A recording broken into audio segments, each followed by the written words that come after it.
when everything is coming back to me, I feel as if my memory is paralyzed. Now let's see. What is the last thing you can remember? I don't know.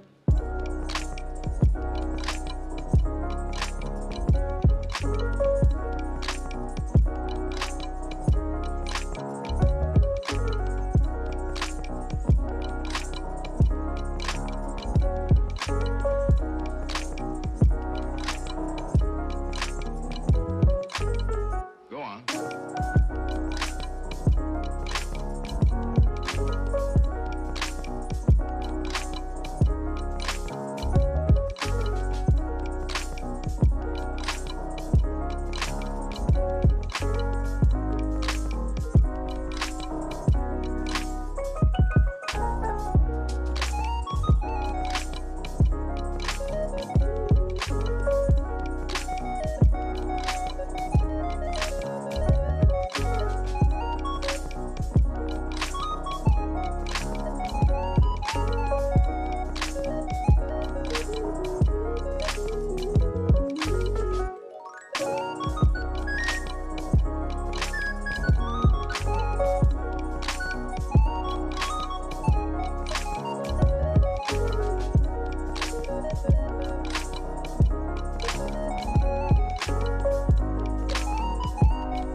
Oh, wait a minute.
It's coming back to me. I feel as if my memory is paralyzed.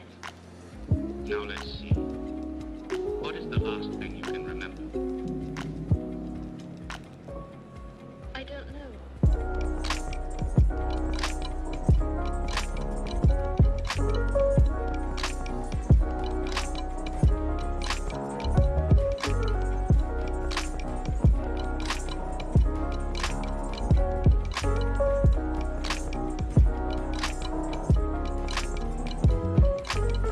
Go on.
Oh, wait a minute.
good morning, everyone. Thank you so very much for being here. Thank you for your patience. I invite everyone to kindly find his or her seat so that we may begin. Thank you.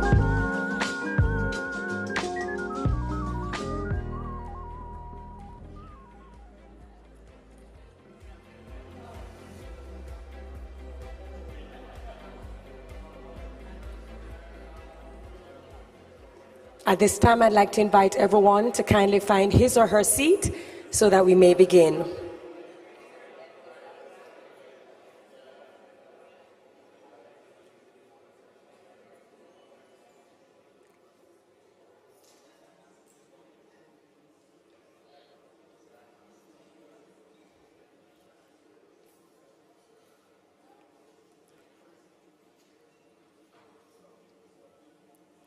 Ladies and gentlemen, please stand for the playing of the national anthem of Jamaica.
Please be seated. Absolutely. Thank you so very much. The Most Honorable Andrew Holness, Prime Minister of Jamaica, is not here as yet, but he is en route, and we'd just like to acknowledge him, even though he's absent at this time. Senator the Honorable Aubin Hill, Minister of Industry, Investment and Commerce. Dr. the Honorable Nigel Clark, Minister of Finance and the Public Service. The Honorable Pernell Charles Jr., Minister of Agriculture and Fisheries. Senator the Honorable Matthew Samuda, Ministry of Economic Growth and Job Creation. The Honorable Dr. Norman Dunn, State Minister of Industry, Investment and Commerce. Senator, Her Excellency Judith Slater, British High Commissioner. Mr. Tariq Ali, General Manager, Country Department Caribbean Group and Country Representative in Jamaica, IDB Group. Mr. James Scriven, CEO, IDB Invest. Mr. Adam Stewart, Executive Chairman, Sandals Resorts International. Mrs. Melanie Subrati, Chairman, Jampro and Stanley Motor Limited, members of the Jampro Board. Ms. Diane Edwards, President of Jampro. Ms. Stephanie Sterling, Chairman, Jamaica Business Development Corporation. Speakers, panelists, moderators, business leaders, entrepreneurs, investors, partners, stakeholders, exhibitors, friends of the media, attendees, all. Welcome to Invest Jamaica 2022.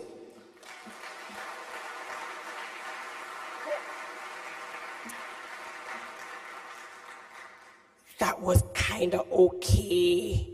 But considering we're here in Jamaica, the land of roots, rock, reggae, dance hall, culture, vibes, vibrancy, and energy, I think we can do a little bit better. So, no, wait. Let's do this one more time. Attendees all, welcome to Invest Jamaica 2022.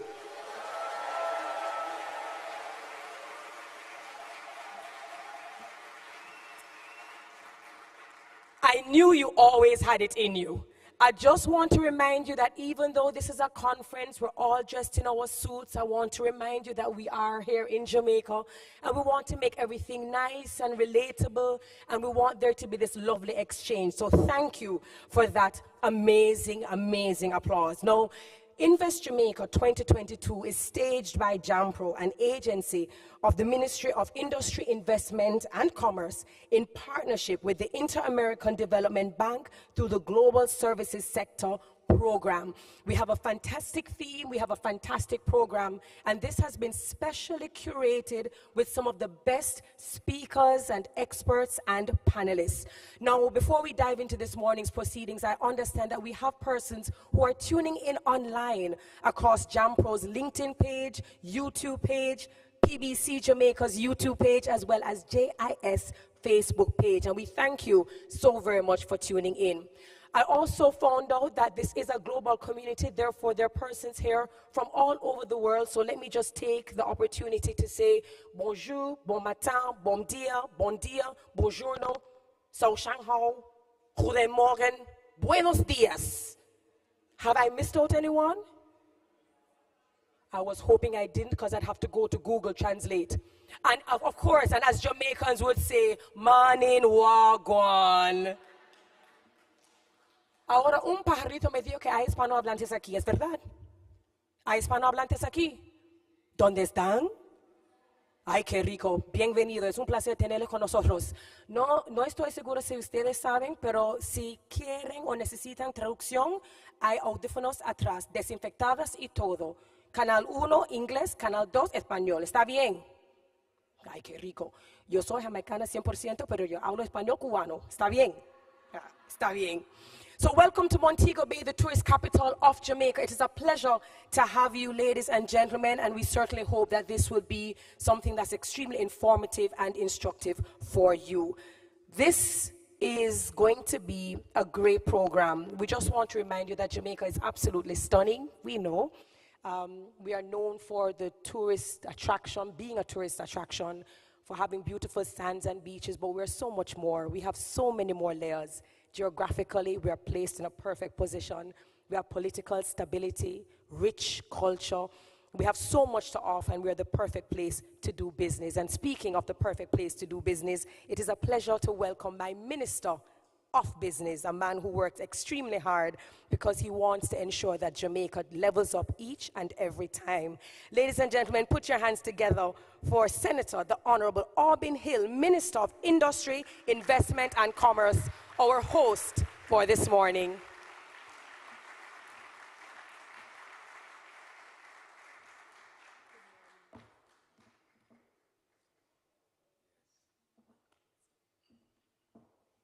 Isn't Dr. Carell Reed outstanding? Give her a round of applause. She's fabulous every single time I see her. Does such a great job. You know, it's just great to be here in Montego Bay. The Most Honorable Andrew Holness, Prime Minister, he's on his way here. In a minute he'll be here. My cabinet colleagues, Dr. the Honorable Nigel Clark, Minister of Finance, who you will, and the Public Service, that's very important these days, who you will hear from shortly. The Honorable Pernell Charles Jr., the Minister of Agriculture and Fisheries. Senator the Honorable Matthew Samuda, Minister without portfolio in the Ministry of Economic Growth and Job Creation. That means he's in the Prime Minister's ministry. So if you want to talk to the Prime Minister, you know who to talk to. Minister Samuda. The Honorable Dr. Norman Dunn, my own Minister of State and the Minister of Industry, Investment and Commerce. Members of the Diplomatic Corps, I see the British High Commissioner here, Her Excellency Judith Slater. I see the Chinese ambassador here, Mr. Chen Daozhang. Welcome, Ambassador. Good to see you and the High Commissioner. Mr. Sancia Bennett Templar, my own permanent secretary in the ministry. Because I'm the first minister, I think I have to go through this so I can save the others afterwards. Mr. Tariq Ali, who is the General Manager, Country Department, Caribbean Group of, and Country Representative to Jamaica of the IDB. The IDB are the co-hosts of this conference. It so happens that he's sitting beside the chairman of the governance board of the IDB, Dr. Nigel Clark. There's a whole group of IDB people who worked with us to make this possible. I'm going to just stop and ask you to give them a round of applause for the work that they've done.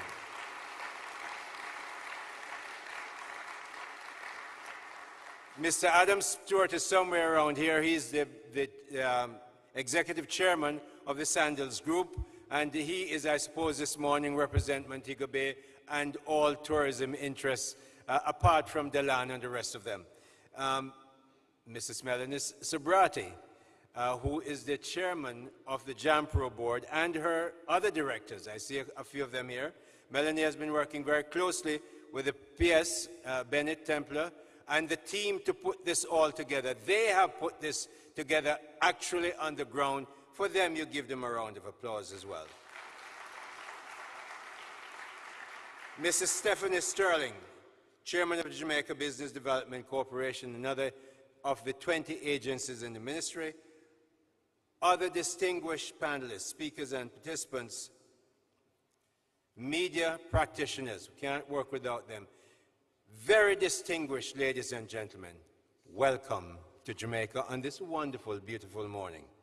It is my great pleasure here today to welcome you all from over 51 countries, including Jamaica, and over 600 registrants who are on their way. Some are here now, some are on their way here, and we expect that by the time we go through today, this hall will be full, to come to Invest Jamaica 2022. We welcome you under the theme, Jamaica, the Nearshore Delivery Hub of the Caribbean. And that's so important because one of our CARICOM countries, Guyana, has just announced that they have found 16 billion barrels of oil. Now, I lived for 21 years in the Middle East through Kuwait, Bahrain, Saudi Arabia, elsewhere, and I know when a region finds that kind of oil, what it means.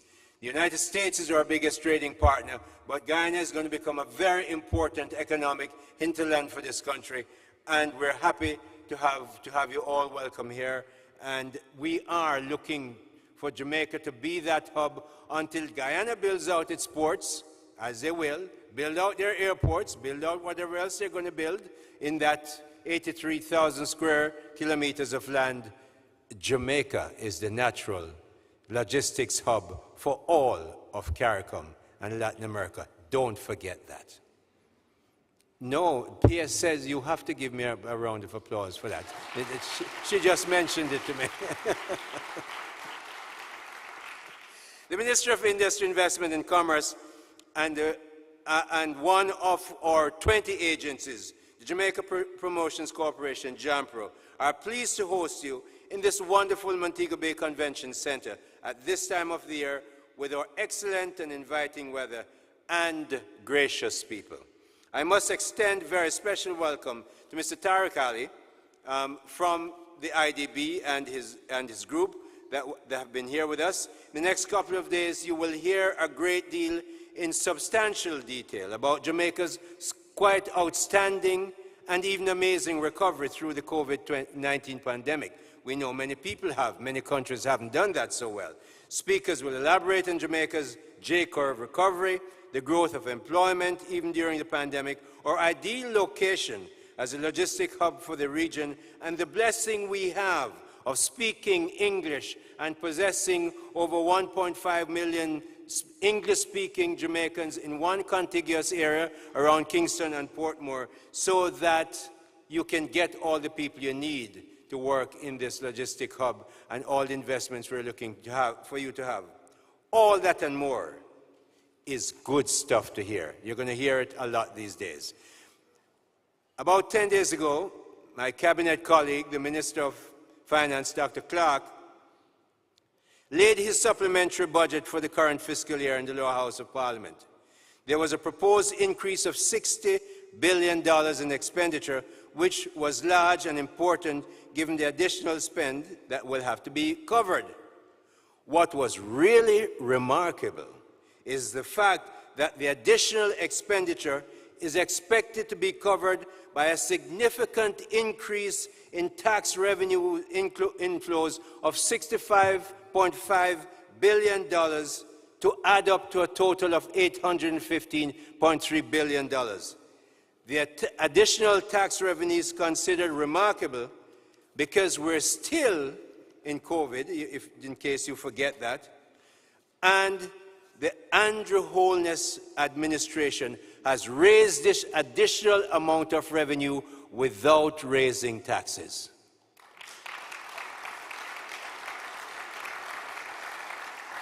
In fact, the Holness administration has not only not raised taxes any time since it came to power in February 2016. What this government has done instead is to implement tax cuts in 2016, you know, $1.5 billion. Those who earn up to $1.5 million didn't pay taxes, and that went across the whole board. Again, in 2020, Minister Clark cut by 1.5%. We happen to like that number in Jamaica. Cut by 1.5% the GCT tax from 16.5 to 15%. That was one of 24 different packages that he and the government handed out to Jamaicans who needed that help. In other words, through that pandemic, this country has managed itself well. It's a very good note for investors. The government is able to fund its additional expenditure outlined in the supplementary budget purely from the additional inflow of revenues. This conveys very positive news to you as prospective investors that Jamaican businesses and the economy are buoyant and have been managed well by Prime Minister Andrew Holness and his cabinet. No new taxes and plenty more inflows of tax revenues is solidly good news for investors. In other words, thank you, ladies and gentlemen, in 7 years we haven't raised taxes and we are still making our money and making our government work well. The Prime Minister has a good team around him that helps to make this work. But it's not just that. We just got the latest consumer report and the business report by the Conference Board of the Jamaica Chamber of Commerce. In the 3 months to September this year, business confidence grew by 19.6%. It's the highest percentage growth in approximately 20 years. So business in Jamaica, which is where we're inviting you to invest, feel very comfortable being here, and they see the future as looking good. And so was consumer confidence. That grew about 11.6 in the same period of time, looking at the variables going forward. So Jamaica is looking good, but international institutions are looking at us with very good views as well. Recently, Bloomberg and a big American bank looked at emerging markets, and Jamaica had 8 countries ahead of us. There were, you know, China was up front, of course, Korea, Israel, and Qatar, followed by Saudi Arabia and the UAE. 3 of those are oil-producing countries, and then Indonesia and Philippines. Notice none of those names have any CARICOM or Latin American names. In fact, investor-grade countries were behind us. People like Hungary, Romania, Peru, and so on, were behind us in terms of the 125 basis points that they would look as a measure that should be the additional charge on Jamaica at this time. At the other end were countries like Sri Lanka and Argentina, for instance, that were over 3,000 basis points. So Jamaica is in very good company, which is what investors like you should want to know. So we're telling you, indeed, nearly all the money the government gets is really from taxes. There is nothing called government money. We don't have any. And where do taxes come from? From the business community, both as businesses that they pay taxes and levies and collect taxes for us through GCT, but for their employees. So our business community is doing well so that the government is doing well. In other words, the Andrew Holness administration, and especially the Ministry of Industry and Commerce, not to mention the Ministry of Finance that gets all the money, are keenly aware and appreciative of the invaluable contributions, support, and the vital positive role the business community plays in our economy and wider society. You prospective investors, we value you. Again, we're welcoming you to Jamaica, but here's just a taste of the investments that we're asking you to look at before I sit down. The Caymanas Economic Zone. about 650 acres right next to the port, a stone's throw away from the port. Some of the best lands you can have in Jamaica. A master developer could get as long as 50 years lease on that property. They could negotiate with the Jamaica Special Economic Zone that all the rental income that comes from selling space to logistics operators would be tax-free. Any other income that you get from investing in shares or real estate outside of a property would be taxed at 12.5%. Could be a little lower, depending on how many Jamaicans you hire, but the government will de-risk it for you. We will put in the water to the gate. We will put in broadband to the gate. We'll put in electricity to the gate. We will put in a customs area built for you at the gate because it's SEZ, Special Economic Zone. Customs is involved. Government helps you de-risk it, but you come in and you get that piece of wonderful Jamaican real estate to develop the logistics hub that I just mentioned to you at the beginning of this. So it's a good deal we're looking at, but we have more. We have 4 more places that the Jamaica Special Economic Zone are looking to extend to you in Trelawney. They have fancy names like West 77 Technolopis. Then you have Olympus, which is the stadium, and we have American, that will be 302 acres. American sports who need to come down here for summer. We don't have the infrastructure. Investors, here's your chance. The market is right there. The weather is in your favor. The location is in your favor. Come on down. Pandora, to look at pharmaceutical businesses. And you're therefore looking at a place with another area for 450 acres called Xanadu. People want to create films, write books, think wonderful thoughts. Come on down. Another investor can become a master developer and get the same kinds of taxes and benefits. Jamaica is ripe and ready for very modern, well-equipped nursing school. Every year, the British come here and they take some of our finest nurses. I lived in the United States for a while. Practically every single Mount Sinai Hospital and others on the eastern coast of the United States, you go in there, you find 3, 4, 5 Jamaican matrons and a slew of Jamaican nurses. That's not a brain drain, that's an opportunity. So investors, come on down, build a nursing school here, help us use our hospitals to train them, and it's a great opportunity because at the Summit of Americas, where I attended with Prime Minister Holness, President Biden was very clear. We want to help you train 500,000 health workers in the next 5 years. You want better opportunity? Investors, we're 75 minutes away from the United States. There is no tremendous supply chain issue. Come on down to Jamaica, build your nursing school here, and make sure we get the benefit that is open to us. But there are other opportunities. Agriculture. We're looking at making sure that we export, invest. I've had Jampro do investment proposals for avocado, mango, breadfruit, and ackee, mushrooms. And we're looking at agriculture. We imported last year about $10 million worth of goat meat. Jamaicans eat a lot of goat meat, and Jamaicans in the diaspora. Here's an investment opportunity. $25 or $26 million US dollars, I'm talking, of Irish potatoes. We have the land. Come on down and invest. Hotels. This wonderful conference center. And because we hosted the nearshore arrangements in June at this conference center, where we were looking at people who want to invest in BPOs and so on. They all came here for the annual conference after 3 years. I walked the entire property. I went to the kitchen, completely vulcanized, great Vulcan equipment. I am told this is the best convention center in the Caribbean. But we need something here. We can host 1,400 people, over 2,000 people in these halls, but we need something else.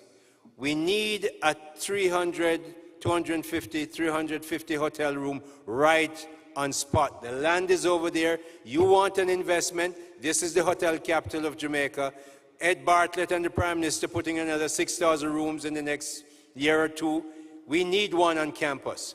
So here's an investment destination. And the other conference center, this is the convention center, the conference center in Jamaica. We need a hotel there right by the port.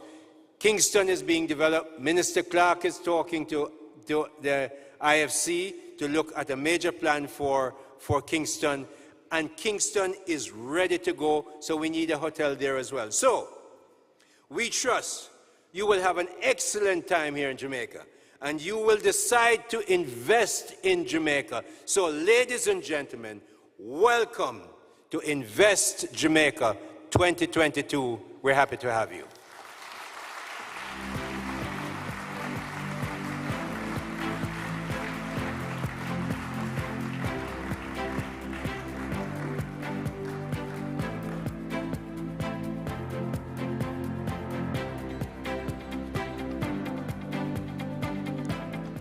Could we give the minister another round of applause?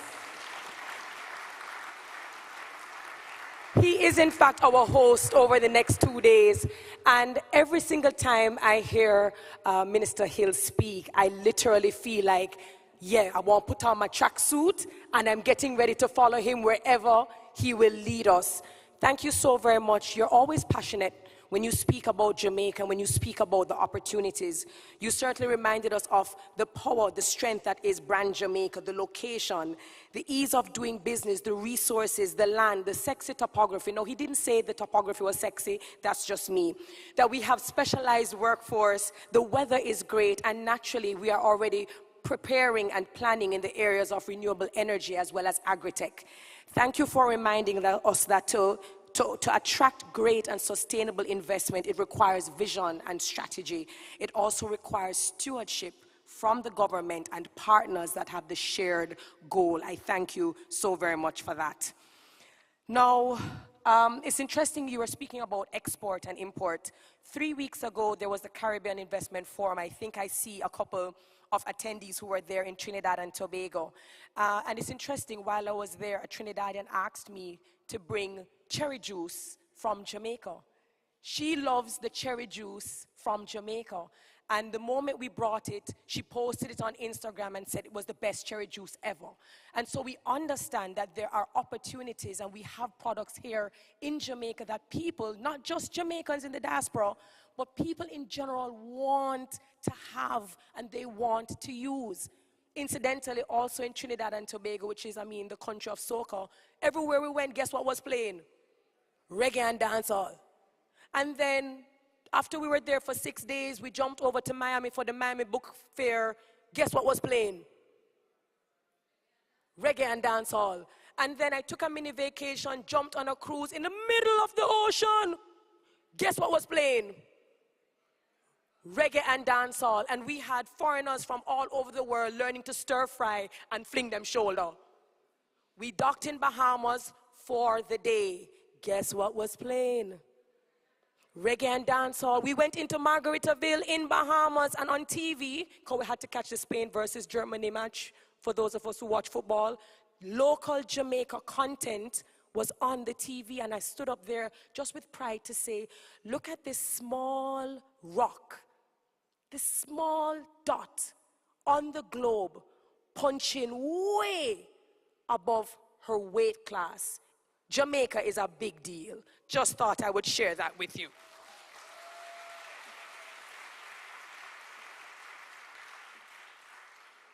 So we heard Senator the Honorable Albin Hill, Minister of Industry, Investment and Commerce, welcome you and just remind you of all the opportunities that exist here. But we know that we cannot do this without partners.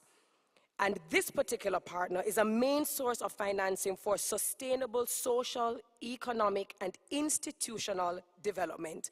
I would be speaking about the IDB. We welcome at this time Tariq Ali, General Manager, Country Department, Caribbean Group, and Country Representative, Jamaica, Inter-American Development Bank. Please make him welcome.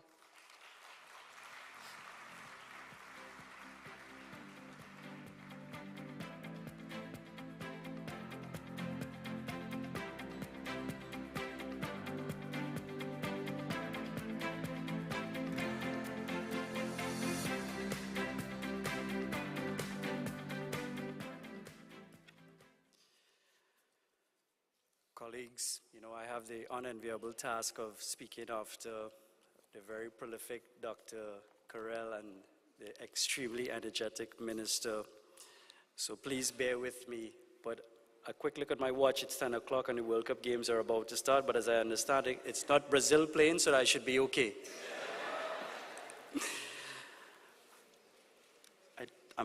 The Prime Minister is on his way, but I will still, in my salutations, the Most Honorable Andrew Holness, the Honorable Nigel Clark, Senator the Honorable Auburn Hill, Honorable Norman Dunn, Senator the Honorable Matthew Samuda, Honorable Pernell Charles Jr., members of the media, investors, and friends of Jamaica, good morning. Jamaica is the place to do business, and I'm happy to participate in this forum today to invite you to look at attractive investment opportunities that this country has to offer and its growth. Throughout these 2 days, we will explore sectors as diverse as global digital services, logistics, manufacturing, tourism, and agribusiness, among others. And you will see firsthand the impressive developments happening in Jamaica, as well as hear from companies that are doing business here, and more importantly, thriving. They are thriving because Jamaica continues to focus on implementing macroeconomic measures that have allowed this country to advance even in the face of COVID-19, with the view of coming from this health crisis in an even better position.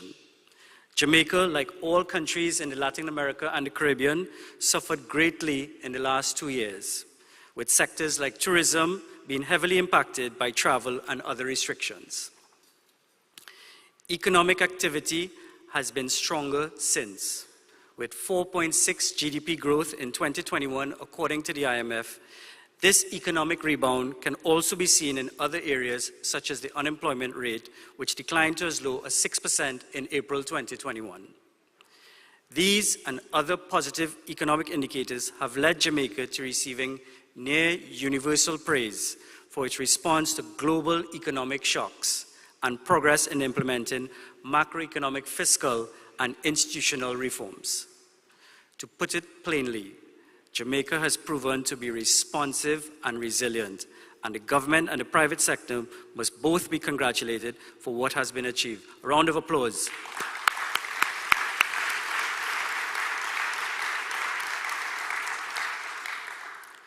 But if we have learned anything from this pandemic, it is that even with the greatest preparation, circumstances can change rapidly. For Jamaica to maintain its progress thus far, it is necessary to attract investment, diversify sectors, and facilitate private sector expansion. These activities are critical to sustaining the island's upward trend and to foster longer-term economic recovery. Investment in particular will help Jamaica to navigate this new economic paradigm and to benefit from certain global trends. For example, multinational companies are looking to diversify their supply chains with the hope of bringing production closer to consumer markets, reducing their environmental footprint and minimizing disruptions. Jamaica stands to gain from this activity in the logistics sector. I am also sure that many of the investors are here today seeking nearshore digital services, solutions, and manufacturing options based on the disturbances we continue to experience globally. Reasons to invest in Jamaica, and the minister was quite emphatic. These global trends and the many pluses of investing in Jamaica creates a setting for Jamaica's economy and the investor to mutually benefit from the investment process. These advantages include the proximity of Jamaica to the large markets of North America, the cultural and language affinities, special trade and double taxation agreements, and the largest port community system in the English-speaking Caribbean. In addition to these advantages, perspective, now is the perfect time to invest in Jamaica because investment will be critical for post-COVID-19 economic recovery and for setting Jamaica on the path to sustainable and inclusive development. Jamaica has many attractive investment opportunities and is uniquely positioned to support companies looking to increase the resilience of their value chains. The island's government has made ease of doing business a priority, and there is skilled population here to work in several sectors. Finally, because the IDB Group is here to partner with the government and the private sector to translate opportunities into investments.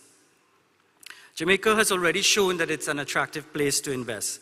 More than 65 companies have set up shop in the country to provide outsourcing services, and there are booming creating services and ICT and IT-enabled services sectors.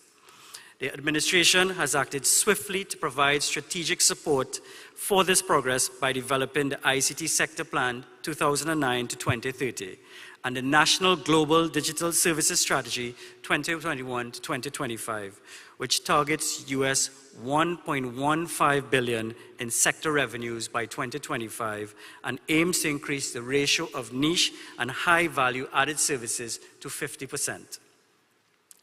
This success and the execution of sector development strategies proves that investing here is good business and there is more expansion on the horizon.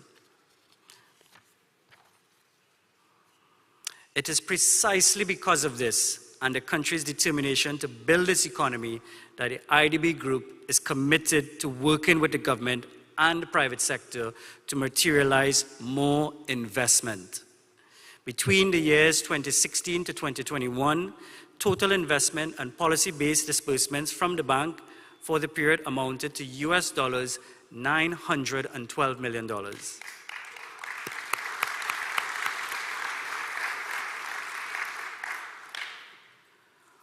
We see investment as a key enabling factor that can help set all countries in the region on the path to sustainable and inclusive economic development.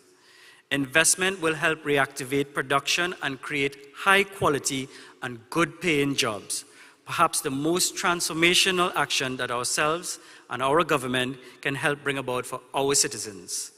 To ensure that the region receives this investment, the IDB is supporting countries in attracting business destinations, navigating the digital transformation of our economies, and assisting small and medium-sized companies, ensuring that they can adapt to climate change and encourage social inclusion.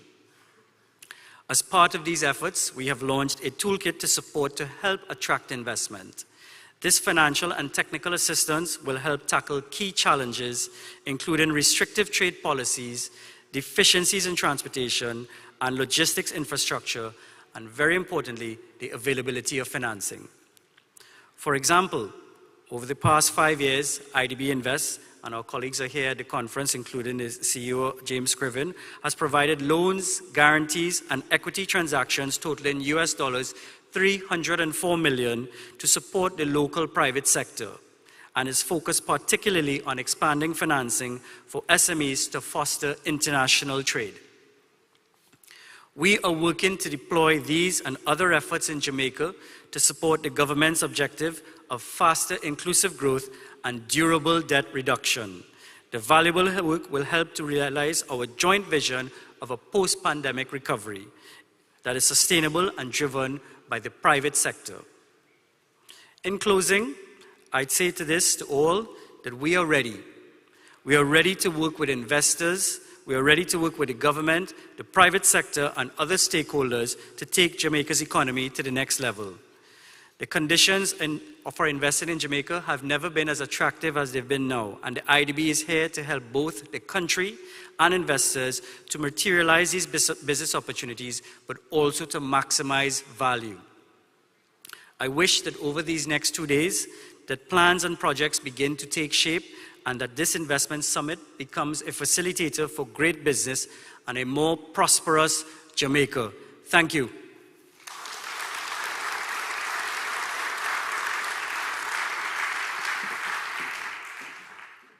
Thank you so very much, Mr. Ali. And we thank you very much to IDB for the continued commitment to actualize and to materialize great investment. He said investment is the key enabler to productivity and naturally job creation, transformation, equity, self-sufficiency, as well as access. Thank you again. Now, I had the opportunity to hear our very next speaker about 2 months ago at an event that I hosted. He's a fantastic orator, very sharp, has a very quick wit about him. And there's some things that he spoke about that still resonated with me to this day. He spoke about the pandemic and naturally how it affected us across the globe. But he reminded us of how Jamaica was able to buffer the economic shocks and how she was able to respond and to show her resilience, to function and to still operate. He also spoke about the importance of diversifying her portfolio where investments are concerned. I'm always intrigued, always fascinated by him. And of course, it is a pleasure and a privilege to welcome our Minister of Finance and the Public Service, Dr. the Honorable Nigel Clarke.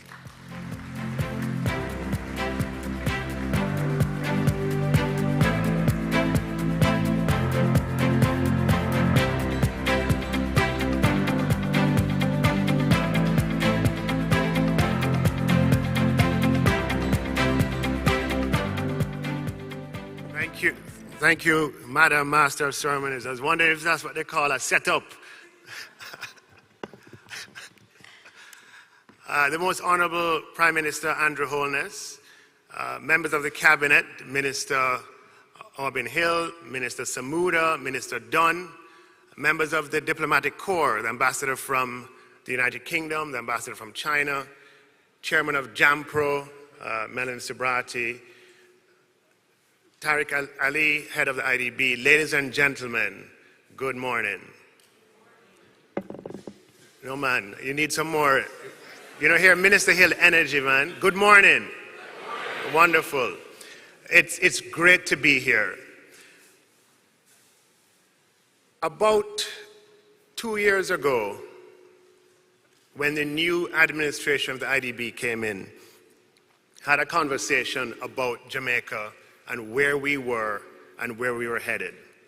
You see, the IDB is the largest creditor to Jamaica. Of all the debt that we have, this entity that we owe the most is the IDB. So for many years, the relationship between Jamaica and IDB was one of debt just going up year after year after year.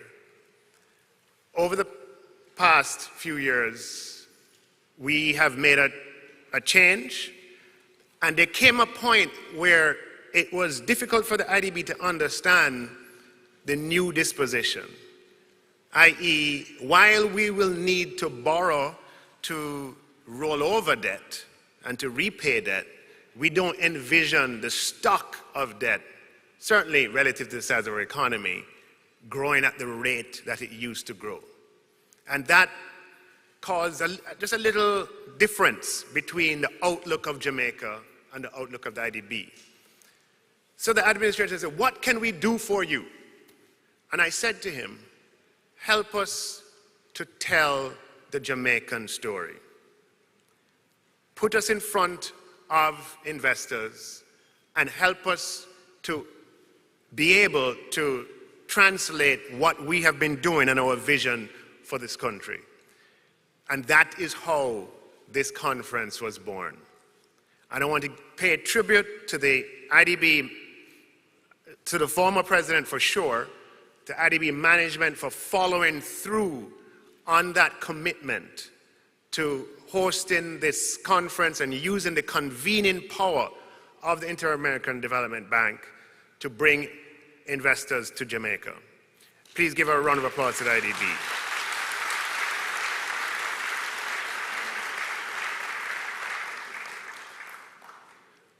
The Prime Minister is arriving. May we stand for the arrival of the Prime Minister.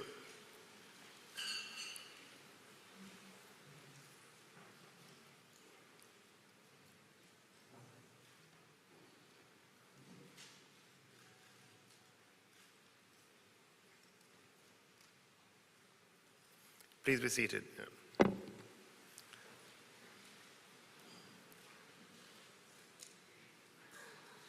So, you know the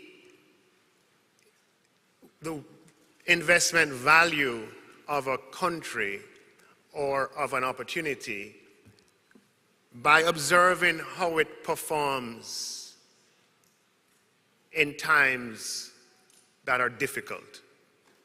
In the business world, what you'd say is, you know the value of an investment when it passes a stress test.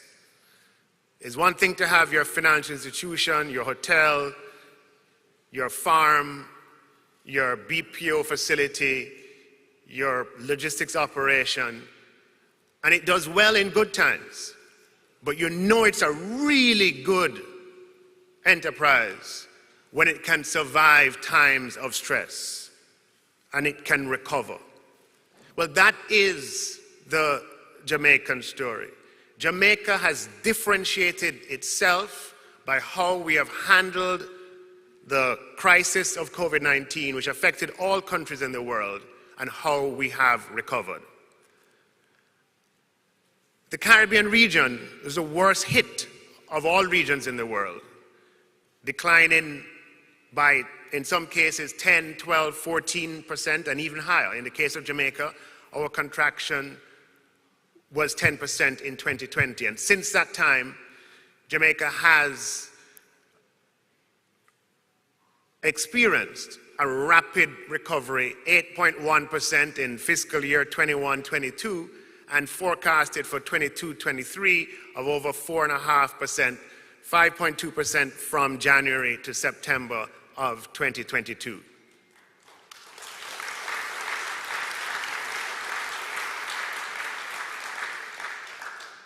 Now, not only have we ratcheted up those levels of recovery growth coming out of the pandemic, but we are just shy of our pre-COVID levels of economic output in real terms. And we know that looking forward 3 or 4 years, we're going to get 4 years from now or 3 years from now, and there'll be countries in our region that still will not have reached their pre-COVID levels of economic output. Not only have we recovered with respect to our economic output, but our unemployment is lower than our pre-COVID unemployment levels.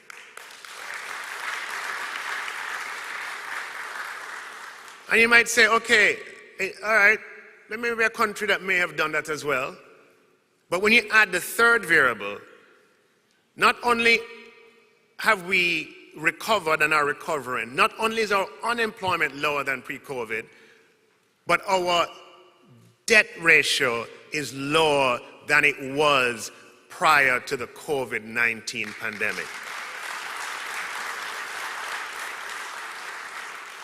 We're going through a time when countries around the world are intoxicated with debt. The levels of debt have risen to extreme highs that are causing lots of concern. But again, you know the value of a country when you see, faced with a storm that we faced, we are able to maneuver and to recover in growth and unemployment, and at the same time bring the levels of debt down, de-risking the economy in the process. You know the value of a country and the investment potential of a country when you see how it responds to other crises, such as the inflation crisis that we experienced earlier this year with a great degree of intensity and which has not yet passed. Around the world, central banks raised interest rates, the United States being the elephant in the forest or in the grasslands, so to speak, that when they start to raise rates, it pulls everyone with them. And as a result of that, there's a great degree of uncertainty in the world. And uncertainty is measured to a large degree in financial markets by the spread that investors demand over US treasuries for lending an entity money. Am I speaking to anybody in the room?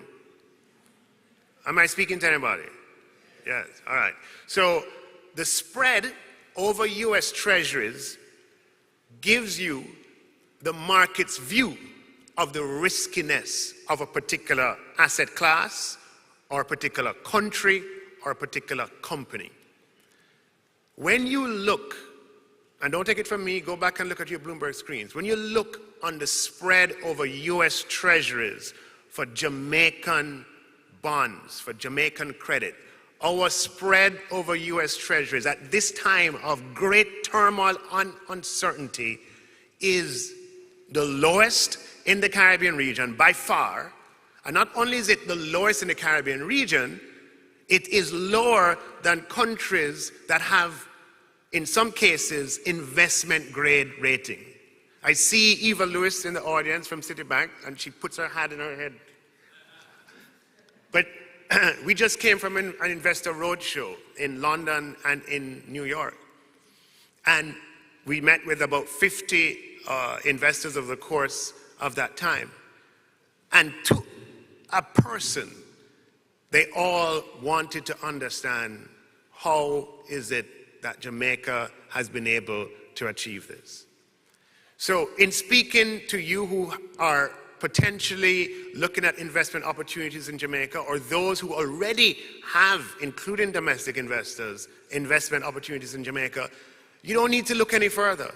If you're looking for a place where the riskiness is low in comparison to other options in the region, then you are in the right place.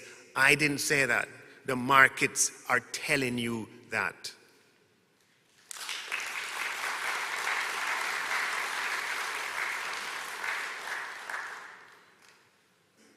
Now, this hasn't come by magic. Jamaica has been working. We have been working to entrench the institutional framework in Jamaica in a way that provides stability, sustainability, and predictability. 2 years ago, we made our central bank independent. We had made a commitment to do it. The pandemic came. We could have easily reneged from that commitment. Oh, there would have been so many excuses that we could have put forward. But in the midst of the pandemic, when people were working from home and everyone had a mask on, we went to Parliament and followed through on our commitment to make the central bank independent.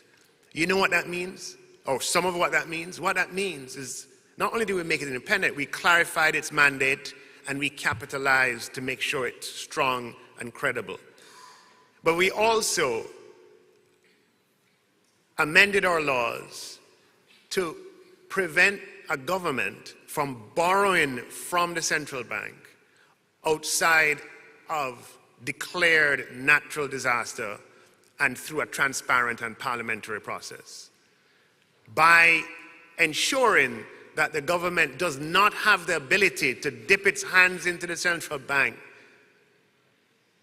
what it means is that governments have to pursue a path that is fiscally sustainable and stable. Making our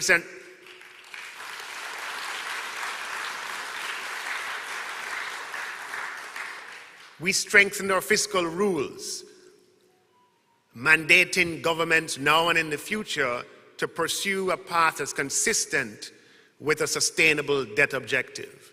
If that weren't enough, we passed legislation to implement an independent fiscal commission to empower an independent institution to be able to keep the Jamaican public informed from an independent perspective of fiscal developments. And I put it to you, there's no other country, certainly in the Caribbean, and there are few countries, if any, who have invested in the institutional remodeling of the kind that I'm describing. An independent central bank, independent fiscal commission, and strengthened fiscal rules.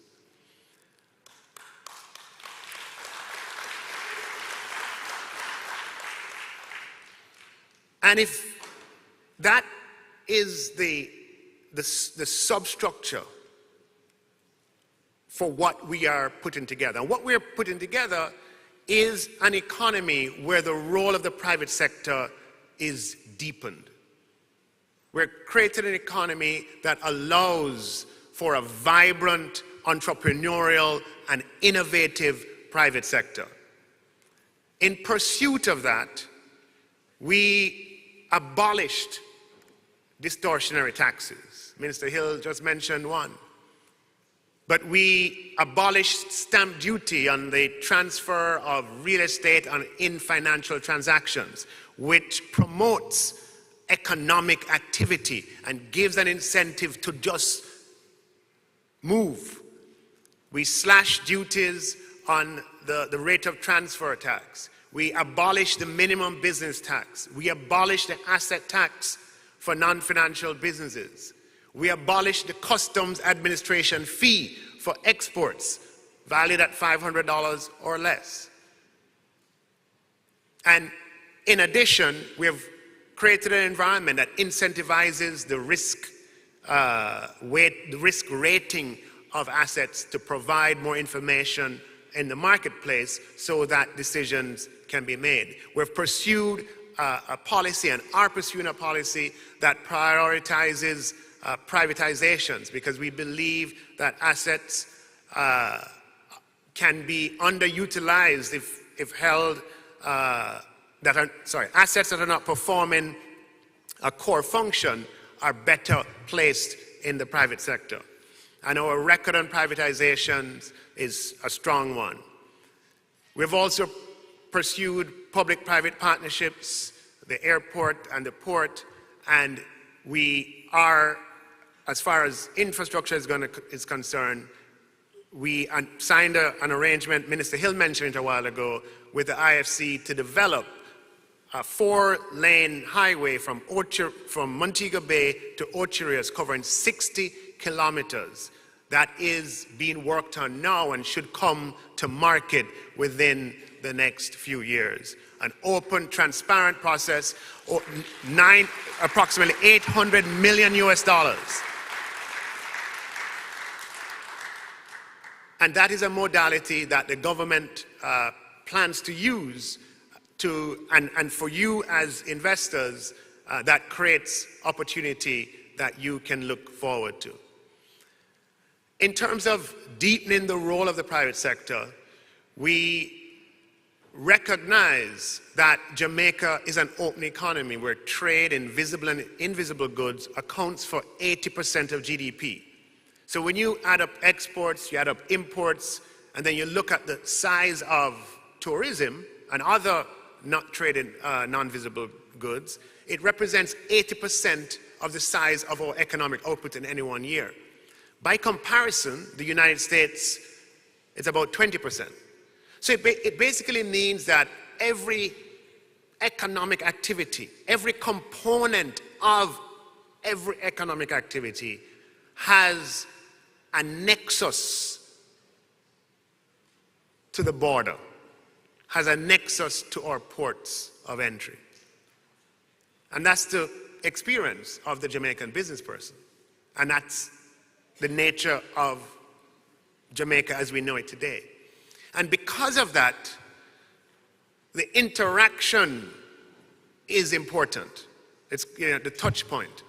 And as a result, we are modernizing our customs legislation that was promulgated in 1944, has been amended several times but never overhauled.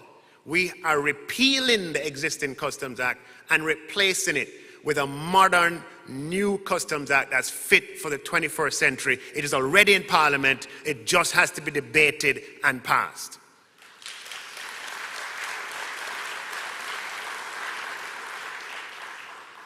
We are deepening the role of the private sector in many other ways.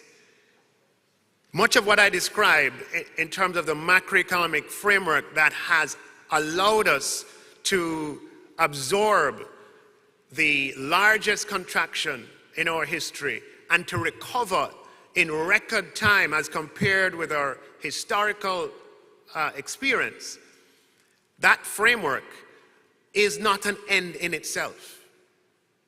We are not pursuing fiscal responsibility and fiscal sustainability and debt reduction as an end in itself, even though it has huge advantages. As the government continues to deleverage, it means that we absorb less resources from the lending institutions, leaving more for the private sector. But that is not an end in itself. It is a means to an end.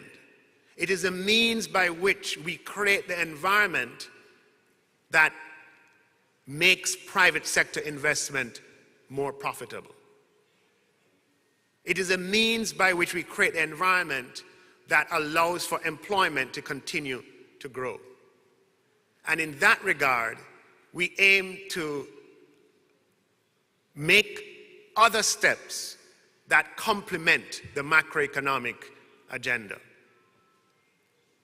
We will be, hopefully by the end of this fiscal year, tabling in Parliament the Large-Scale Project and Pioneer Act, or the amendments to the Large-Scale Projects and Pioneer Act to make it operational. This is an act that aims to attract investments of $1 billion or more to Jamaica.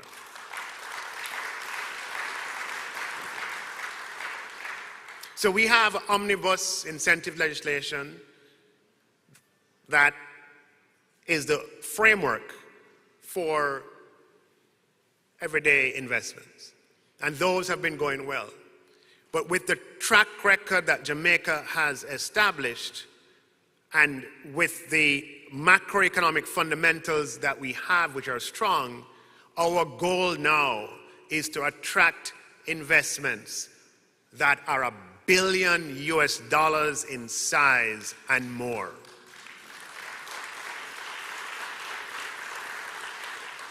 And we are saying to you, you have $1 billion to invest.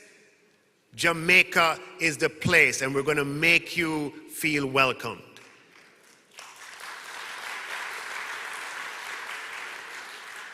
I won't give it all away today, but suffice to say that that act will have some provisions in it that allow us to offer investors who are making that kind of commitment to Jamaica, and it's over $1 billion with a minimum level of jobs created as well, will allow us to offer investors in that category the certain benefits. But we're going to do it in a transparent way.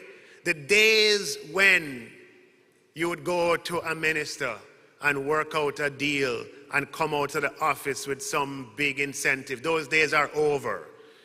Over. This will be an act with the accompanying regulations that set out in advance what the criteria are. And anyone, Jamaican or Latin American, European, African, Asian, North American, anyone who meets those criteria will benefit under this act. But what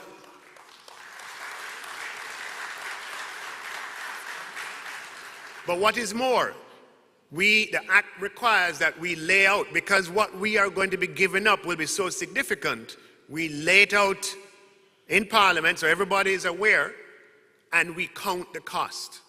And to ensure that this is consistent with our framework going forward of fiscal and debt sustainability, we will have a cap on the maximum amount outstanding at any point in time, which gives an incentive to the billion-dollar investors to get in early.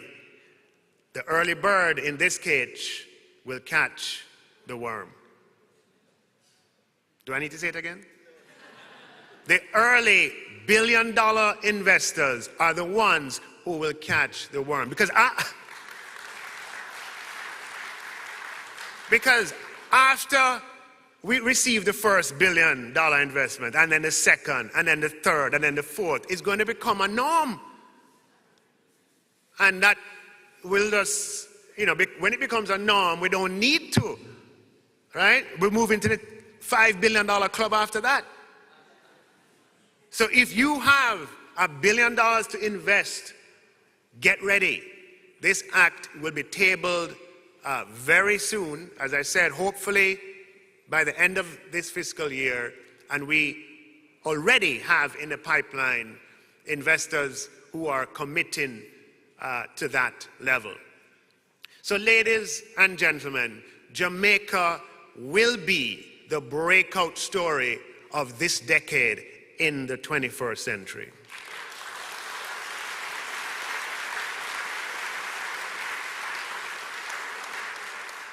And on that note, I leave you to have a good conference. Thank you very much.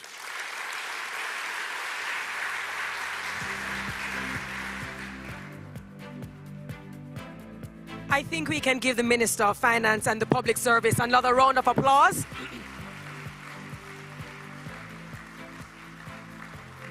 I don't know. If I were writing the headlines of the newspaper, it would probably say something like breakout story for the billion-dollar baby Jamaica. I love it. If you think Jamaicans are extra now, can you imagine how we will behave when we start pulling in billions and normalizing billion-dollar investments? Nobody can chat to we.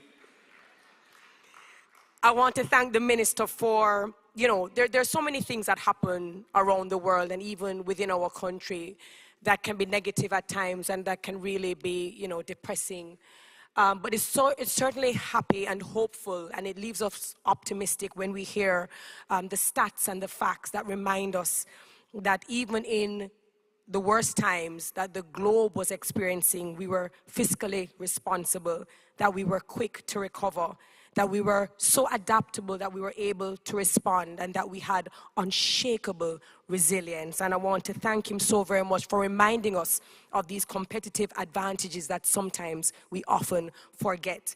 And these things were all rooted in good governance. Thank you so very much, Minister. So how do I introduce our keynote speaker? I've had the pleasure and privilege of introducing him so many times, and I try to come up with different ways to introduce him.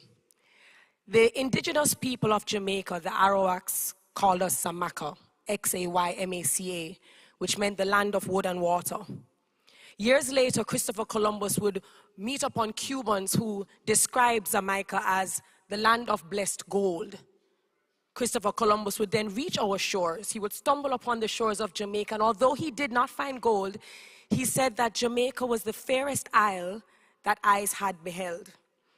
After many revolts and many rebellions later, Jamaica would stand as an independent nation with flag, anthem, and motto, "We are out of many, one people." There is a part of our national pledge that says, "Jamaica may, under God, increase in beauty, fellowship, and prosperity, and play her part in advancing the welfare of the whole human race." If there were ever a prime minister who epitomizes this, it would be our prime minister, the Most Honorable Andrew Holness.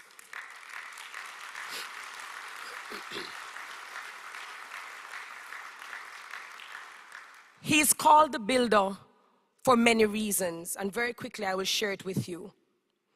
For him, infrastructural investment and development are critical to delivering growth, reducing poverty, and addressing broader development goals.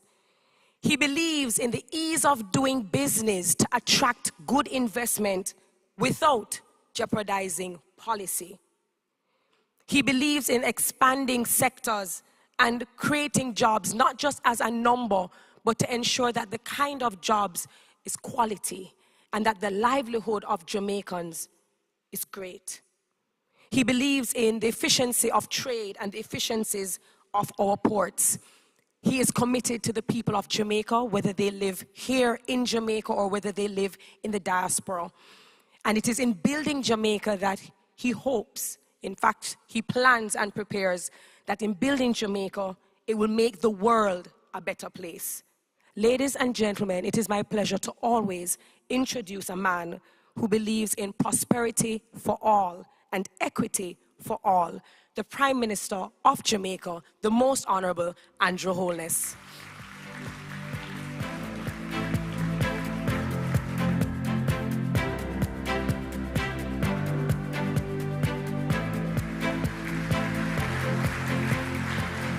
Thank you very much. Thank you very much.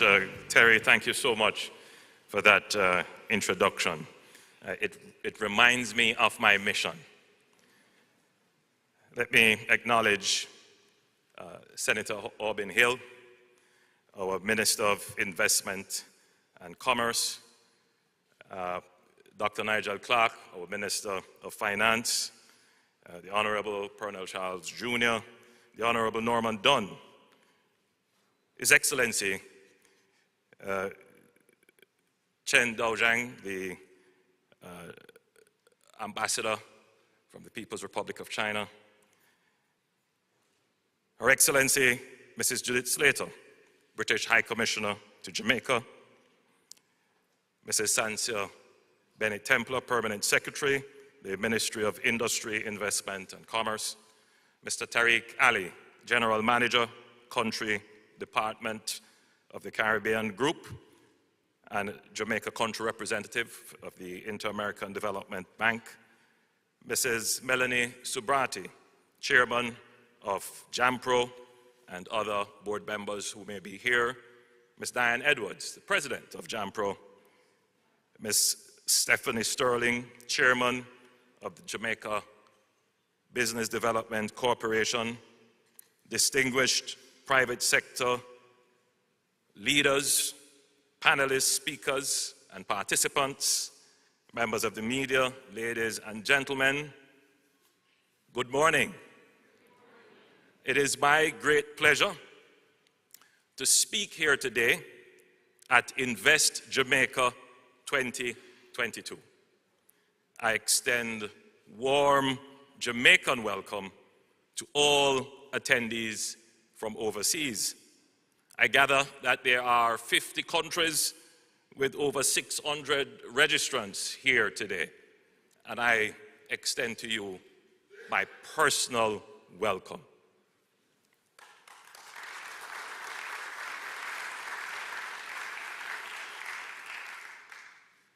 This is a good and exciting time to invest in Jamaica. We are experiencing a remarkable economic rebound from the pandemic. But the Jamaican story goes well beyond the pandemic, as you would have heard from the speakers before, particularly from the Minister of Finance. The Jamaican story of economic recovery started over a decade ago, when the country came together as one. We made a decision that we will be, regardless of administration, a fiscally responsible government. And we went about putting in the institutions to ensure that Jamaica was a fiscally responsible state. So if you are considering investing in Jamaica, you can rest assured that across administrations, regardless of changes in government, the political economy of Jamaica has changed its DNA to a state, to a country that believes in strong fiscal management of our economic affairs.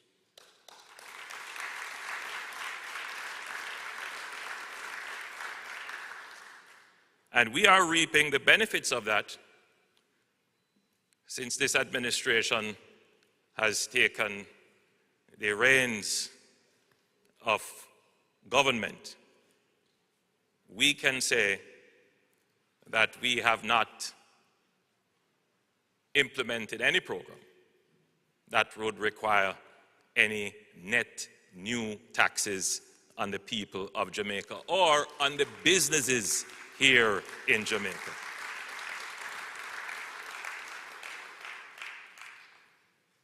we like to say in Jamaica that when people from all over the world go to bed and they're thinking about where should we spend our vacation, in the top 10 places would be Jamaica.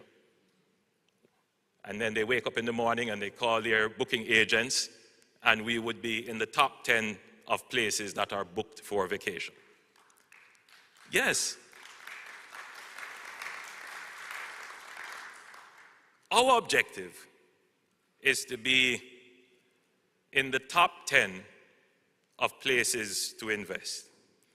So when you are here as our investors, or when you return home, or even while you're here and you sleep on it overnight, Jamaica should be in your top 10 places to invest.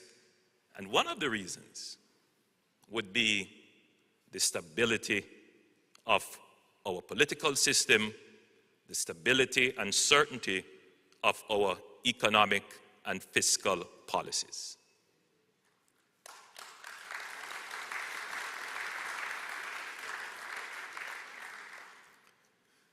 It has not been an easy struggle for us to get to this point. But I can say that we are at that point. That if you are looking for a place to make that billion-dollar investment, Jamaica is that place. Stability and sustainability in our economic and fiscal programs. But we have other areas of opportunity which we would like to highlight. We've also been making significant effort in improving our business environment to make Jamaica not just a fiscally sustainable place where you can be certain that you will not be subject to arbitrary taxation or arbitrary policies, but we want to make Jamaica an efficient place to do business. And a large part of the efficiency is to improve the public bureaucracy. And to gain that improvement, we have adopted and internalized and mainstreamed in government the notion of Jamaica becoming a digital society.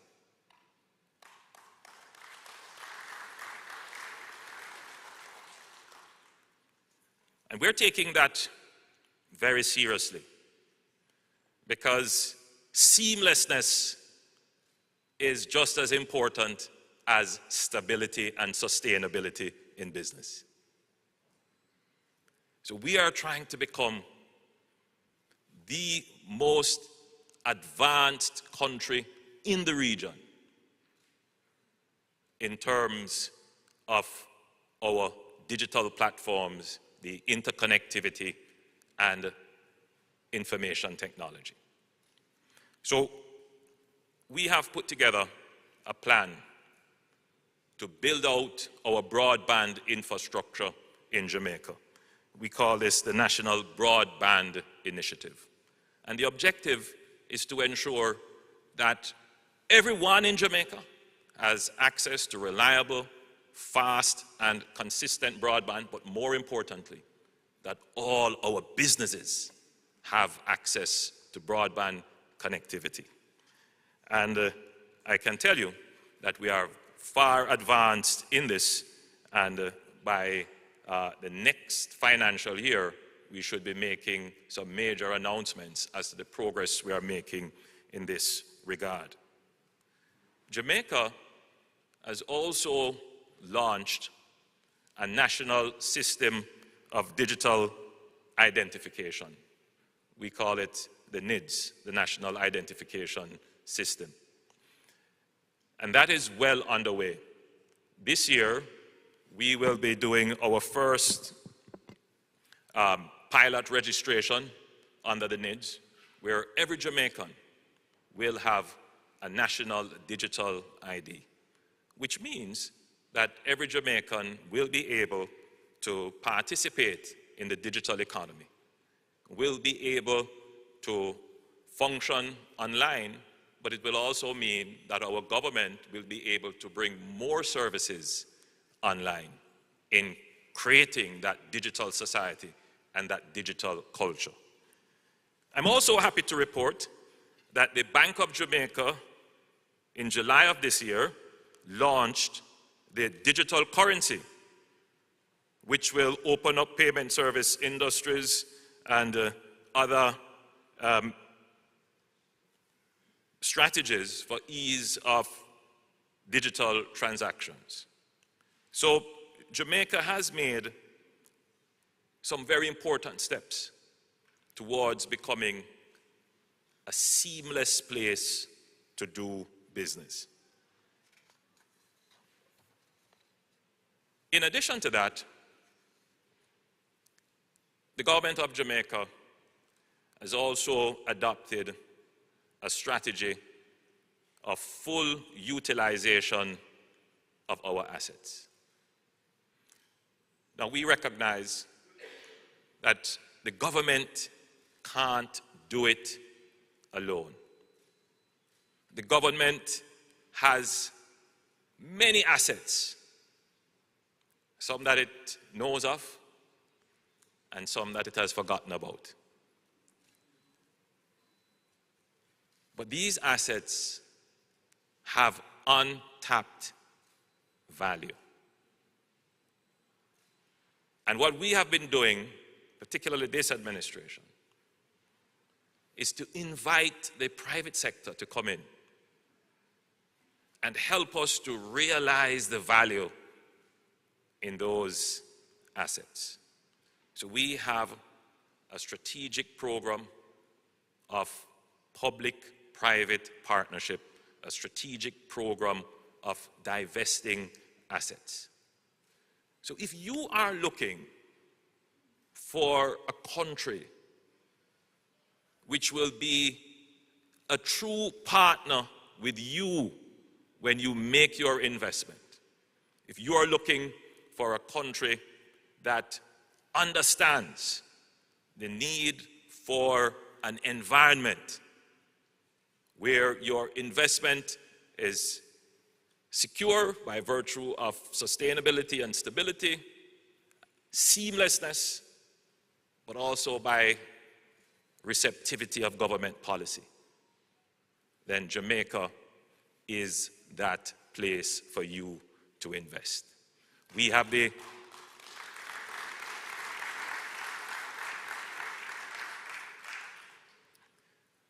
have opportunities in agribusiness. And over the last few decades, our agriculture has seen moderate growth. But we have significant parcels of land where we are the country known as the land of wood and water. We have good weather. But more importantly, Jamaican agricultural products capture a premium in the market.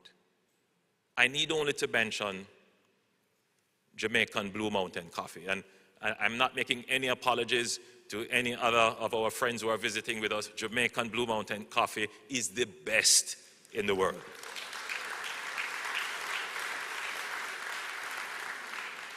It has an incredible premium, and it is a product that is just begging for investment. There is a new industry emerging. It is called the clean beauty industry. Don't know how many of you have heard of it, but it is an emerging industry. We're following the good trend of being sustainable and utilizing our natural resources in ways that are respectful of the environment. The Jamaican black castor oil is another product that is growing in demand internationally, which supports the beauty industry. Another opportunity just waiting for significant investments. And there are other areas in our agribusiness where the government is open, willing, and ready. JAMPRO stands at your disposal to support investments in our agro-business.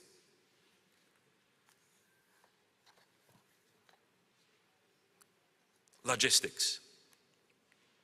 That is the next frontier for investment in Jamaica. Recently, I had an opportunity to visit one of our ports in Kingston, and through a public-private partnership with one of the largest operators in the world, CMA CGM, we managed to leverage $300 million investment in our port, which has made it one of the most efficient ports in the region, a port that is expanding, an asset which we always knew had the potential, but because we have now developed this very strong public-private partnership, the port is finally realizing its full potential.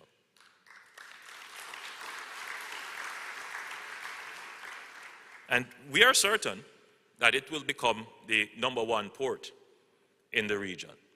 But there are many more investment opportunities like that. The Port Authority of Jamaica, and again, JAMPRO, stands ready. Jamaica not just has the potential because of its location and proximity to transshipment to be the 4th hub in world trade, which is our intention. But Jamaica is already a critical destination for cruise shipping. We have developed a few ports, but I want to tell you a secret.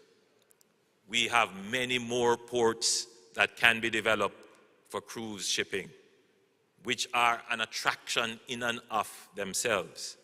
We want to get the right partners to develop these potential ports with. So if you're here and you're looking for investments in ports, logistics, cruise shipping, Jamaica is the destination of choice.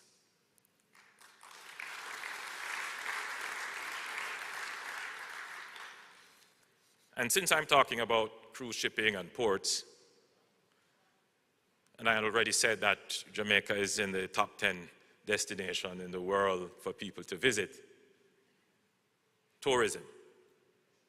Now, if you're looking for a story of recovery after the pandemic, then the Jamaican story would be the headline story. Our recovery after the pandemic is just phenomenal. We are almost back to pre-pandemic levels, and in some instances we have surpassed pre-pandemic levels. And this is after several months of complete shutdown of the industry. But again, I can't overstress the importance of good government. Notice, good governance, standard, important. But you can't do without good government. Governments that make the right decisions. And though I'm head of the government, and people may be saying, I'm blowing my own trumpet. But who else should do that other than the head of the government?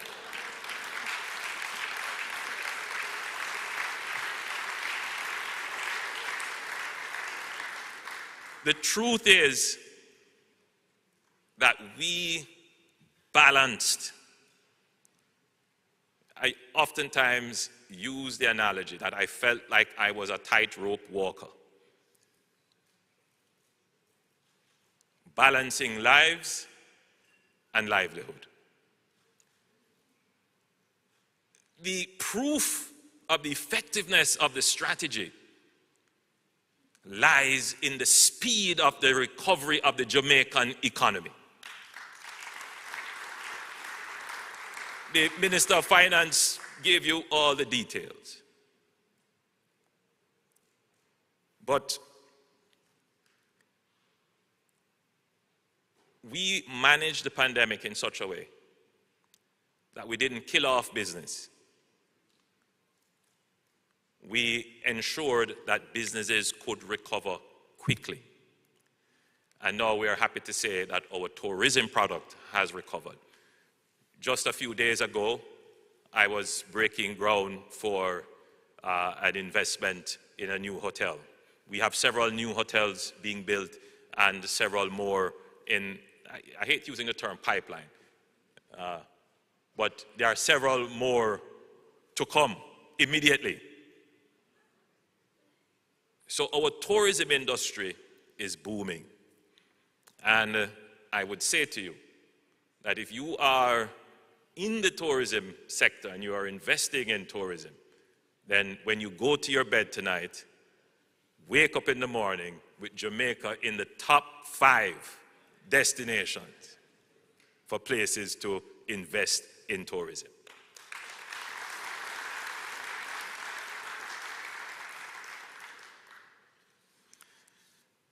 The Jamaican economy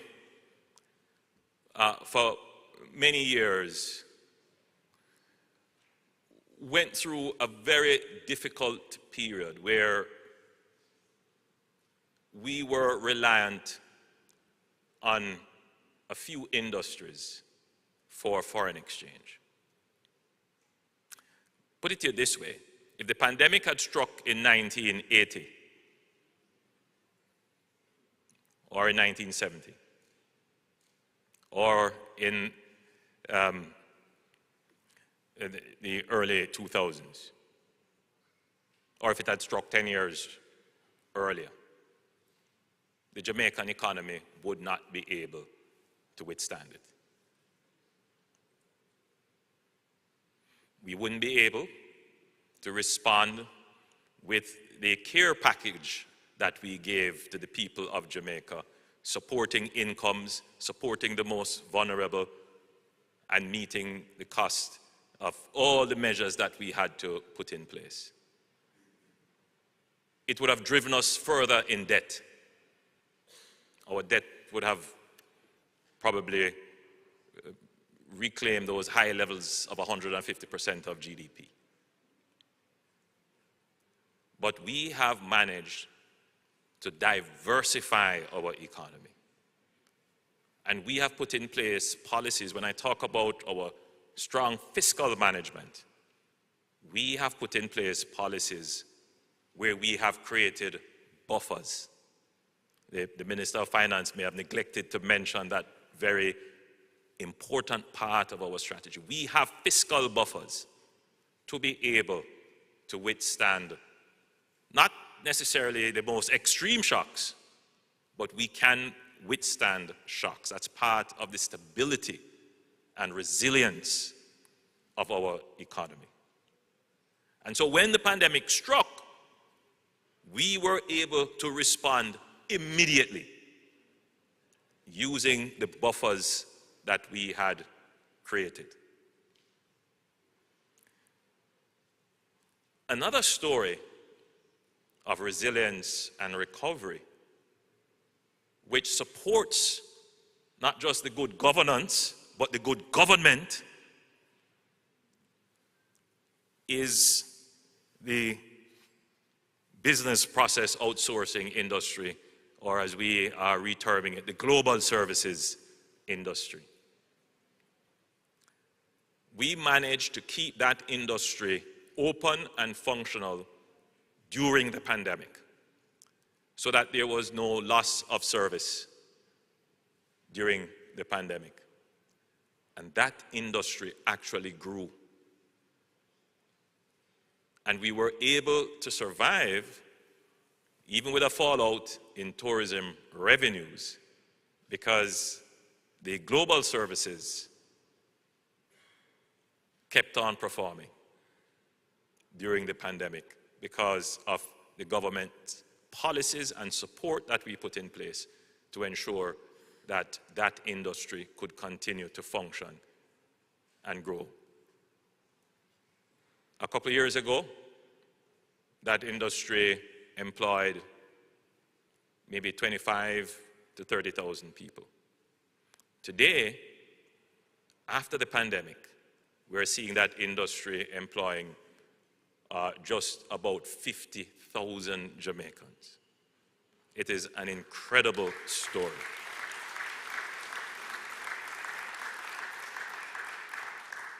It is a rapidly expanding industry. So if you are looking for a place that is near your shores, on the same time zones, accessible an hour and a half from any major destination that you may be originating from, and you want high quality labor that can easily communicate, then Jamaica is the place. And many investors are seeing that potential, and they are outsourcing business to a near and friendly and stable economy. So if you are in that business, when you go to bed and you wake up tomorrow, Jamaica should be in the top 3 countries .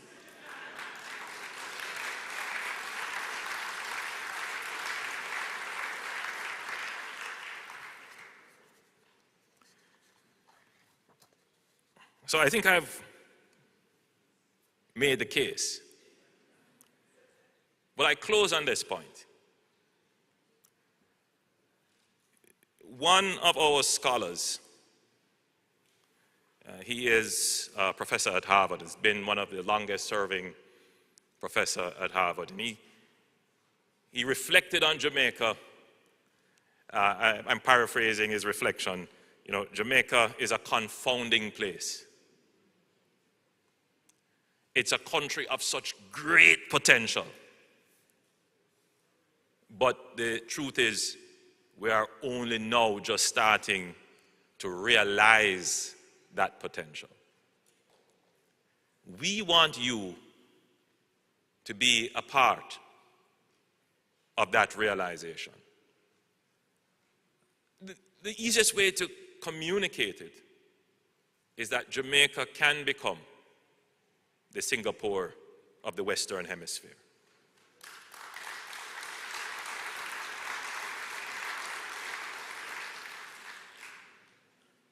Jamaica is one of the oldest democracies of modern time. Yes.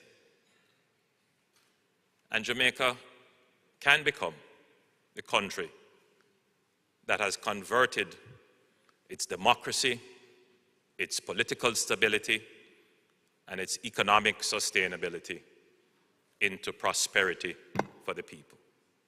That is the objective, to convert these great assets that we have into prosperity. It is not a simple journey. It's not a straightforward journey. But what you can be assured of is that the government and the people are committed to that journey. And we want to have you on board that journey in helping us to play our part in advancing the welfare of Jamaica and the whole human race. It is a mission that we can accomplish. God bless you, and thank you So when you wake up tomorrow, having heard my presentation, Jamaica will be the #1 place for you to come and invest. Thank you, everyone.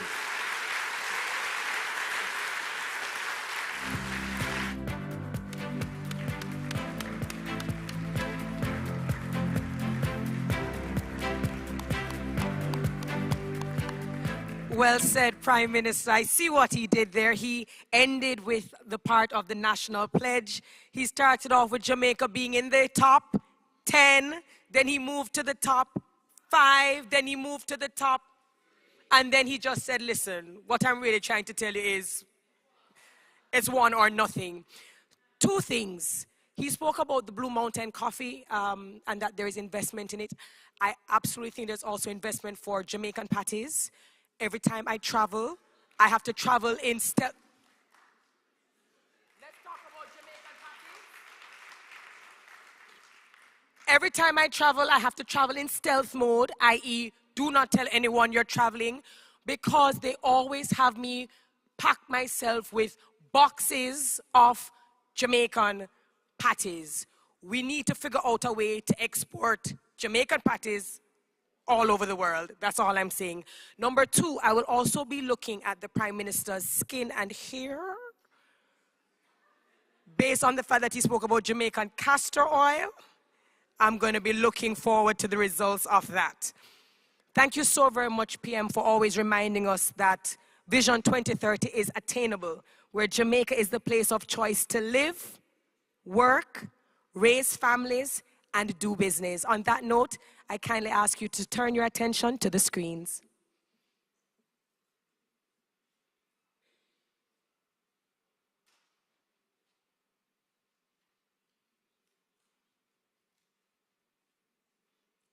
Jamaica, home of the resilient, passionate and hard-working. A people and a nation who have achieved and defied all odds, working to keep their economy growing, their country thriving, from investments made in innovative opportunities and exports demanded globally. We have a vision, now within our grasp, where Jamaica becomes the place of choice to live, work, raise families, and do business. We will not let go of this vision. We will grow. We will overcome these challenging times and look to the future with hope and positivity. These are special times. The world as we know it has changed, but home will always be in our hearts. And in Jamaica, you can always find a home. Think you know Jamaica? Look again. You will be surprised. Jamaica. Beautiful. That was our Jamaica Rising video. Now, I would love to, of course, we would all love to have the company of the Prime Minister for the entire day, but we do know that you are an extremely busy man. At this time, I will allow the Prime Minister to depart, accompanied by our Minister Hill and, of course, other ministers. I'll allow him to depart at this time. Could you kindly wave to our PM? Thank you so very much. And he's reminding us, when you go home and you wake up in the morning, have Jamaica as #1. Ladies and gentlemen, I want to remind you that the Wi-Fi in Invest Jamaica is open. If you haven't already registered for your B2B meetings, kindly register using the event platform. We have a pitch platform which will be taking place at the back of this hall on the left-hand side. I think you're really going to be interested in seeing the different kind of pitches that take place. We also have our exhibitors hall to the back on the right. But for now, we invite you to have your coffee break. It is on the outside, and we will resume. We will jump into our panel discussion in 15 minutes. So at 11:30, we will resume. See you then.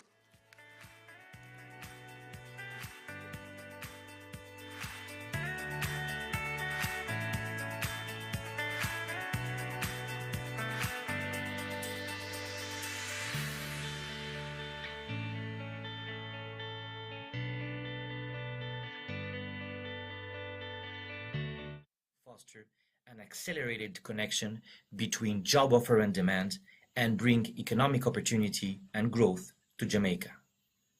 At Link 10, enabling economic opportunity at scale is our job. We want to connect every member of the professional workforce in the world to opportunity. To help tackle this mammoth task, we use artificial intelligence to assist with everything from finding our members the right job openings to surfacing better candidates for our customers. With AI, we're able to efficiently sort through the massive amount of data we have. Job postings, people you may want to connect with, feed content, and more, and align recommendations with members' interests.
try to remember.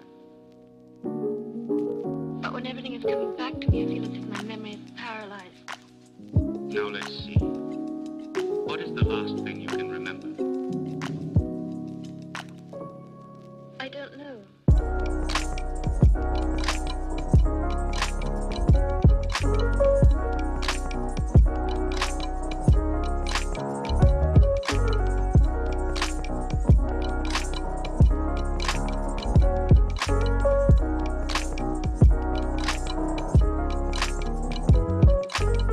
Go on.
Oh, wait a minute.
I try to remember.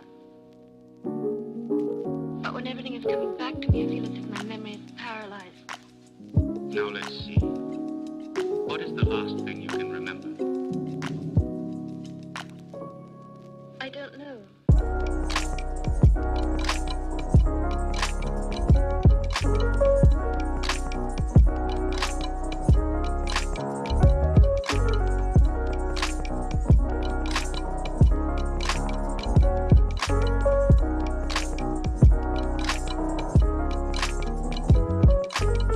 Go on.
Wait a minute.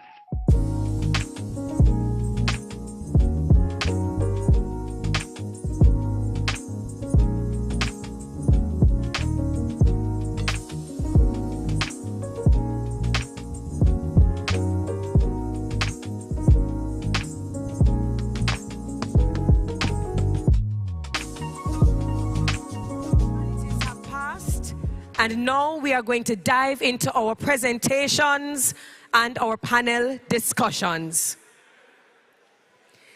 Ladies and gentlemen, I invite you to kindly take your seats so that we may begin.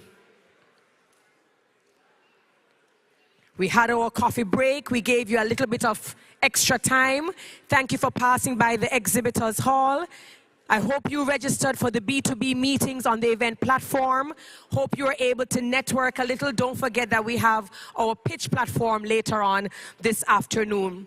So the formalities are over. This is when we take out our papers, our iPads, our notepads, our stylus, and anything that you might need. The theme, Jamaica, the Nearshore Delivery Hub of the Caribbean. At this time, I would like to invite our first presenter of the conference, Vice President, Research, Advocacy, and Project Implementation, JAMPRO. Her name is Shulette Cox, and her presentation is Jamaica, the Nearshore Delivery Hub of the Caribbean. Please welcome her.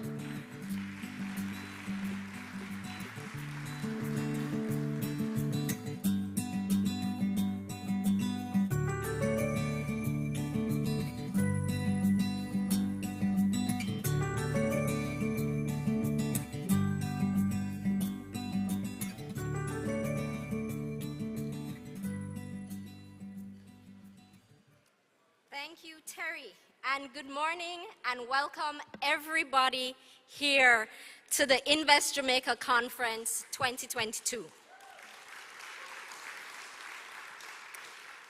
We at JAMPRO would like to thank you for joining us today and tomorrow as we explore Jamaica's economic opportunities, our growth, and our plans for the future. As Terry noted, I am Shalette Cox. I am Vice President for Research, Advocacy and Project Implementation at JAMPRO, or Jamaica Promotions Corporation, as we're formally called. It is my privilege to talk to you today and to give you a glimpse of the business opportunities in Jamaica. You know, as I sat in the audience earlier and I listened to our 4 speakers in our opening ceremony and our 3 ministers, and including the Prime Minister in particular, as a presenter, I started to think to myself, oh my gosh, what do I do now? They've pretty much given my presentation. But as a Jamaican, we see the positive side of everything. And what I can tell you is that the speakers today are representing the coherence of government, because everything that we have to say comes back to one thing, and all of them said it. Our government is committed to business, and by extension, we're committed to your investment in Jamaica. If you're not familiar with JAMPRO, we're Jamaica's economic development agency with an emphasis on promoting, facilitating, and advocating for export-focused investments into the island, as well as making business connections between local and international business communities. And finally, we are promoting Jamaican goods and services in local and overseas markets. So why should you invest in Jamaica? The fact is that many of you from overseas know Jamaica as a country of sun, sand, and sea. Some of you may also know us for Bob Marley or Usain Bolt. It is therefore my job this morning to tell you a little bit more about the business side of Jamaica and why we are the Nearshore Delivery Hub of the Caribbean. So to kick us off, Jamaica is the largest English-speaking country in the Caribbean with a population of 2.74 million people. One would never know the way our name is popular overseas that we're so small in terms of our population and size. We have a workforce of 1.3 million, and our economic fundamentalities are so strong. All our ministers and our Prime Minister spoke about it. In 2012, we had a debt-to-GDP ratio of 147%. Today, despite COVID, we stand at a percentage of 94%, and we are on target for 88% by the end of this fiscal year. Our Prime Minister likes to talk about the J-curve of our economic growth that happened with COVID. So for many years pre-COVID, 16 quarters in particular, we experienced growth. And then came COVID to just wash that away. But we did not stay down. We went down a little bit, and then we shot right back up. Last year, we experienced growth of 8.1%. And this year, to the end of September, we experienced growth of 5.2%. At the end of 2021, Jamaica had a stock of FDI of $17.5 billion. We have a stable and supportive democratic government, and our Prime Minister spoke to this. And even more so, our Minister of Finance did not by coincidence use the same terms that I'm using. We have an open and transparent investment regime. We have no foreign exchange controls, no limitations on foreign ownership, including land, and no restrictions on the repatriation of profits. This commitment has translated into programs to transform Jamaica's business environment through a series of business reforms. Earlier this year, our cabinet approved a national investment policy, which has now been submitted to Parliament for tabling, hopefully before the end of this year. And just to give you a snapshot of what our national investment policy will look like, we have pulled together practical policy changes that will make it easier to do business in Jamaica. We have a program to facilitate economic residency, not citizenship by investment, but economic residency based on firm foreign direct investments that are underpinned by job creation. We also have priority project designation. And when I heard Minister Clark speak about those billion-dollar projects, I want to let you know that even if you don't have $1 billion, we still have a plan for you. Because our priority projects, we look at the same sort of criteria and of the economic impact of your project, the innovation your project brings, the linkages to our economy. And what we have done and Cabinet has approved is that those projects will have expedited facilitation through government. Prime Minister, I think, also spoke about the number of assets that we have across government. Some of them we don't even remember. We're pulling together a government land bank so that when government agencies are approached by investors for land, they might not have it, but another agency might, and we can find that information. The government of Jamaica also supports a business environment reform agenda, and that reform agenda has 60-odd reforms that aim to make bureaucracy a thing of the past. Land titling. Land titling is something that many countries struggle with. But Jamaica is committed to transforming that to electronic land titling, making it easier to collateralize land and access financing. Despite a comprehensive tax reform program in 2013, the government is still looking to reform our tax program to make it easier to pay taxes. And then there's the Jamaica Single Window for Trade, which has far advanced and is now fully integrated with a customs system to make it easier to import and export from Jamaica. While Minister Clark spoke to the repeal and replacement of the Customs Act, which is pretty much in the last stages of Parliament, Senator Aubin Hill would speak about the repeal and replacement of our Trade Act, which is complementary and positioned to make it even simpler than we're already positioning to do.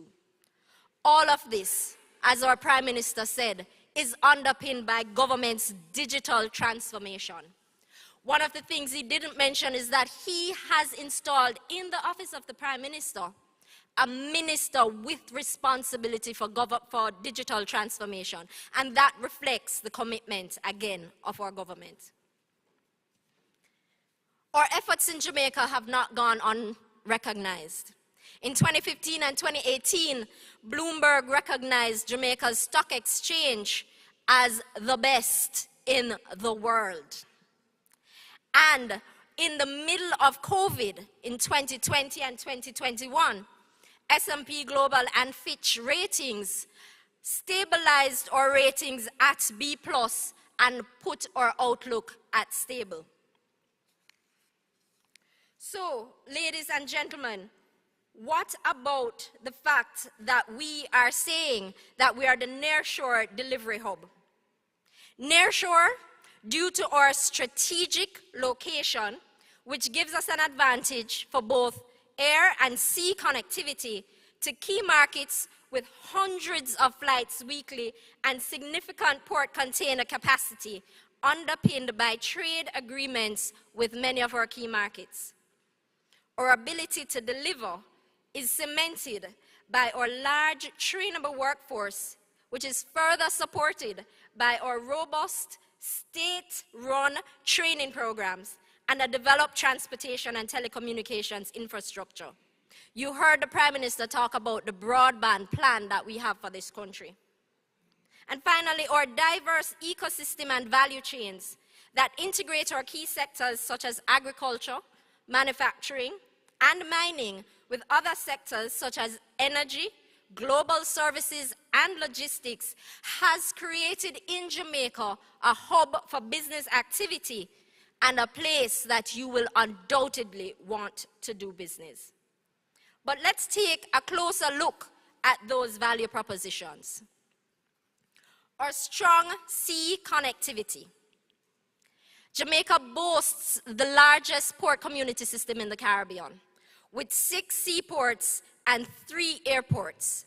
And the port community system is currently in its final stages of implementation.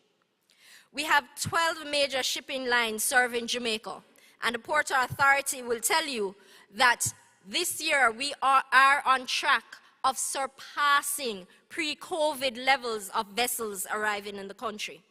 We have connections to 140 global ports, and our premier port, the Port of Kingston, has a full capacity of 3.2 million 20-foot equivalent units.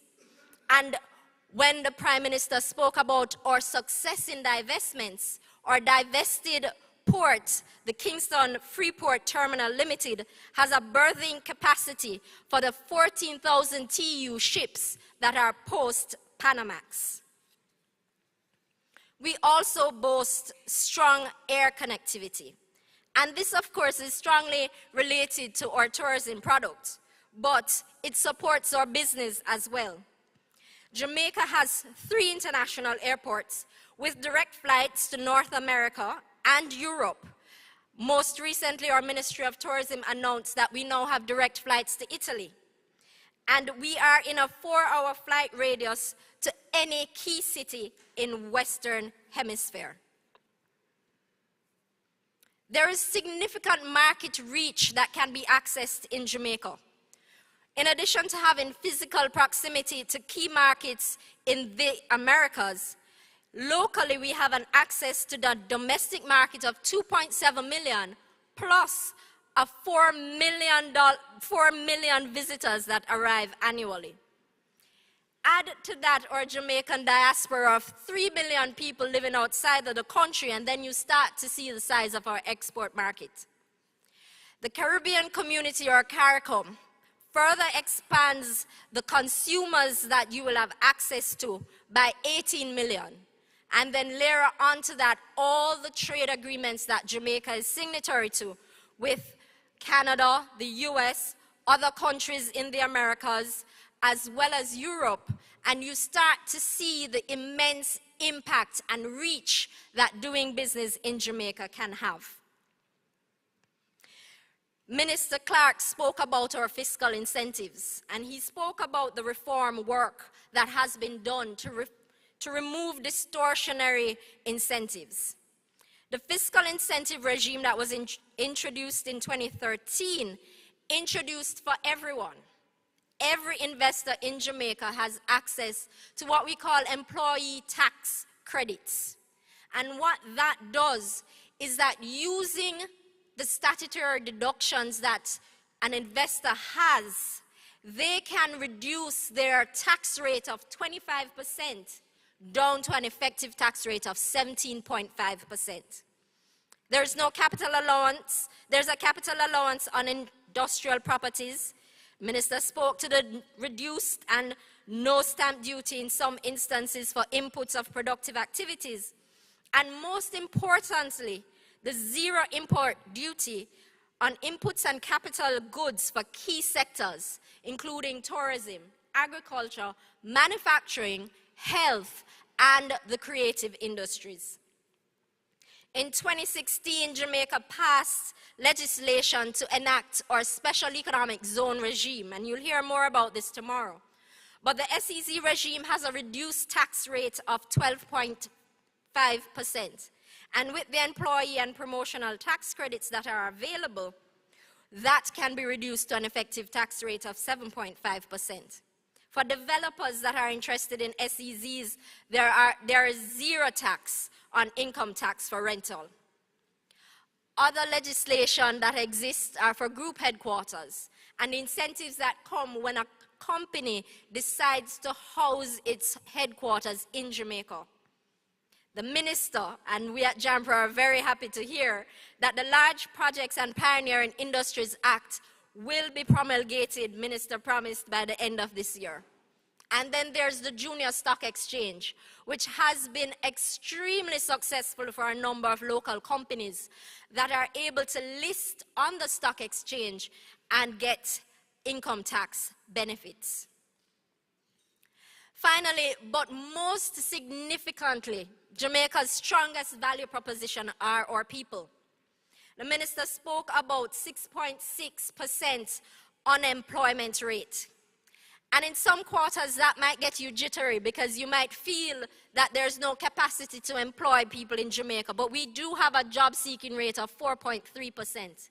And our Prime Minister has made it very clear, and the National Investment Policy reflects it, that where the government needs to import labor to subsidize work that needs to happen, the government is willing to look at that.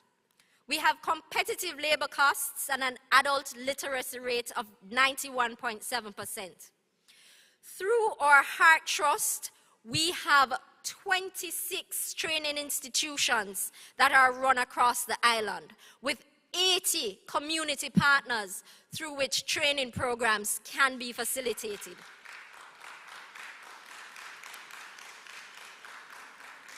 Last year, in coming out of the pandemic, HEART certified 46,000 people, almost 10,000 more than their 10-year average of 35,000 certifications.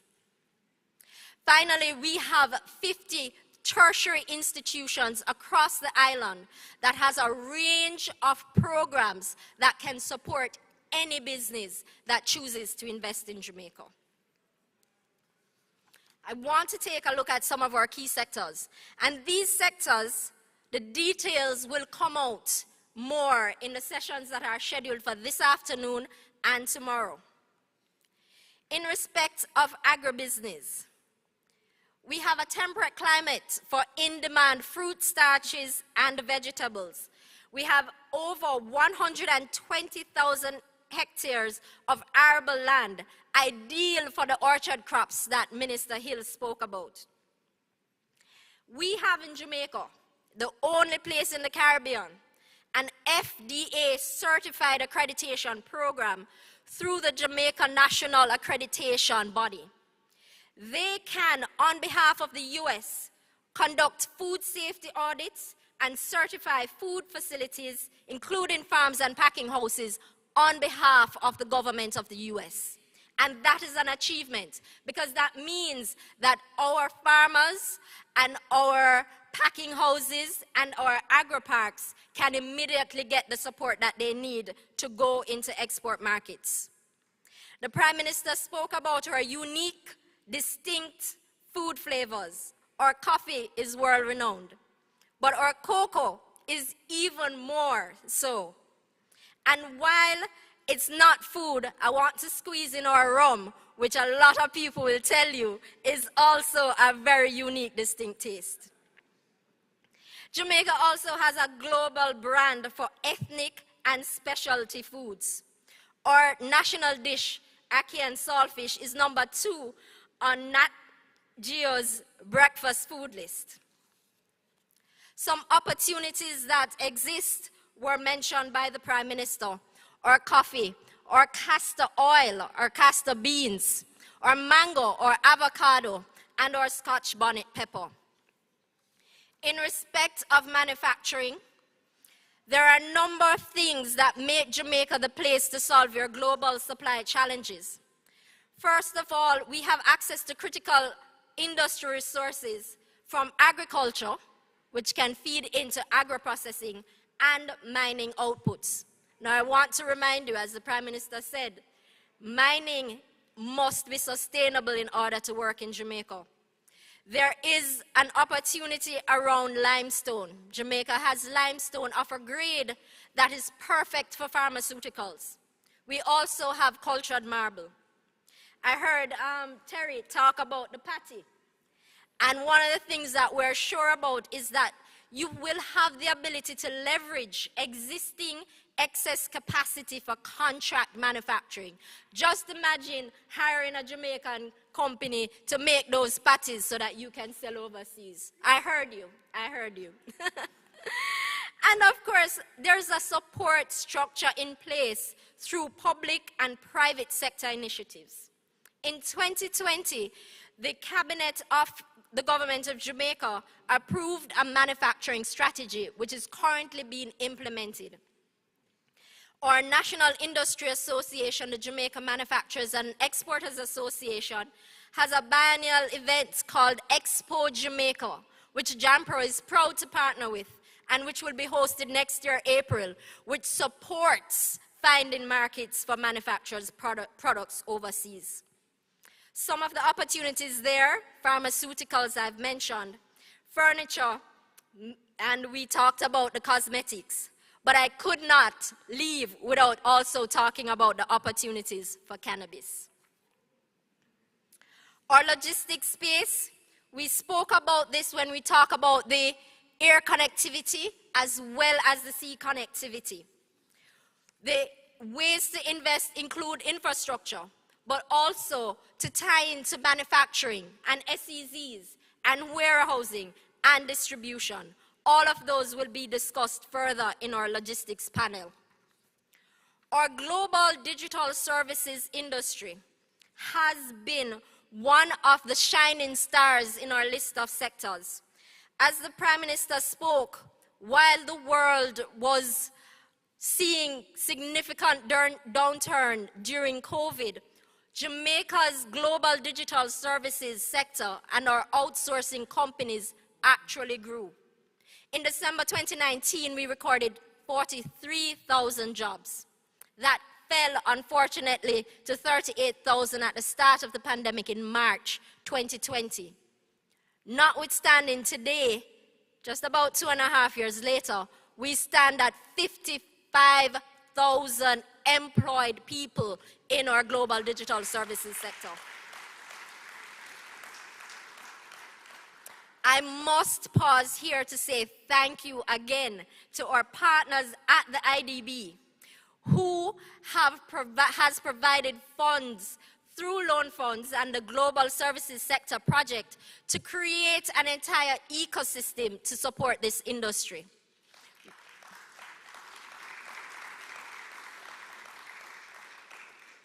That support through the government is on the basis of one, or nearshore location.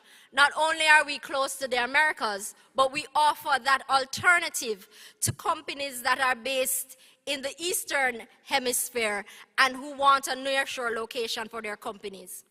Our attractive labor force in this industry is our best and most renowned asset. We talk about the cultural affinity of our Jamaicans, our English-speaking abilities, and our abilities to connect to the persons on the other line. This has allowed us to have a proven track record. We have companies that are from overseas located here, and we also have our proudly homegrown companies, and ITEL BPO is here today and will speak later.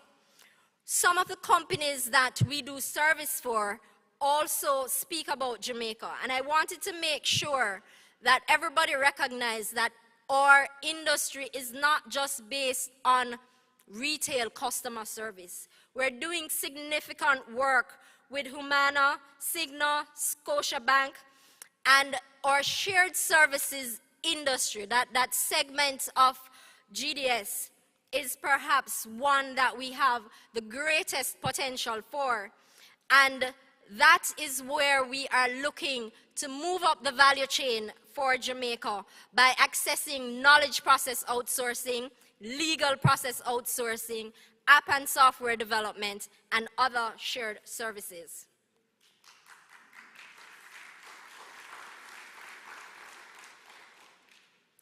I could not leave without talking about tourism.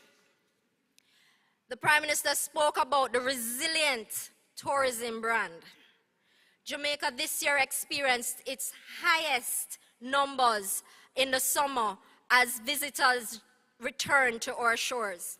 In October, the number of visitor arrivals surpassed pre-pandemic levels, and we continue to outpace the Caribbean.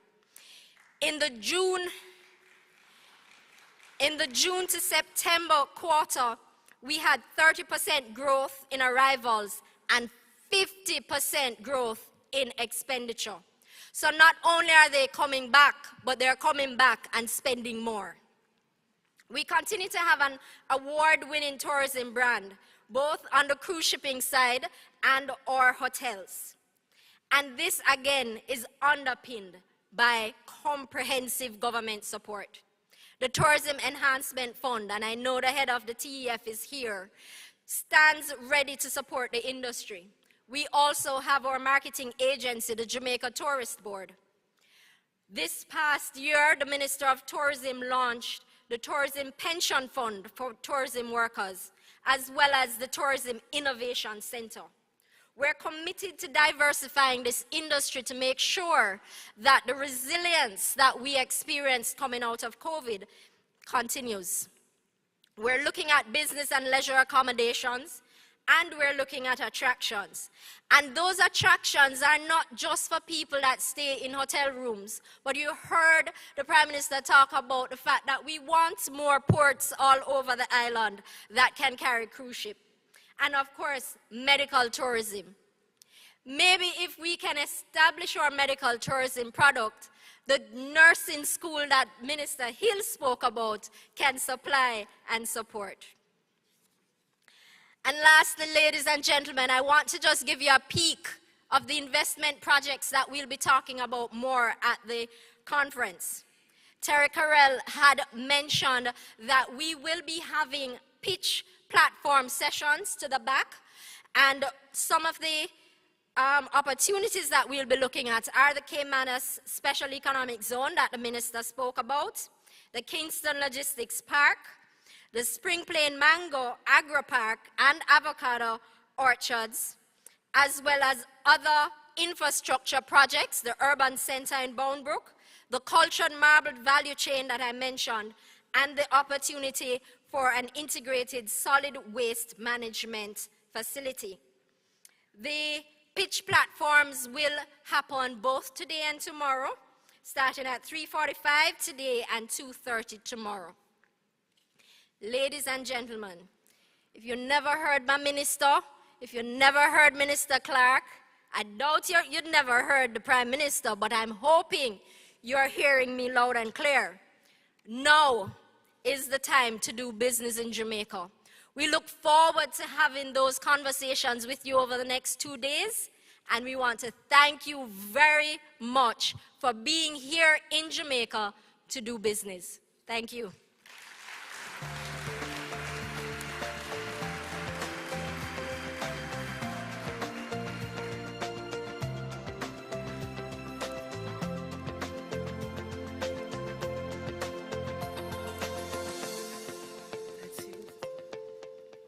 What a presentation.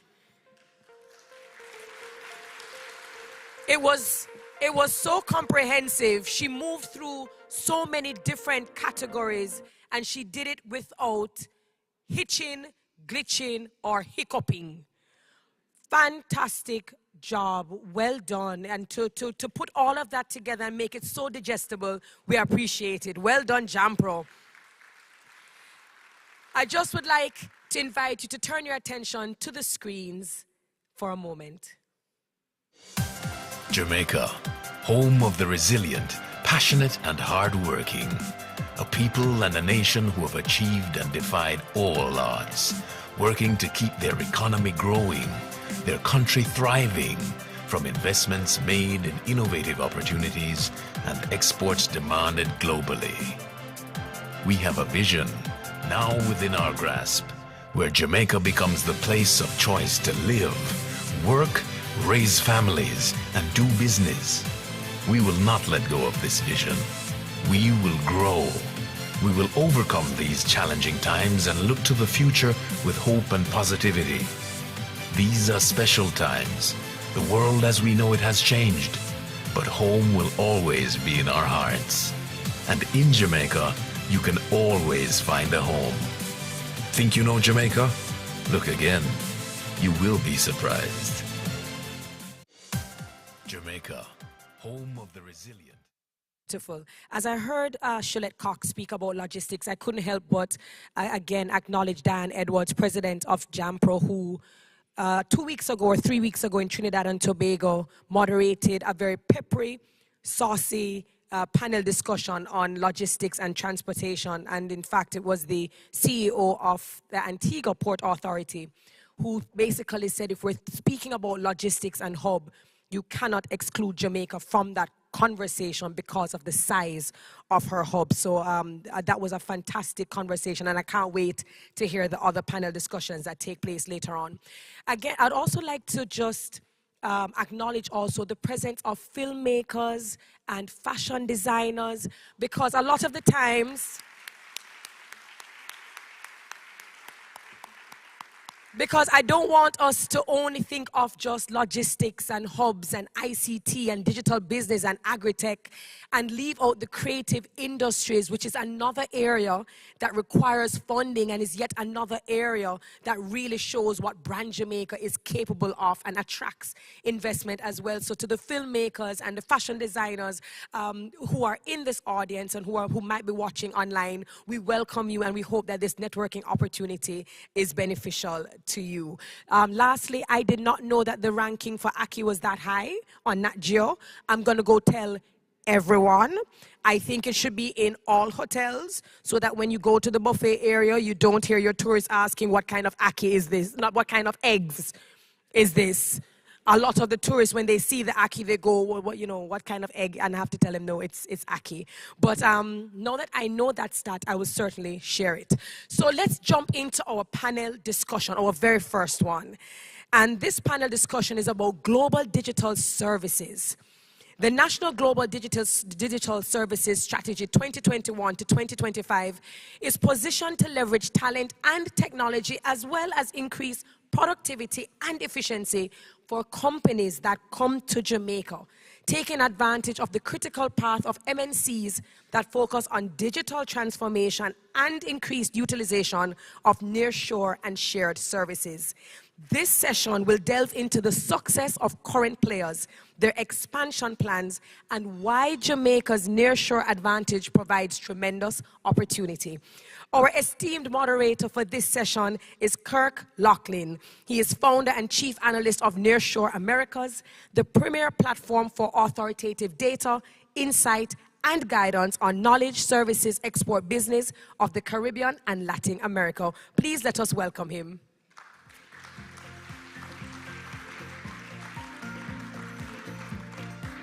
So this is Kirk Laughlin, our moderator, and our esteemed panelists who will be joining him. We welcome Anand Biradar, Delivery Head and Shared Services Leader, Americas Agility. He has over 20 years of experience in strategy design and execution, business development and expansion, organizational development, leadership, and business management. This is Anand Biradar. Our next panelist needs no introduction for those of us who know him. He is Yanni Epstein. Mr. Epstein is an entrepreneur and founding chairman and CEO of the Caribbean's largest homegrown CX provider, ITEL. He is a leader in modernizing and growing Caribbean's global services industry. And in fact, he is ranked among the 50 most influential executives for the Latin America and Caribbean region. Welcome, sir. Last but not least, we welcome Kishman Spence, Executive Director, KPMG JESS. Mr. Spence has over 23 years customer operations experience with global teams across the Caribbean, USA, Europe, Asia, and Africa, working with leading players in the telecommunication, online retail, and professional services space. Let us welcome Kishman Spence. This is panel discussion 1, Global Digital Services. Hello, everyone. How's everyone doing so far? Excellent, excellent. I'm really excited to be here. It's a true privilege. It's also wonderful to see so many good friends, old friends. I've been coming to Jamaica for close to 13 years now in the global digital services industry, and it's just been remarkable. And we're going to talk a little bit about that as well. I want to just start with the idea of reflection and the importance of reflection. My first visit here was in 2010. I got to meet Mr. Robinson here, getting off the plane. Conrad Robinson, if you don't know him, one of the best people you could ever meet entering a new market. And during those 2 or 3 days in Jamaica, we did some filming. We got to know some people, spent some time with Mr. Gittins in Kingston, and also Mr. Markar Jarrett. At that time, for those who don't know his story, there was one operation, Vistaprint, and the rest of his fields were empty. And what I found at that point was this it's very hard to describe, but there was this clear understanding and belief and aspiration about what could happen in Jamaica. And at the time, no one was necessarily saying we're about to create 50,000 jobs. But what was absolutely clear was this extraordinary level of confidence in knowing the job could get done exceptionally well. And it's only through reflecting on these things that you begin to appreciate how far the journey has been. Another thing, I don't want to overlook something really important about BPO, is how powerful this industry is in terms of engaging folks from the entire economic strata of a developing economy. Really important what this industry does for people. It's an entryway to what I often call an ability to speak, to have global fluency, especially in the world of digital, which, as we all have learned so much, is vast, and vast opportunity for individuals who enter, vast opportunity for entrepreneurs who want to grow from what they learned at the entry point. So during those 12 years, as many of you well know, many global services companies have come to Jamaica and have found great success, and we'll talk a little bit about that in the panel today. It's also important to point out, especially, I just want to talk a little bit about my position at Nearshore Americas. We're really the authority on the nearshore digital services conversation. We have more than 7,000 news stories, analyst reports, videos. There's a few documentaries. We've been doing our very best to tell the story. And many of you know this, but it's important to just be very mindful of the fact that this is a super competitive industry. There are 15 other very viable markets in our hemisphere who are working very hard as well to craft their pitch, to improve their delivery, to do everything that they can do to win business as well. And I don't want to take anything away from any of those markets. What they're doing is very important. But what has happened here is there's something that I found that many of the markets have. You know, we know about airlift and proximity and cost effectiveness and workforces that are really powerful. In the case of Jamaica, one, I have to definitely mention this. This is two things, actually. What we have in Jamaica, without question, is a very high-performing investment agency. There's no question about it. Our group, my editors, our analysts, work with agencies like JAMPRO all the time, and I can tell you, the group doing the work here is really focused, is really organized, has got great leadership, and to the Prime Minister's point, you see a continuity. And unfortunately, there's too many markets out there that perform well for 4 years, then a new government comes in and they're not even answering the phone anymore. They're not pitching us anymore. That's unfortunate. We haven't seen that in Jamaica. It's been very consistent. And the other point here is the government itself, as you know, is very fluent in this particular industry. They know the details. That absolutely matters to investors, that they can have a meaningful, deep, contextual conversation about how important these jobs are, how important BPO digital services is to Jamaica. And I think that's really important. Of course, ICT, telecommunications, solid, but I think we're all looking forward to greater improvement there. Another thing, as we think more about the uniqueness of the Jamaica offering, speed. Speed matters so much in our global services industry. Those consumers, like myself, have zero tolerance anymore for anything but fast-acting, actionable problem solvers for any number of consumer problems that may be out there. Jamaica has that talent, the speed to adapt to global business. We see it time and time again. So many of these things are fairly, some of these things are table stakes for some of these other markets I'm talking about. But I think the most consequential qualification is the inexhaustible pursuit of the business and the business opportunity. There is, as Terry spoke earlier, I love that word, vibrancy, and relatable. Those are uniquely Jamaican characteristics. I even think, I'll go as far as to say they're unique even in the Caribbean, because there's a humbleness that folks from Jamaica bring to the table about delivering services to global clients, and that's very, very powerful.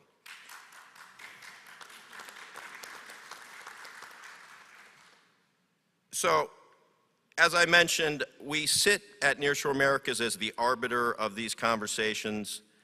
As Minister Clark pointed out, he had, as you may recall, talking about meeting with investors in London and the New York City area.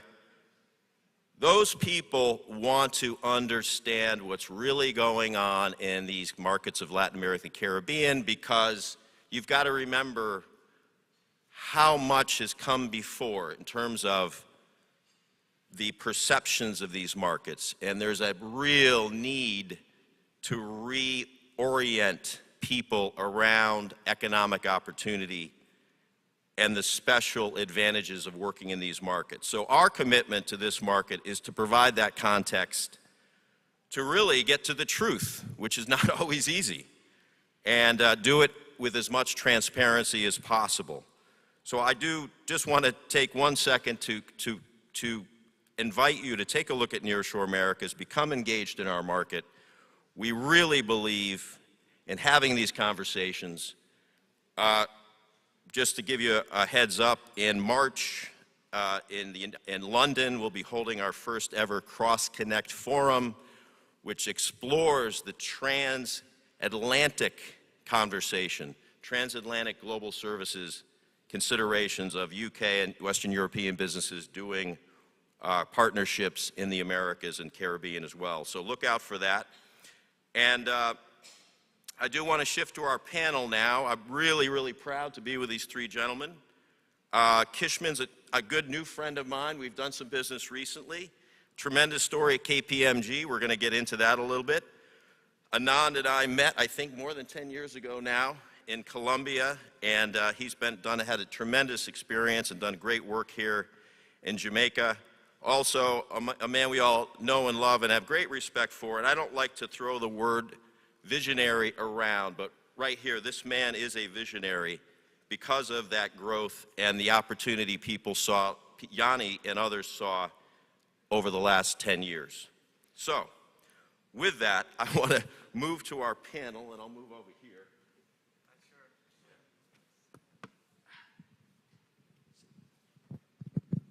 All right, great.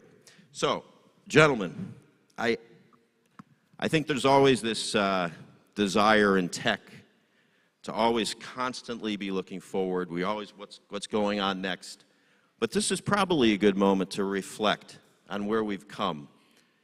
And in your own words, your own experience, I'd love to hear what you think has gone well. What has contributed to this story over the last 10 years? We'll start with you, Kishman. Yeah. Am I being heard? Yeah. Good. Yeah. I think this story of what has gone well in the global digital services space has a lot to do with what I think the engine of the industry is. We talk a lot about the tech, we talk a lot about the processes, we talk about nearshore, we talk about cultural affinity. And sometimes we forget that the engine of what drives it is the Jamaican people, you know, the people. And when I say the people, I'm not talking about the unemployment rate. I'm not talking about the percent of people who are job seekers. What I'm talking about is the unique personality of Jamaicans. And it's a unique creativeness, curiosity. Locally, we say if there's a system, Jamaican finds a way to break it. There's a positive side to it. When Jamaicans encounter a problem, they have that creative solution which our clients are looking for to say, it's not broken, we can fix it, we can work around it. So I think the people has been a tremendous part of the success story. If I had to say another thing that I think has really given us buoyancy as an industry is the way we have come together to become very nimble, adaptable, and flexible. The stories I hear from my client, who's KPMG in the US, is India is the hub of shared service centers globally. And when they go to India, they're told, this is how the thing works here. You know, if they say, I'd like to get a data scientist, the people tell them, sure, no problem, it takes 6 months. When they come here, we say, what do you want to have happen? And then we go off and say, how do we make this happen?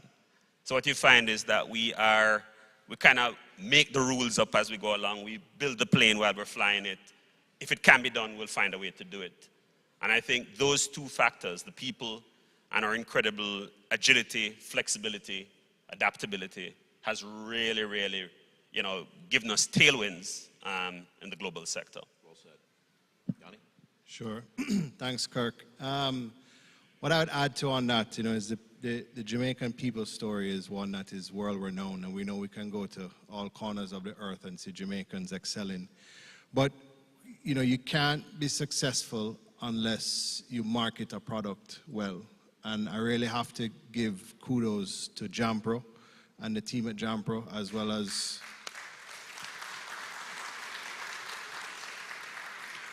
as Gloria Henry sitting in the front row there. You know, in 2012, after we saw ourselves relatively stagnant for a few years at about 12,000 jobs, we felt that we needed to get the Jamaica brand and the Jamaican name out there. And it's guys like yourself, Kirk, who thank you very much, and others in the industry that have really helped us to tell the story of Jamaica as to what the opportunities are, as Kishman said, from the front line and the management support in the industry. What is our competitive advantage or our value proposition in Jamaica, and get that out to the world. And then we started to see, you know, large players start to come into Jamaica, which provided a lot of credibility to what we were saying as Jamaicans and what we had the ability to do. And that is really what started the growth of this industry, where over the last 10 years we've gone from 12,500 to 55,000 in the industry, along with the support of the government and creating a framework for all of us to be successful, right? So to me, when I look back, really carrying the Jamaican flag and saying why we are as good as we are in the region, and why you should take your business from the far shore and bring it to the near shore and go to the largest English-speaking country in the Western Hemisphere, in the Caribbean, and make Jamaica your home is really the epitome of that story. I recognize this is a session before the lunch, so we're going to be brief. Summing up 10 years in 3 points. One, I would say the government and the associated agencies, whether it's Jampro, JCISA, and association, which is the Advocacy Association for the Industry, founded by Yanni, taken to the next level by Gloria. I think this team of people, irrespective of their roles, coming together to solve a problem, I think is the foundation of the last 10-year story. Top it up with people. The IQ and the EQ levels are fantastic in Jamaica. This is not somebody's storytelling. This is factual data coming out of the assessment analyses. And then the third part, I would say, is, you know, if the story has to hum again and again, it has to hinge on client endorsements. It has to hinge on true performance. And in our industry, you sneeze, you're measured, you move, you're measured. So everything is measured, so everything is factual, everything is data-driven. And I could tell you the net promoter scores for the performance we do in Jamaica, and I'm part of the healthcare industry, which is very sensitive, dealing with patients, dealing with doctors, and I got to tell you, the net promoter score, which represents in general the performance, right? So you have great team, whether it's government and the associated agencies. You got super IQ and EQ talent. Now the outcomes and the client endorsements just seal the story. That's 3 years. That's a really good place to move toward, Anand, and I'll follow up with you and I'll work the other two gentlemen in. But on that point of value creation, which is so crucial to our industry, this is sort of that moment the Prime Minister said, what better person than you guys to advocate for your own organizations? This is a chance for us to hear what is really going on. I think you all do pretty remarkable things, and you solve amazingly difficult problems, but do you have any anecdotes to help us understand, how brutal does it get in the healthcare industry, and what do your teams do to overcome these challenges? What stories come to mind for you? And you other guys, what are a couple of anecdotes I'd like to know more about? Go ahead. Okay, I want to give you two, right? One, Sagility is top 5 in the world when it comes to servicing U.S. healthcare end-to-end. What we do in Jamaica is largely the interaction part, which is taking care of the conversation with the patients or the doctors and the nurses. Now, one is irrespective of the education, Google hires people based on skills. We do the same. I mean, education matters. I think there is a lot of work being done there, but they have to go through a series of skills and assessments to get through. The IQ and the EQ levels are phenomenal here. And with that, they undergo 16 weeks of training. That's 4 months of training. By the end of it, we employ 3,500 people here. I would say their U.S. healthcare knowledge, as complex as it is better than 99.9% of the Americans. That's how deep their knowledge levels are. Now, starting from there, so the stories are, so you are talking to people who know U.S. healthcare in and out, and they can talk to you about the complexity of the healthcare system and go through it all to solve, the pain point, right? And you're dealing with a mom who's really pissed at paying $1,000 deductible, which she thought it's not the case, right? So those are tough conversations. So managing that in a clear, simpler terms, and healthcare is a very high compliance industry. There are things you can say, there are things you can't say. So you can't run your stories on a call. So you really have to speak the facts, but handle it with care. So it's a tough act. And I think globally we compete with many countries, and Jamaica stands in the top 1, top 2 position consistently, right? And the second story I think is the opportunity really is the nursing, right? And we employ over 1,500, 2,000 nurses in Philippines, and I'm thinking, why can't we do it in Jamaica, right? And I think either the PM or the Minister Hill was alluding to this, that there is an opportunity to drive nursing here in Jamaica. And I'd be happy to employ a lot of nurses. So this is going to be, we could have people anywhere in Jamaica and supporting. So I think those are the 2 stories I find relevant. Right. Yanni? Well,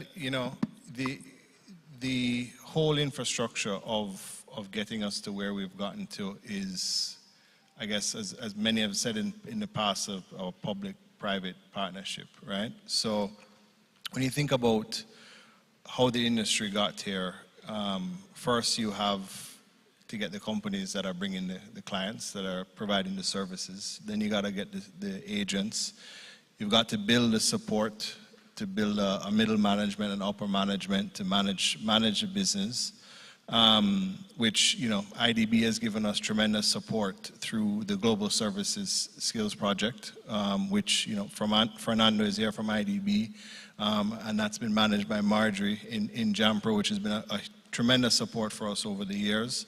But when you look at infrastructure, like none of us could really grow and develop the way we have without infrastructure. And through the Development Bank of Jamaica, very cheap funds have been made available over the years for people to build purpose-built BPO facilities, because prior to that, it was like the chicken and egg scenario, right? So, when you look at that, and you look at the telco, and you look at how people have been developed over the years, I mean, that's really the reason, altogether Jamaica has been successful, in my opinion. When you come down to ourselves, over the last 10 years, growing across the region, Jamaica being home with over 7,000 employees, with Jamaicans moving throughout the Caribbean. A lot of people say that, in many cases we are CARICOM at work, because we're taking Jamaicans that we've built and taking them to Guyana and to St. Lucia and to Honduras and other countries that we have developed into. That just goes to show, back to the point what Kishwan said, as to, the infrastructure of the people in Jamaica and how well we excel is really the story at the end of the day. And partly why we have been so successful. But the number one market to our industry is the United States. That's where the business is coming from, and be able to develop a sales infrastructure to bring that business here, it's only based off of the product that you've been able to develop over the years. So Kirk, you've asked to share two of the stories of what we deal with. I'll give you one that dates back to the start of the pandemic, and I'll share with you a very current one. At the start of the pandemic, we had just transitioned the procurement operations business to Jamaica from KPMG US. KJS has only one client, and it's KPMG US. KPMG US is the largest of 145 KPMG member firms globally. 35,000 employees, over 100 offices in 50 states. And they packed up their entire procurement operations and said, Jamaica, here you have it. And the minute that team got set up, a global pandemic that was never planned for broke out. We were staffed for what was the ongoing demand. And they said, KPMG Jamaica, we know you just got set up. You now need to handle procurement to take 35,000 employees and work from home, which means they need to have a kit equivalent to what they had in office. And we said, okay, let's do it. And not only were we able to successfully do that, but we managed from a performance perspective, which is crucially important, because Jamaica isn't just near and has cultural affinity, or metrics in procurement for a team that was just set up outpaced the team that was onshore in the United States doing this for decades. So that's real world Jamaica. In January of this year, I was doing a presentation to the national partner of operations in the KPMG US business.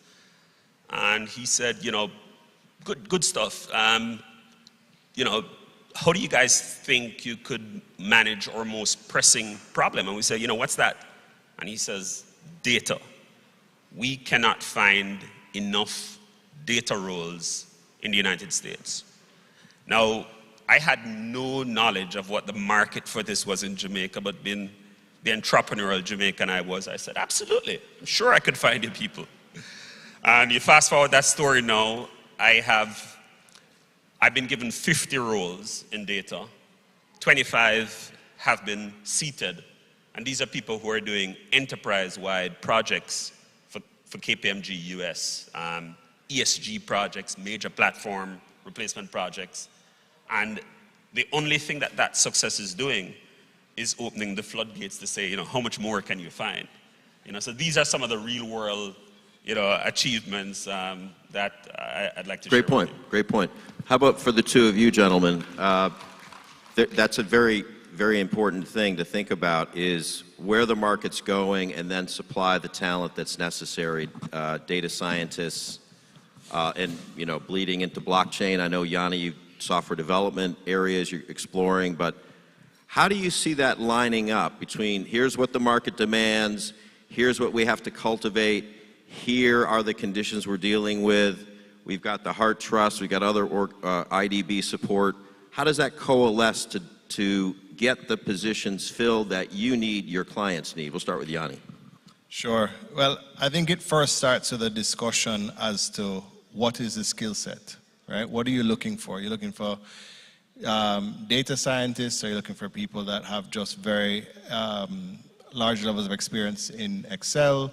Are you looking for analysts that are going to take the data and analyze it for you? And from that, you can then determine what is the skill set on the ground and where you can focus your energy to output a number of people. Now, we know that these are not opportunities that are going to bring us thousands of jobs like a traditional call center, customer care, or sales position, but these are positions that are what we would call higher up the value chain, that provide support not only to that business unit that has the thousands of agents on it, but you can have a micro business unit that is focusing solely on providing those services, like what Kishwan was saying inside of KPMG here in Jamaica. So, you know, when we look at that, we look at all of the markets that we operate in and see where we can provide those services from.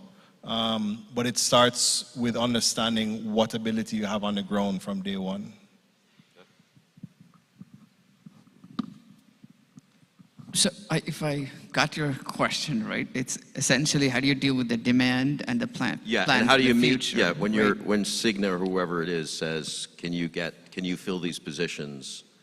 What does that whole ecosystem look like, and what do you have to do to make it happen? I think it would be exactly what Yanni said, right? I mean, once you understand the business outcome of that specific account or a program, I think you map the behaviors needed to drive a specific business outcome. Once you identify the behaviors required, and these are competencies, right? Where you got it's a repeatable behavior. Then you break it down to what skills and what knowledge will lead to that behavior. And then it breaks down to where is this talent which has this skill, this IQ level, this EQ level, this competency. And then your canvas to search for talent is clear. Great. I want to now pivot a little bit toward standing here now looking to the future. And I want to think a little bit about this concept of regional hub and the importance Jamaica has as a regional leader, and what does that imply? What responsibilities does that start to suggest? And if you noticed, Minister Aubrey Hill mentioned something very interesting, Yanni, about Guyana when he spoke earlier. And I've heard other mentions of, you know, various interactions and commentary from other Caribbean markets. And having made that point, but I also think we have to think in parallel with it. A fact that we all have to deal with is Jamaica has X numbers of people, and sometimes that is a unfair, you know, classification, right? Because if you look at the imagination that it took to get as far as we've all gotten over the last 10 years, I think there's an equivalent level of reimagining what we can become from here. So I guess what I'm trying to understand, and I want to start with you, Yanni, because you have really interesting operations in St. Lucia, Guyana. We've spent a lot of time in recently in a really interesting project there. But having said all that, where does Jamaica, what is its role as a catalyst or unifier, and why I think it's so important is those decision makers out there look at a few data points, oh, it's got this, it's got this, it's got that population, okay, they're not going to look. How do you overcome that? So, you know, what's really funny is I recall when we started 10 years ago on Nearshore Americas, it was very Central American driven. That's where the business was, right? And the irony of that now is 10 years later, I was talking to Fernando outside, is more and more of these Central American countries want to follow our GSS program. And they're kind of coming to us now as to, what have you guys done? How have you been successful? Because they're now realizing that, you know, they have to continue to develop their workforce if they want to continue to grow their industries, right? And what the pandemic taught us on a whole is, because, as the Prime Minister said, when it first struck and they kept the business process outsourcing industry open, it was while protecting lives and livelihoods and working with, between all of the mechanics of what was going on in the early stages of the pandemic, Jamaica was still open for business. To the opposite of that, you look at the Asian markets, like 10% of their overall industry, over 1 million people, were actually operating. So companies were scrounging to look for where they could put services to be delivered. And Jamaica was a star coming out of that. And I think not only Jamaica, but this region was a star coming out of that, which is why, as I've always said, even in our business to our board and our shareholders, is that Jamaica will continue and the Caribbean will continue to grow. One, because companies are looking to offset their risk profile out of the Asian markets, right? Two, it comes back to what Anand said, the net promoter score. The delivery and the service is there. So, with those two mixes, and you look at the infrastructure part and the technology and so on, and those are all table stakes that naturally will have to be there for it to be successful. So you add those two, is why we've gone from 43,000 pre-pandemic to 55,000 post-pandemic, and programs like the GSS project, which is preparing us to continue to have the filter of our frontline employees that are going to be the bulk of the industry, but it'll also allow us to get closer to that goal of taking our higher value services from today of about 25 to 30% to closer to 40 and potentially over the years 50%. And that is where you really create true value in the future of this industry. Okay, great. Kishman or Anand, do you have any comments along those lines? I think the point I would add on that is at KPMG, we also recognize that there is a regional opportunity, and I mean regional Caribbean opportunity. It's been quite advantageous for us because as a professional member service firm, we are KPMG CARICOM with offices in Barbados and Trinidad. And what that's allowing us an opportunity to do is to reimagine where we fill professional roles today in my organization. And it's an evolution. I think ultimately we want to get to the point where we're totally self-sufficient in the marketplace. But the honest reality is that today, the professional skills that I need are perhaps many of them thinking of migrating to markets in North America to find the jobs I need. So, our strategy is what do we need to do now to win and grow this business, and how do we hone talent in the future so that we can start to build from the university up the kind of talent we need in risk management and data and project management. And so one of the stories we have of that's success in the Caribbean is, as we have been on a quest to find nearly 50 project managers in very short order, we've said, let's see how robust the CSME engine is. And we have actually hired project managers from Trinidad who have worked with the Ministry of Labor to obtain, certificates for, and they're now working in Jamaica. Ultimately, we believe it's a model where, rising tides will lift all boats, and there's more than enough opportunity to go around for Jamaica to, to dominate, but pull along the other countries in the Caribbean. Great point. And I'll touch on one more point, and I think we'll close it out. But something I think, Anand, looking at the GSA organization and the long list of agenda items you have to deal with, something I think is super important, and Yanni, you may remember this a year or two ago, we had a question come up from the local press that was an interesting question, and it indicated to me perhaps there is, again, this is a perhaps there's room to grow in terms of the so-called general population knowing what this industry is really all about, and the entryway, as I was saying, toward career growth and global fluency and potential to go live in other markets and all kinds of things. Getting back to the GSA and your role, is that one of the objectives of your group, or to what degree is it important to your group that there's almost like a public relations effort to help people understand how important this industry is? And by the way, every country's a little different on this topic. I've seen a real variety of countries have great appreciation for the presence of these markets and these employers. And, there's a lot of opinions out there. So I don't know. What do you think? Thank you for asking me. It's a very important topic and a question. I think I would say on a scale of 1 to 10, I'd put Jamaica at 6 in ability to really understand and appreciate what this industry brings. Numbers, to an extent, tell the story. 1 billion in exports, 6% of the GDP, arguably. So it's a big industry, demands attention. But there is so much good this industry brings. So I will make 3 points, hopefully, to make it stick. One is the future of global digital services. As it says in the words, it's going to be a location agnostic business. It's going to be a time agnostic and maybe someday device agnostic. So that is the path. That's the path. It's inevitable path.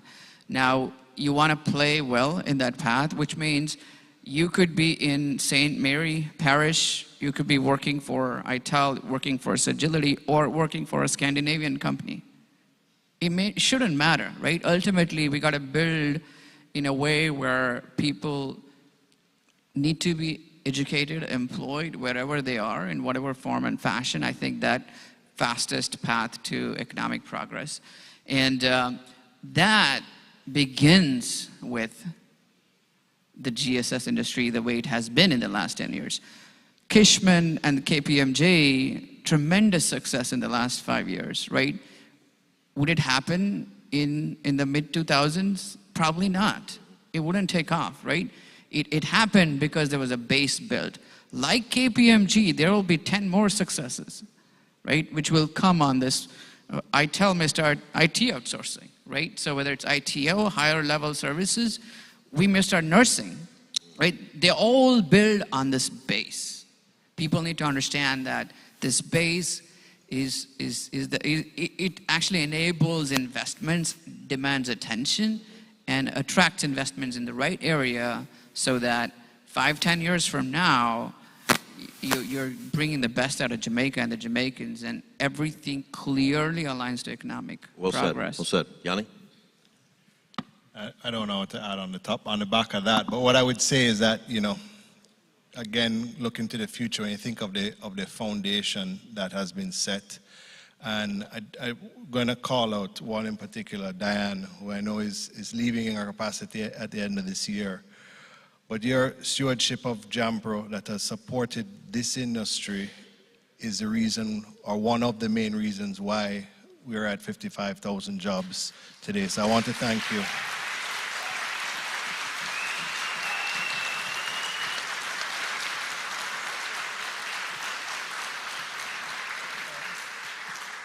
And in full disclosure, I'm a board director of JAMPRO as well. But I want to thank you for the job that you've done for not only JAMPRO, but for the sector and for Jamaica's success in this industry.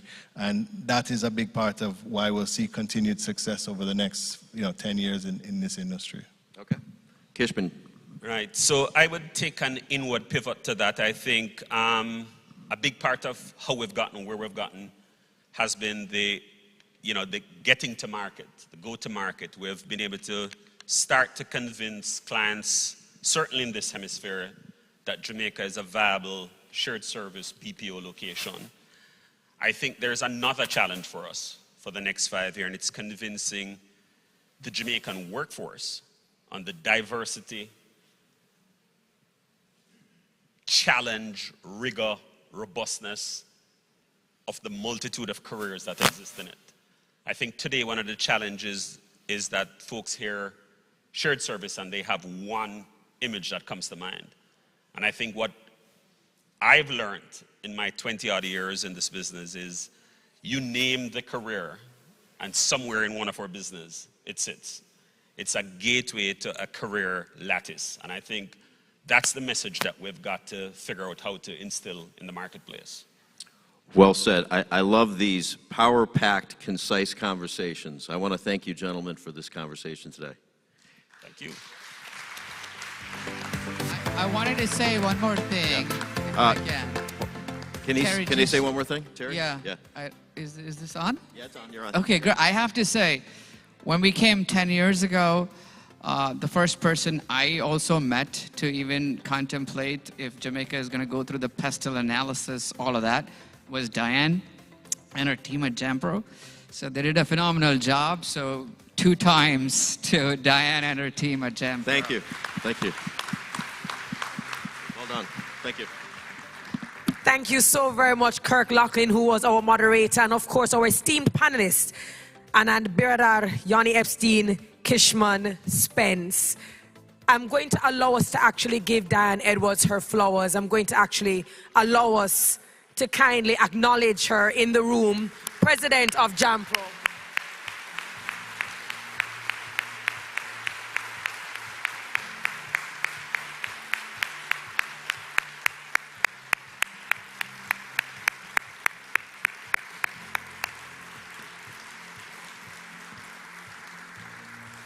I believe it's absolutely important that we don't wait for people to leave or to die to acknowledge them for the greatness that they represent. And certainly everywhere she has gone, she has carried Jamaica squarely on her shoulders.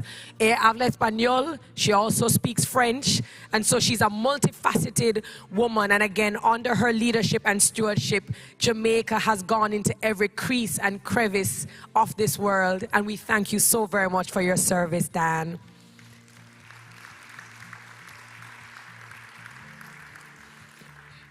Mi gente, hispanohablantes, ¿cómo están? ¿Cómo va todo? ¿Entienden todo? ¿No necesitan audífonos? Habla inglés perfectamente. Está bien. So we move from panel discussion 1, which was global digital services, and now we move to logistics hub. No pressure on this panel discussion, even though it stands between you and lunch. No pressure at all. We have a fantastic moderator who's well aware of the time and promises to keep this really concise but precise. Panel discussion number 2, logistics. Jamaica, a major global logistics hub. Jamaica's logistics infrastructure is well positioned to capture a greater market share of global logistics and increase the long-term competitiveness of Jamaica. Boasting arguably the most modern port in the region, as well as an enviable geographic location, Jamaica's physical and business infrastructure creates an ideal destination for enhanced linkages. Our esteemed moderator for this panel is Alex Irwin Hunt, editor at FDI Intelligence Financial Times. He covers trends and developments as global market editor at FDI Intelligence, writing articles about shaping investment decisions across industries, interviewing public and private sector leaders. Ladies and gentlemen, our moderator.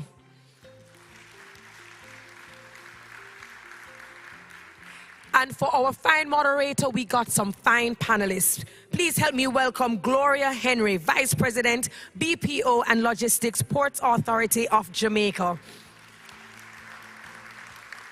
Ms. Henry is the recipient of the Nearshore America's 2022 Executive of the Year Award for Outstanding Leadership of the Jamaican outsourcing sector during the COVID-19 pandemic. And lastly, we would like to welcome Santiago Duque, Chief Operating Officer, SAP Latin America and the Caribbean North Region. He's an expert in emerging technologies applied to business transformation and has deep knowledge of SAP technology for supply chain management and sustainability issues. Ladies and gentlemen, Santiago Duque. And before we jump right into this panel discussion, I'd kind of like you to turn your attention to the screen.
Am I on? Yes. So as mentioned, I've got the very difficult task of being between you and I'm sure a very delicious Jamaican lunch. But just to set the scene for our conversation, I thought I'd just reflect on a bit of the macro picture that we've seen in supply chains in recent years. I think we all know that supply chain disruption has become the norm, from lockdowns and containers stuck in global hubs such as Shanghai to semiconductor shortages that have led factories to be stalling production. It's clear that bottlenecks have very much been a factor in life in recent years. And we know about some of the shocks here. We've had the COVID-19 pandemic, the war in Ukraine, and of course some geopolitical tensions, which are all leading to some of these disruptions that I've outlined. But the key point here is that it's the makeup of global value chains that are amplifying these disruptions. And this is why businesses are looking to build resilience, improve their sustainability profiles of their footprints, and re-strategize, rejig where they are based around the world. And this is very much, this touches on exactly what we'll be discussing, logistics sector in Jamaica. But I suppose, I think, well, I'm probably going to stick to about 30 minutes for this discussion rather than 45. So I'm going to come to Santiago first. I think, can you just reflect on that macro picture I've outlined and maybe share some solutions that SAP are working on specifically when it comes to supply chains and logistics?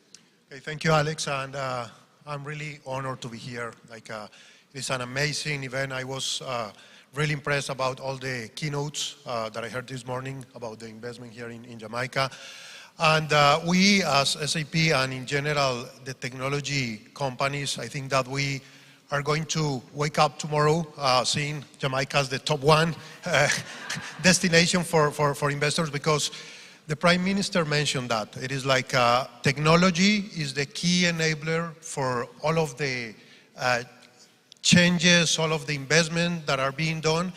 And I would like to talk a little bit about that. So first of all, what we have seen as SAP in terms of digital supply chain, on supply chain disruptions, it is like in the world, there has been building, the companies were building supply chains for decades that were lean supply chains, like the just-in-time approach. Everything should be perfect. The time for transportation, to have the, in the warehouse, optimization. Everything was about optimization. And supply chains were seen in the companies as cost centers. In order to do so, so the investment were done in terms of how to optimize the supply chain in the whole processes. But the pandemic arrives and we saw that it was more than empty the shelves. It was the disruption. How these lean supply chain were affected. And I think that the Prime Minister mentioned that. The companies that survived in a best way were the ones that have more resilient supply chain, meaning like some way to do better transportation or to do like different connections in terms of transportation, also with some security stocks in the warehouses.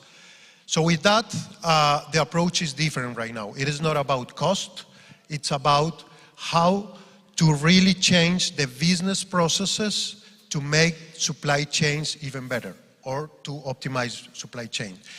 So in terms of business, we have seen three topics that are needed to be taken into account to have resilient supply chain. The first one is to really have connected or to connect the supply chain to the whole business. Supply chain is not only about logistics. It's how to connect the supply chain to the demands from our customers, to the cost, to the financial part, to purchasing, to all the elements of the business processes in the company. The second topic, it's on how this supply chain needs to use real-time information. When I'm talking about real-time information, for years, supply chains were about analyzing historical data to take decisions. But now, this is not enough. You need to take information in real time to see and to plan what is going to be done in terms of transportation, warehousing, and all of these topics.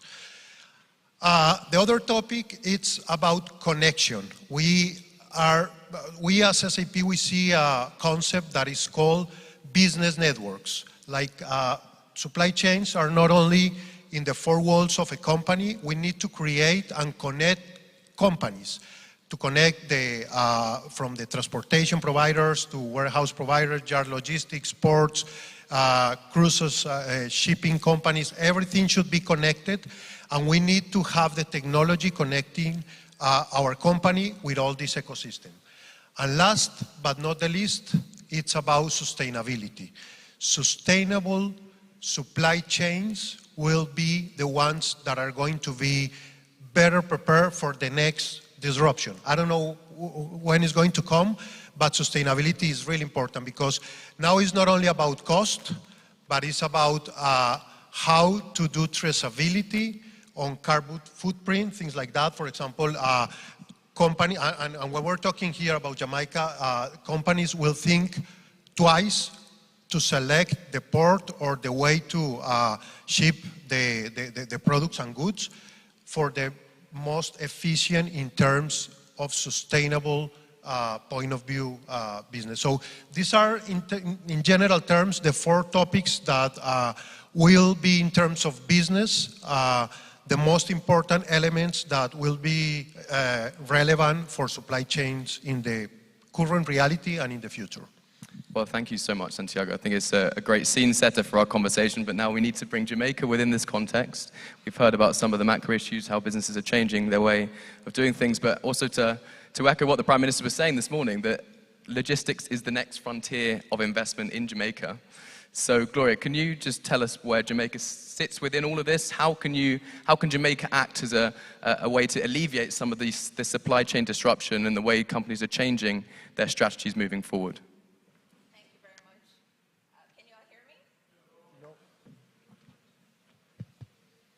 Okay, is that better? Awesome. Good afternoon, everyone. I'm very pleased to be here today to be part of this panel. All of you know me from BPO, but I'm leveraging my expertise in BPO to support another industry. I want to first greet you on behalf of our President and CEO, Professor the Honorable Gordon Shirley, and to really salute and recognize the effort of Edmund Marsh, who has done a lot of work, a lot of the ideation and baseline studies that were done to create a framework for logistics and for Jamaica to really put itself in the front row of logistics services in the world. You've heard the Prime Minister saying that Jamaica has been positioned as a fourth node in the global logistics hub. And this started many years ago. So, I want to really bring you back to the genesis of where this actually started. And this started years ago with the Port Authority having the vision and the foresight to develop capacity, exploiting the favorability of the Port of Kingston, which is situated in the 7th largest natural harbor in the world, and our geographic location to invest in infrastructure that gave us capacity and creating about 2.8 million TEU capacity in the Kingston Container Terminal. And then later on in 2016 to also have the vision and foresight to see that the kind of investment capital that was needed to take Jamaica to where it needs to go in global prominence in its port services and logistics service needed, more than what the government could afford at the time. It needed a kind of flexibility and agility that is not necessarily resident in a government agency. And so under the PPP model, a concession agreement was entered with CMA CGM, which is one of the largest shipping lines in the world, to create the Kingston Freeport Terminal. Today, Kingston Freeport Terminal has capacity to handle 3.2 million 20-foot equivalent TEU container. And it is that type of capacity and investments. They have since invested over $343 million in infrastructure development, in modernizing equipment, in putting in customer service systems, digital systems, security systems, and building out an enviable port in the region. And I'd really like to use this opportunity to ask you to give a round of applause to Kingston Freeport Terminal.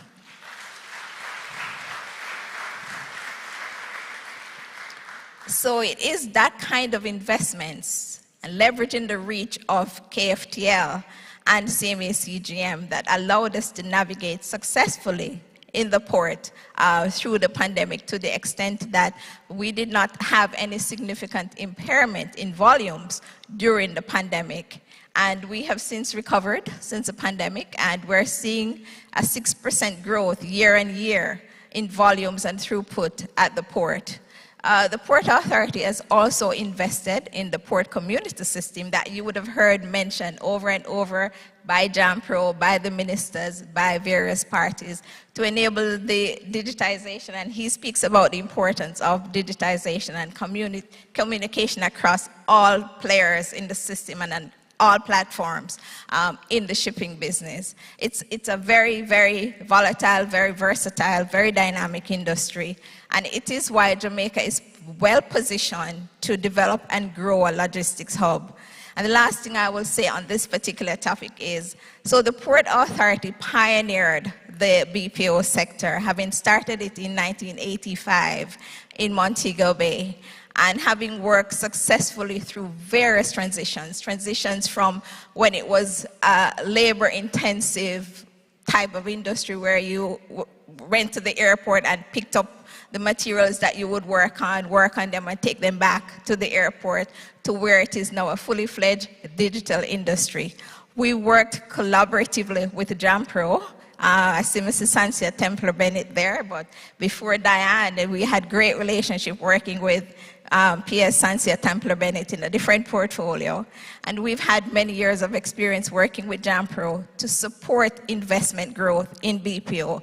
That's the kind of expertise that we're looking to bring to logistics. We are working to leverage what has already been put on the ground by Kingston Wharves in total logistics, Denning Brothers, Real-Time, and lots of other providers in Jamaica, using the strong position that Jamaica has and its capacity to make logistics not just the next frontier, but the next big thing for Jamaica. Well, thank you very much for that, Gloria. And I would add, I mean, we track foreign direct investment across the globe, and we've seen a massive expansion in capital expenditure pledges within the freight distribution services sector, and it's brilliant to hear that Jamaica has been successful with that CMA-CGM project. On that note, we've seen some additional capacity coming online. You've mentioned, obviously, the trends when it comes to digitization and how you need that visibility across supply chains. But I wonder if you could reflect, Santiago, for a moment on your view of the Caribbean region and Jamaica specifically, and some of SAP's views within what's happening in the region. And I would like to elaborate this answer more in terms of how we, as technology business, we are seeing Jamaica and the Caribbean as part of a very important, investment destination. Why? I'm going to share a little bit of the numbers on what we have in Latin America. In the case of SAP, we have more than 50,000 customers. From these 50,000, we have more than something like 2,000 in the Caribbean, and specifically more than 100 here in Jamaica. So we are really, putting the digital and the technology to this transformation that we're seeing in the business. Because at the end, and it's really interesting as we have seen this event, because we heard from the government, specifically the investments that are being done in terms of the highways, of the communications, the internet expansion that is coming. We have seen in terms of people, I have heard in the previous panel how the local talent, it is really prepared to face this disruption and this, not this disruption, this great opportunity that we have in front of us.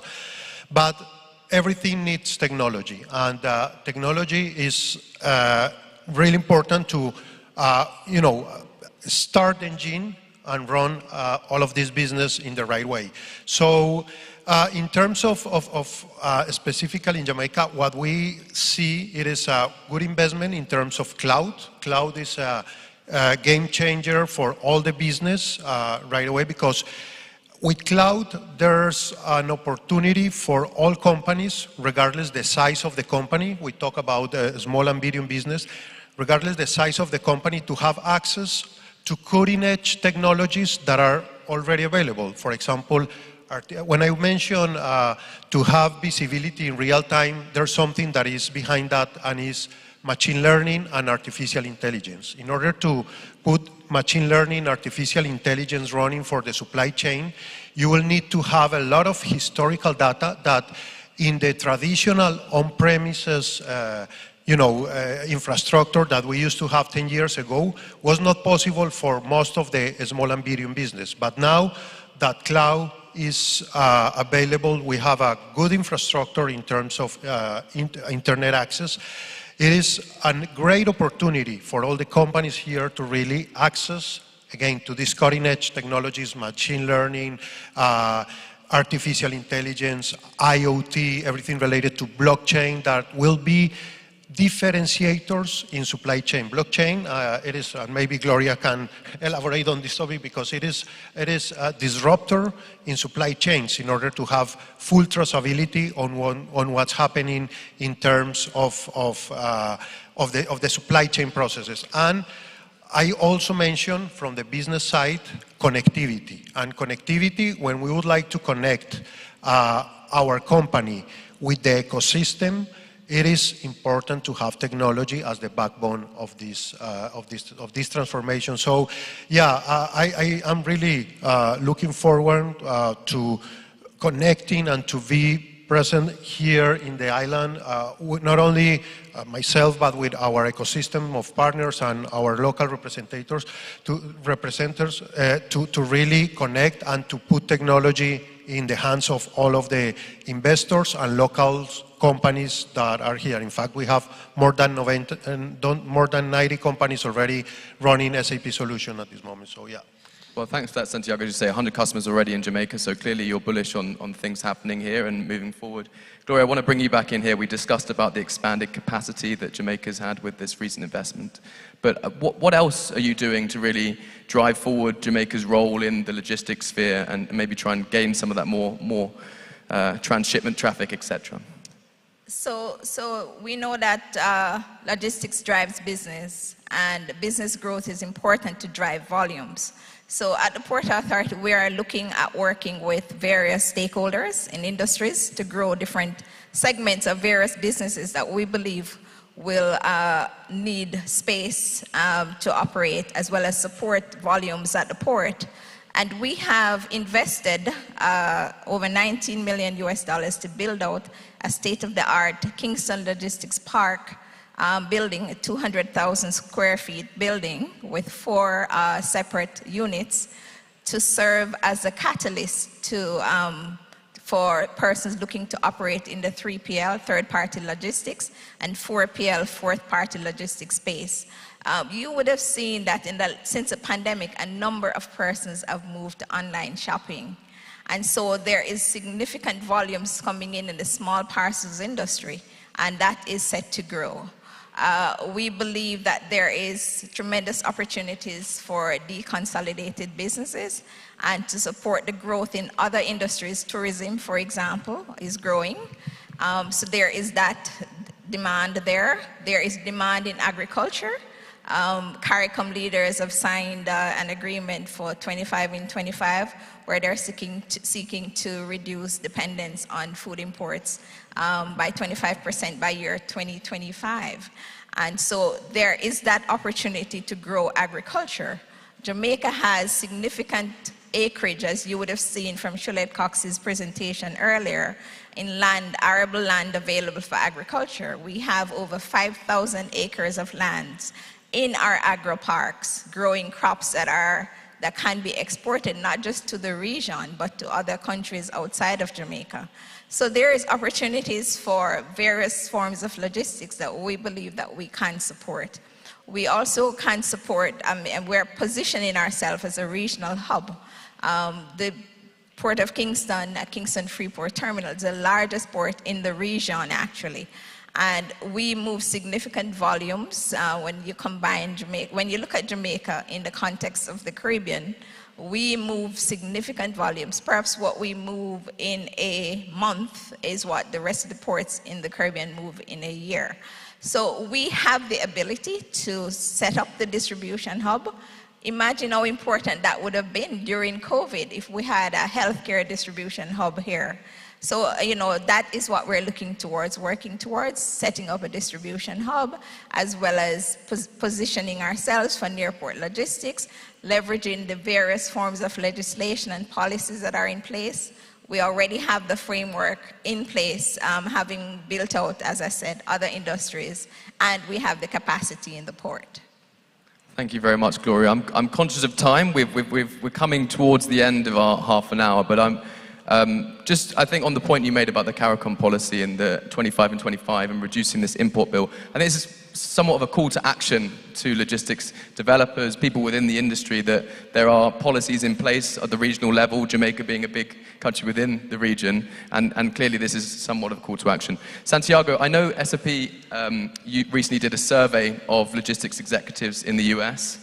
Absolutely, and it is, you're really, you do a lot of research, because this survey is recent. It was published a couple of weeks ago, and it's a survey that was done with more than 400 C-levels in the supply chain arena.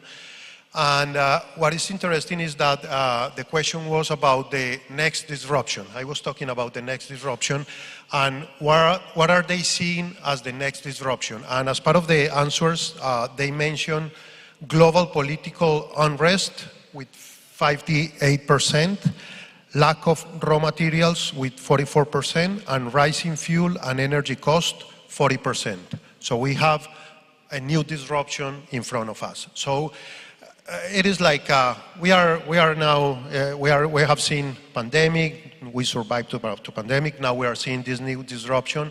The important thing here is what to do, how to be better prepared with the supply chain of the future. And in order to do so, the first thing is to mention that when we, as technology, we see supply chain, we are not seeing only transportation and warehouse. We are seeing from the design to planning to manufacturing to warehouse, transportation, and operation of the infrastructure. We see the whole value chain. And we need to put technology in every element of this value chain. How? In terms of planning, by introducing machine learning and artificial intelligence, by using, real-time information to predict what is going to happen and to have several scenarios that can help us to really survive into the disruption. This is the first topic. On that point, just because I'm conscious of time, can you reflect a little bit on some of the insights from that report and where Jamaica would stand within that? You talked about the priorities at the start.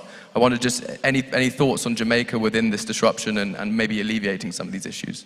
Okay, no, and just to finish, it is, I know we are running low of time, but it is the concept of the whole supply chain, also including all of these technologies, machine learning, then Industry 4.0, and this is something we saw that we have agribusiness, we have manufacturing, we need to put technology to these industries, and this is something, as I was mentioning in the previous question, that is available to everybody right now. It's technology that is not only for the big customers or the big companies. It is available because the cost and the availability via the cloud is something that we can access to. So it is ready for Jamaica. We are ready to put all of this technology to all of the customers, companies here in the country. So yeah, this is pretty much what I would like to say. Thank you very much, Santiago. Sorry to stop you. He was giving us lots of fantastic insights, but I'm just conscious that everyone's getting hungry. But Gloria, I want to come back to you. Can you reflect a little bit on the inter-Caribbean trade and also trade with Africa? I know you wanted to share some thoughts on that, and maybe that is a potential opportunity within the logistics space.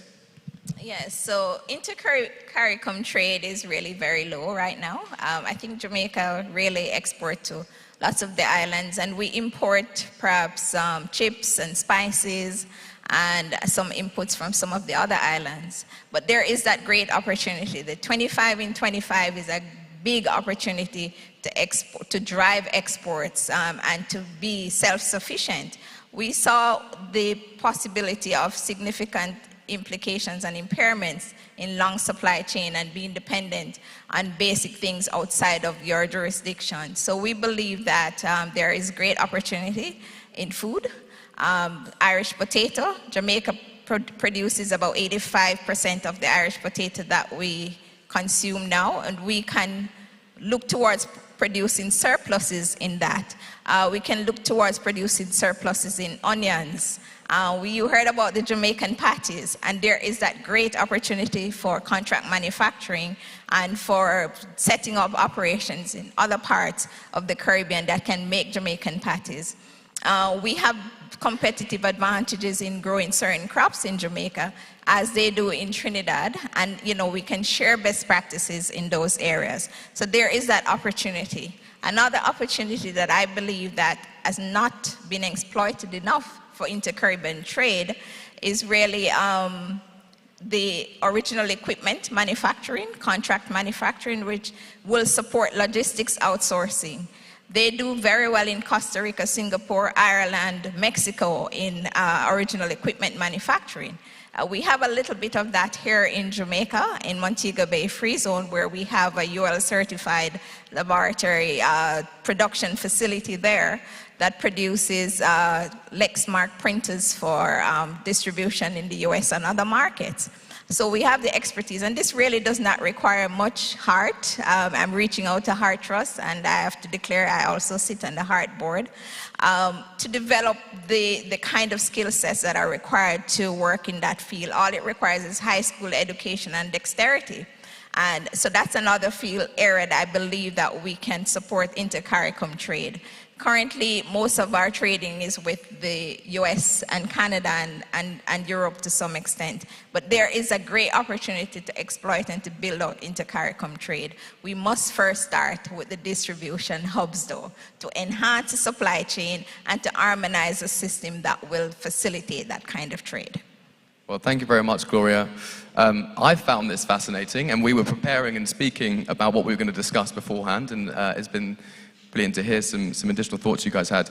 I guess from my side, I think it's clear to echo what the Prime Minister said this morning. Logistics is the next frontier of investment in Jamaica. We have exciting new capacity that's come online. We have the logistics park that was mentioned. And this sort of infrastructure is crucial when we're going to be looking toward, or businesses looking towards, solving some of those supply chain issues that Santiago has outlined. I wonder, just for the audience, before we go to lunch, whether you guys could share just a few main takeaways for them as they mull over the morning session. So, Santiago, can you go first? Really short, because I know you're hungry and the supply chain will allow us to go for our lunch. No, it is pretty simple. Technology is there, is available, and is ready to use. It is not like 10 years ago when we have to do great investments in technology. Now we have cutting-edge technology really available for all companies and specifically for Jamaica. So I would keep like this. And Gloria? We have to exploit capacities, and we have the Cayman Special Economic Zone, and there's a pitch for that later, which presents tremendous opportunity to grow in the logistics space and to grow manufacturing, BPO and other services, healthcare and other services. And I think, again, we really have to do better in inter-CARICOM trade. Perhaps they can learn from ITEL BPO, Yanni. Yanni, set up ITEL right here in Jamaica and is now operating in 9 countries. And, it shows, how we can move a successful entity from one CARICOM country into another and drive success in that country. And I think that we really need to exploit the opportunities, and we must do all that we can to achieve that 25 by 25.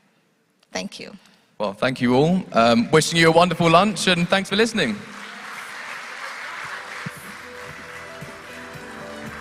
Well said, well done. Thank you so very much, Alex Irwin Hunt, for being an impeccable moderator, to Gloria Henry and Santiago Duque for being our panelists. Ladies and gentlemen, if you haven't already registered for the B2B meetings, please go ahead and do so using the event platform.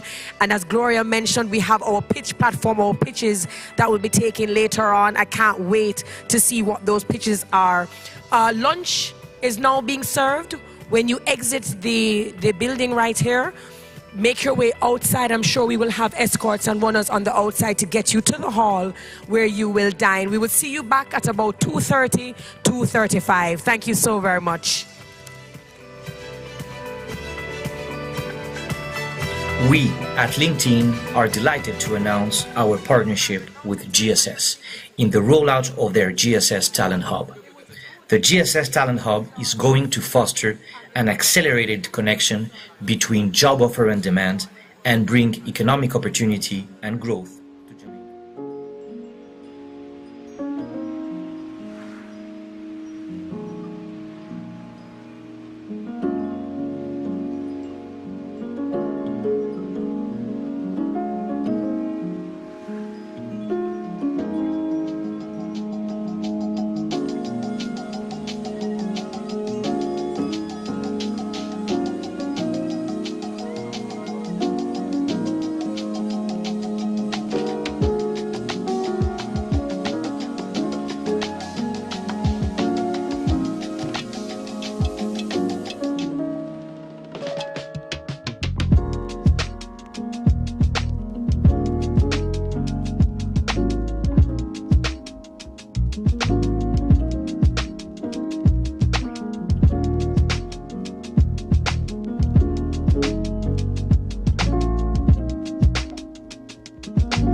I don't know.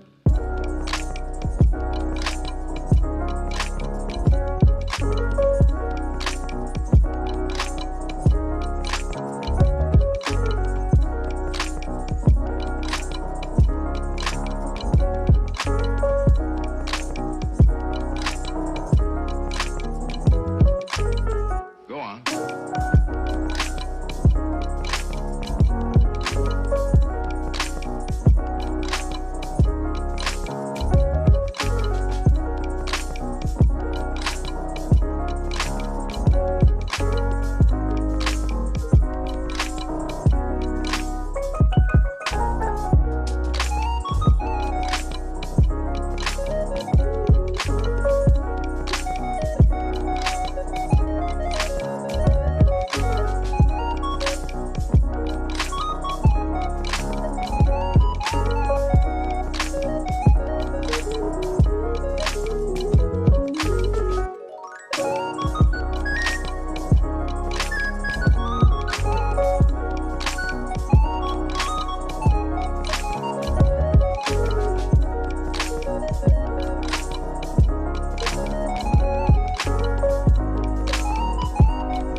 Wait a minute.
to remember.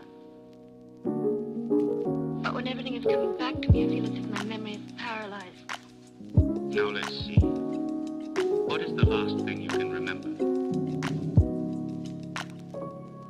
I don't know.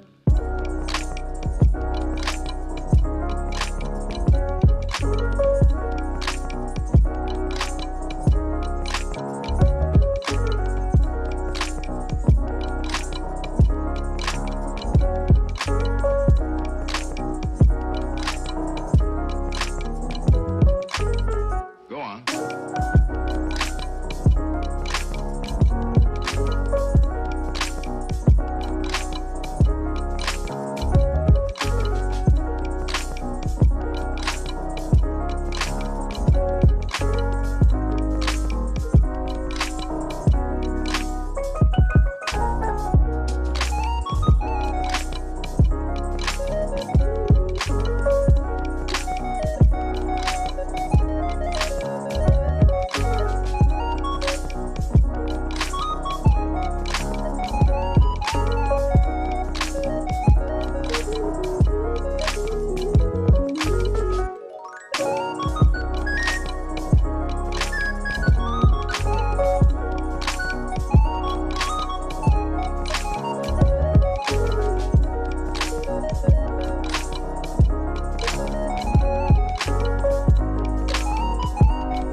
Oh, wait a minute.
remember.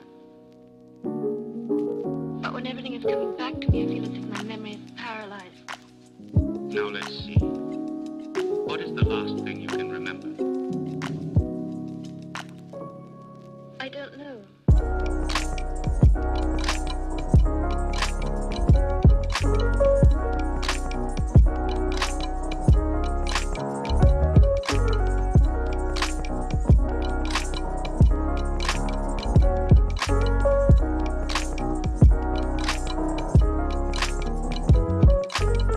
Go on.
Wait a minute.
Nothing's coming back to me. I feel as if my memory is paralyzed. Now let's see. What is the last thing you can remember? I don't know.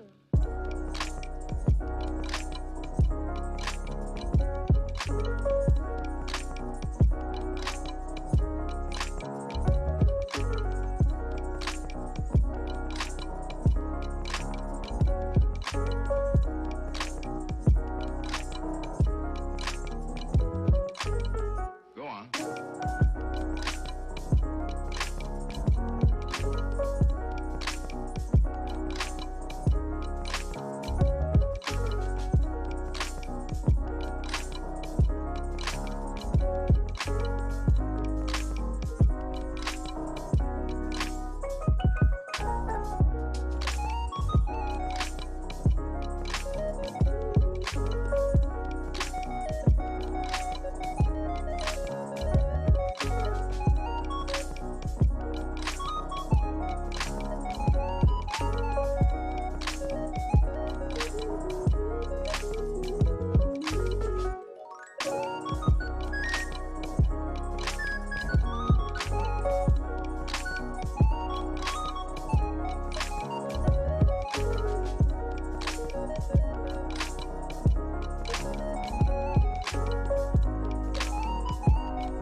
As numerous strategic initiatives are being realized in tandem, the utilization of special economic zones and corresponding incentives and the nearshore advantage all reinforce the opportunity to establish satellite manufacturing operations in Jamaica.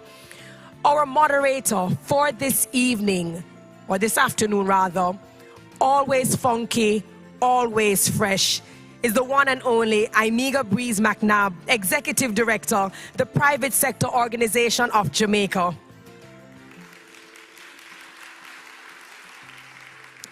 For those of you who do not know her, she's known for her extensive experience in building membership organizations through partnerships and for her innovative skills in fostering constructive relationships among stakeholders. She's also a fashionista. And after today, after all the photos have been taken, she will not be able to wear this blouse or those pants or those shoes again. I will humbly take them off of her hands. Her panelists for this afternoon, the one and only William Mahfood, Chairman with Cinco Group. Mr. Mahfood is the leader of a leading Jamaican company in the manufacturing, distribution, and retail of beverages, agro-processed, and consumer products. Probably, if you're drinking a water, you would have already come into contact with a product that is akin to William Mahfood. Jeffrey Hall is another man who needs no introduction, CEO, Jamaica Producers Group. Mr. Hall is credited with leading a turnaround of JP through diversification and growth of the group in Europe and the Americas. Love my banana chips and my plantain chips and all kind of chips. Last but not least, we have Eunice Gentles Riley, Finance Director, Red Stripe. We can't come to Jamaica without getting your cold bottle of Red Stripe. She's a dynamic finance professional with over 19 years of working experience in finance in the fast-moving consumer group industry. Her expertise includes strategic planning, financial reporting, and analysis. Ladies and gentlemen, this is panel discussion number 3, Manufacturing, a Solution to Global Supply Chain Challenges. Thank you, Terry. We can just exchange our clothes. All right, good. I'm getting a seat here. Good afternoon, everyone.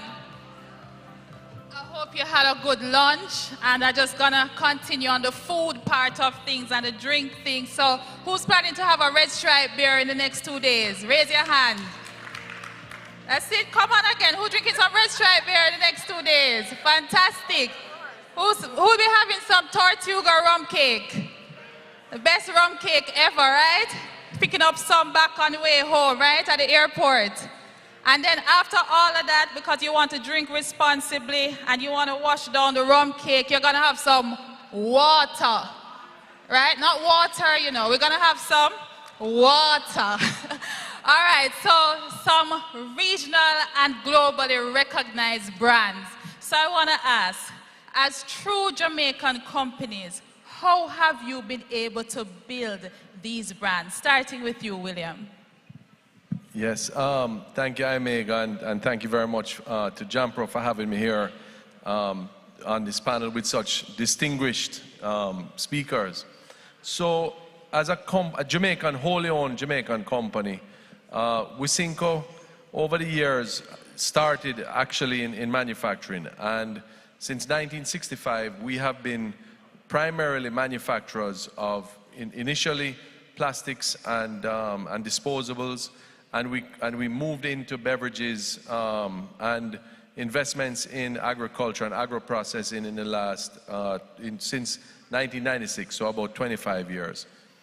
One of the things that we've identified is that there is a tremendous amount of opportunity over the years to displace imports. So Jamaica, the market for a lot of the products that we manufacture was basically imported products. And today, I think you've seen a tremendous uplift in local manufacturing to displace a lot of that and create very, very high quality branded items, you know, similar to the, as you mentioned, some of the brands earlier, but similar to those international brands and local and regional brands at a very, very high quality and standard.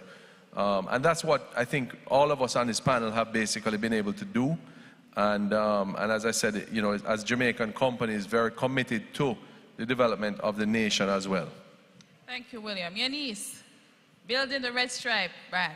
Oh, yes. And I cannot agree anymore about how we as a brand, as a company, are looking to build and develop Jamaica as well. The Red Stripe brand is quite synonymous with brand Jamaica. It's just as iconic. We're just as passionate about the brand. The culture that we stand for is the culture of Jamaica. And I think as a brand, we look to our consumers here in the local market and say, this is the brand that stands with you, for you, and we welcome you into that brand wholeheartedly. So I think it's more about that connection that we continue to have with our local consumers, but also about how we've managed to move beyond the shores of Jamaica. As a country, we bat and we box above our weight limit. And so like the country Jamaica, as a Red Stripe brand, we want to do that as well. So we establish ourselves here locally, but we also make sure on the export market we continue to do well. Fantastic. Jeffrey, beyond the shores of Jamaica, it's about exports and partnerships. And I call you the guru of mergers and acquisitions.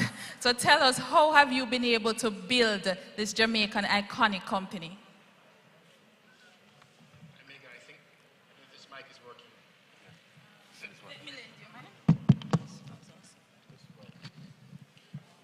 I think I would second the comments that were made by William and Denise.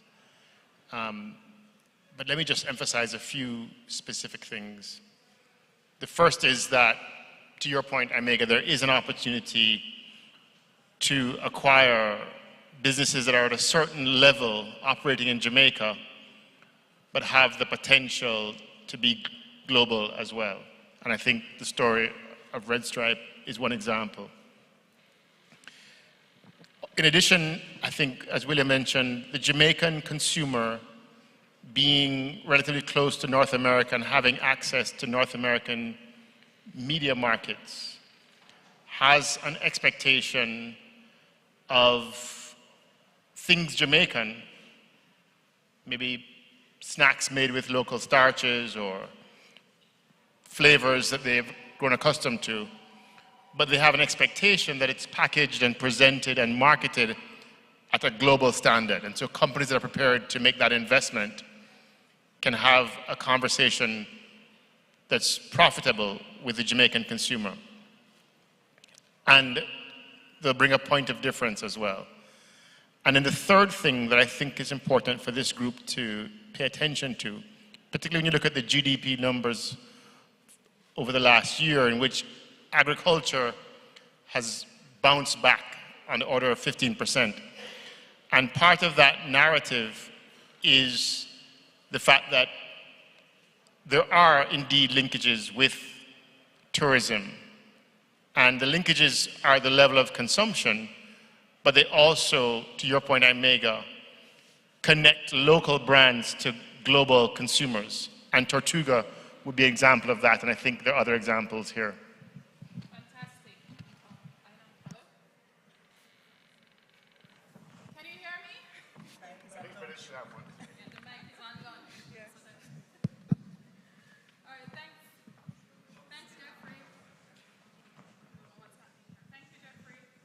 All right, so we're all using one mic. Thank God COVID is over. All right, so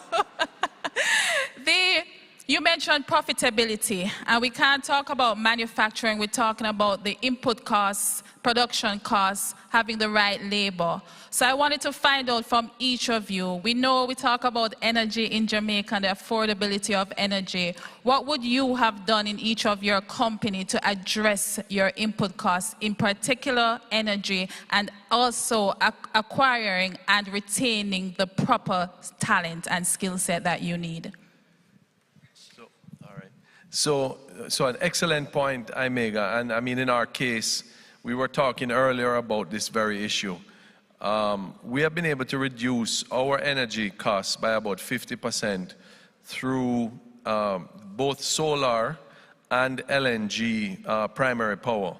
So we are still grid tied as a company, and therefore do use JPS, the local utilities, but continue to invest in energy reduction strategies and energy conservation strategies.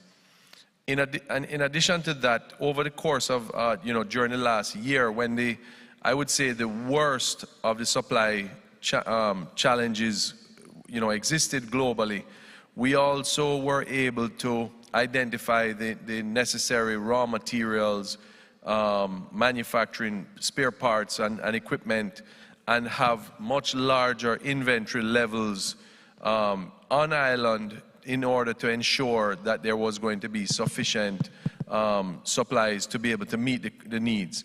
We saw a huge lift in starting back in about March of this year in tourism. I think this summer was one of the best tourist summers that we've ever had, and that's continuing into the remainder of this year. Those customers, those, as Jeffrey mentioned, the need to have those products available, because we are also looking to the international markets with our brands, as is Tortuga and Red Stripe. So we have to have those products available to the tourist markets. So we've made every effort to ensure that we had the supplies available. Good, thank you. When you say input costs and cost of production, you're calling my name right there as with my finance hat on. And I think one of the things, well, I think 4 key things that we were taught in this whole COVID period. One, we always grew up hearing, if you fail to plan, you plan to fail. And I think as a company, whilst we were planning ahead, it wasn't, I can't say for sure that we were planning as far ahead, or realizing that we also need to plan in scenarios. So you have your annual plan and you set that in place with an input cost expected, and then of course things go haywire because there's this global pandemic. And so it has taught us, and what we've done differently is now looked at scenario planning. What do we proactively do to prepare for instances like this? And if the worst becomes the worst, or worser as we would say in Jamaica, what do we do reactively to make sure that we still maintain a certain cost level so that we're competitive, so that our consumers can still afford our brands here locally, as well as we can compete on the global market. The energy crisis has only worsened since the situation in Ukraine, and that is an area that we are looking to even do better at in terms of keeping our energy costs down. So we have our own combined heat and power plant on site that we invested in some years ago, but now we're looking at how we become flexible in our energy sourcing. Is it LNG? Is it LPG? Is it diesel? Depending on what we see as the most cost-effective approach versus tying ourselves only into one sourcing for energy. We're also looking at sustainability. That's a big agenda for us as Red Stripe and as Heineken. So by 2030, we have to be at 0 carbon in production. And that means that we're now focusing quite heavily on how we move into solar or biogas. So these are some of the things that we're looking at. Planning better, further ahead, more in scenarios, as well as looking at what we can do as alternative sourcing for both our input costs and our energy. Jeffrey?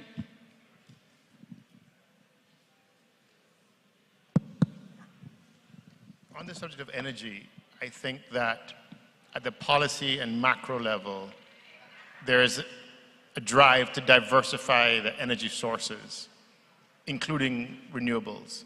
And then, as was discussed earlier, and I won't repeat, at the micro level, enterprises, particularly those with some scale, do have some flexibility to source their own energy. What I would say is that at this moment in time, I would not describe energy costs as a comparative advantage for Jamaica. And for me as an investor, there are two things that are relevant. The first is, if you see an opportunity to introduce energy solutions for Jamaica, the time is now, particularly renewables. And I think that's a conversation that we should have. But I also want to emphasize a number of areas in which Jamaica has an explicit comparative advantage that don't necessarily rely on an advantage in energy. And those have to do with nearshoring broadly defined, and we can have that conversation. Okay, fantastic. Jeffrey, you take me to the next topic area now. You spoke about policy and the environment. So we've heard the ministers, the Prime Minister said it's a Minister of Business. We're looking at the ease of doing business in Jamaica. You are all in different markets operating. How do you find it comparatively when you talk about the incentives for manufacturing and just the business environment overall? Yeah, and I think I want to also add something just to Jeffrey's point.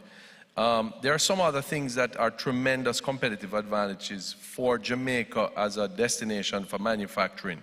One is, especially in the agro-processing space, we can grow products year-round. Both of our companies are involved in pineapple farming, and you know, we've both expanded, and we were talking about it earlier, that there is still a lot more need, even domestically, for locally grown pineapples. So that's a product that can be grown year-round, and also has opportunities to further process for international markets. Also, where we are from a nearshore point of view, more importantly, to ship to markets like Europe and the United States. The cost to ship from Jamaica to those markets, and Jeffrey is much more knowledgeable on this topic, but because of the containers being repositioned, there is significantly lower cost to ship into those markets.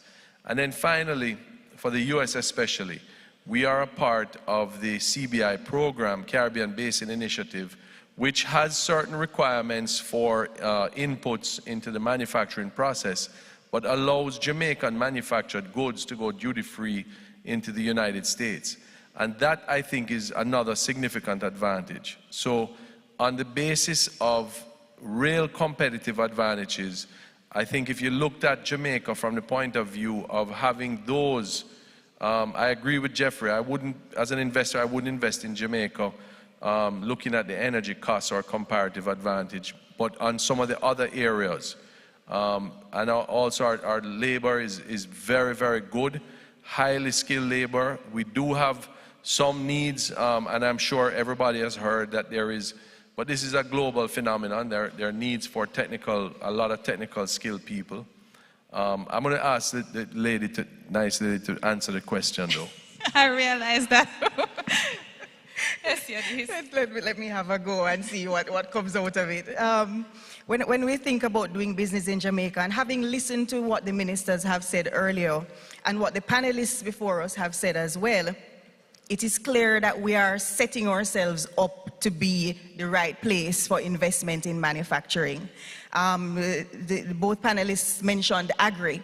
I didn't see cassava on the screen when we spoke about Jampro, and that is one of the areas, because insourcing, I think we have to become a lot more deliberate about insourcing, nearshoring, local production, because those are the things that will really set us apart and give us that competitive advantage in Jamaica when we talk about producing at the most efficient cost and most effectively. But I think we are on that journey. We are not quite there yet. And I especially wanted to talk about our labor force as well, because there is where I find that as a manufacturer, looking to deliver our goods, that is a struggle for us, as we have seen what some people have termed a brain drain to other countries. So something just like drivers, where we see Canada advertising for drivers to come there to work, we have a struggle with that as a manufacturer, trying to deliver our goods to our customers. when we talk about what happened during in COVID on our production line, where some production workers, some of our supply chain staff members could not come in. So we have to talk about multi-skilling and upskilling our labor force as well. And the last one I'll mention is around, again, the sustainability agenda. Are we as a country already on that journey or well on the way to putting incentives in place for companies to do the right thing where sustainability is concerned? It's a costly investment, but it's the right thing to do. And so I think our policies or infrastructure or legislation also has to back that. Fantastic. Moving towards a humane economy through manufacturing, right, Jeffrey? Your company truly represents the ESG and working to improve that. But I wanted to touch on it, Jeffrey. You started the opportunities in manufacturing and other linked opportunities to other sectors. So as a producer of Tortuga rum cakes, you're also owner of the Kingston Wharves. How do you see the outlook for Jamaica and the region as a potential nearshore and manufacturing and distribution hub? Imega, you know, for those who heard the Prime Minister's speech this morning, he kind of animated it with this idea that, you know, we're not number one now, we're number 10 on some dimension, and then we're going to work and become number 5, and then number 3, and then number 1. And what was interesting to me was that he described a journey. And so let's start in this conversation by comparing ourselves, let's say, with the Caribbean. You know, countries that touch the Caribbean Sea. And let's ask ourselves how Jamaica is differentiated. Imega, you mentioned in the first instance logistics. The fact is, we have unambiguously, collectively, the largest transshipment terminal in the Caribbean islands. So that means that not only is it a hub, which means that the cost of restituting containers to large global markets is cheaper, but that we also have direct links to perhaps 40 or 50 countries. And that's a very special thing relative to other Caribbean countries. We have currency convertibility. It's a big difference relative to a couple of our peers in the Southern Eastern Caribbean. I'm not going to name names, but it means something. The PPP program, meaning the commitment to private enterprise at our seaports and our airports and our toll roads and our water, is a differentiating factor. The fact that our domestic market, relative to many other Caribbean jurisdictions, is material, is significant, makes the difference. The fact that we have a commitment to fiscal sustainability, and so you don't have an expectation of dramatic swings in tax policy, means something, I think, for manufacturers who are going to make long-term investments. The fact that we've made very significant and quite interesting moves to have a diverse capital market, with entrepreneurs actually knowing, young entrepreneurs knowing that they can access a capital market when they reach a point where they want to realize an investment on the local equity markets. And then, of course, as William mentioned, our access to very large nearby markets in which our labor pool is relatively competitive and available relative to our peers in the Caribbean. I think those things make a difference. Thanks, Jeffrey. So in wrapping up, based on the growth that we're seeing in all the other sectors, what do you see for your own companies in terms of capacity expansion? And our information is public. We're a publicly traded company. With Cinco's financial year closed in June, we grew 26% year over year. This past quarter, September, the company grew 30%, and we're putting in close to 5 billion Jamaican dollars, about 35 million US of investment over the next two years. We will increase our overall production capacity by somewhere between 35 to 40%. And a lot of that is going to be for the domestic market, because the Prime Minister, or I think it was, yes, it was the Prime Minister, I think this morning spoke about the investments that are coming in the tourism sector. I think 3 to 5 years, somewhere in the region of 5,000 new hotel or 8,000 new hotel rooms are being built. Those hotels need pineapples, they need red stripe beer, and they need water, especially water. And so we're building the capacity not only for the domestic market, but also to expand into the international markets. And as a company, today, we're growing our exports at 50 to 60% year over year during COVID, because we saw that as a need for more foreign exchange earnings. So I think the opportunities for growth in Jamaica, for expansion in manufacturing, especially in agro and agro processing, are tremendous, like we have never seen in our lifetime. For Red Stripe, I mean, already as of 2021, we were growing relative to pre-pandemic in terms of our volume growth, and we don't plan to stop there. So the trajectory for us remains positive, and we plan to grow in the local market as well as grow in export.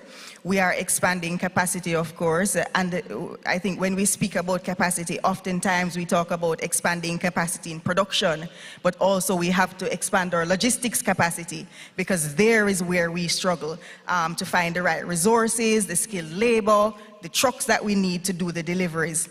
So we're both increasing our line capacity as well as making sure that we are buying more trucks, we are investing in the talent to bring the business to our customers and consumers, and we're making sure that we are prepared for the growth that we see coming both locally in terms of our domestic consumers or tourists, which, as William said, will increase over the next year or so, even more significantly than we're seeing it today, as well as to make sure that we continue to increase productivity so that we are competitive on the global scale. Thank you. Jeffrey? I don't know if you guys know about how securities law works, but you have to be very careful about what you say in public. But I'm just going to say something, and hopefully you won't repeat it. Our earnings are up too, and we're up maybe 37% year to date, but I want to talk about from an investment standpoint. William always wins on the earnings, but from an investment standpoint, we're doing some very significant things in Jamaica. We're doing our berth expansion at Kingston Wharves, which is supposed to serve logistics, about a $30 million US project. We're rebuilding cold storage, another $20 million US. But we're doing a deal which has been in the public domain. And I want to mention it because a big focus of Jamaican enterprises that invest capital was to figure out how we could do everything we want to do outside of Jamaica. And that was the conversation. How can I put money in the UK or somewhere else, US, somewhere else? And the deal that we're going to do, that company had changed its name. And the deal we're going to do is going to bring us together with this enterprise, which is in the public domain, which will then have a very substantial investment footprint in this country. And it'll be hotels and real estate and, of course, Kingston Wharves and farming and you name it. But at the center of the name will be the word Jamaica again.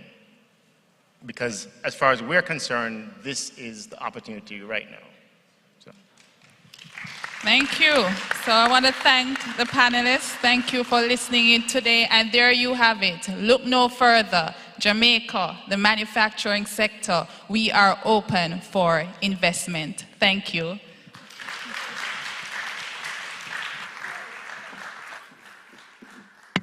I know that we had lunch just before this panel discussion, but I know we can do a better job than that.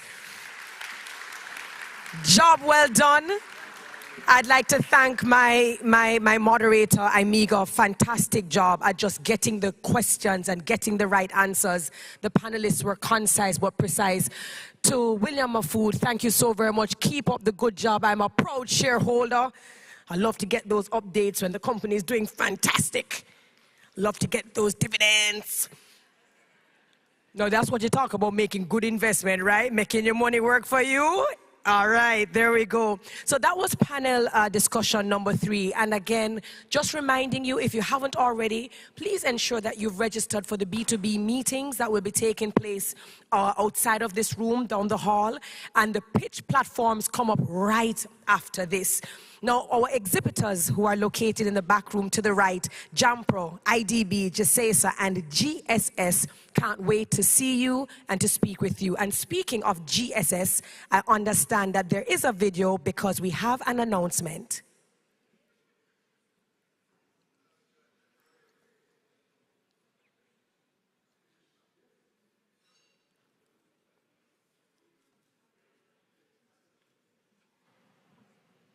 To foster an accelerated connection between job offer and demand and bring economic opportunity and growth to Jamaica. At Link 10, enabling economic opportunity at scale is our job. We want to connect every member of the professional workforce in the world to opportunity. To help tackle this mammoth task, we use artificial intelligence to assist with everything from finding our members the right job openings to surfacing better candidates for our customers. With AI, we're able to efficiently sort through the massive amount of data we have. Job postings, people you may want to connect with, feed content, and more. And align recommendations with members' interests. We at LinkedIn are delighted to announce our... We'd like to announce our partnership with? Okay, so I believe what we were going to hear is that GSS is announcing their partnership with LinkedIn. And that's a very big deal. I believe that that is what that announcement is. As we speak about investment and we speak about upskilling and upscaling and the workforce, of course, everyone knows that LinkedIn is a place where you find such skill. Therefore, if GSS has actually partnered with LinkedIn, then that is a fantastic partnership, and we wish them all the... Okay, I was wondering if something else was going to come up. We wish them all the best. Panel discussion number 4, tourism. A conversation on the future of global tourism. We can't wait to jump into this one. The strength and resilience of Jamaica's tourism product was reinforced by the swift recovery of the sector from the COVID-19 pandemic, currently ranked among the highest globally.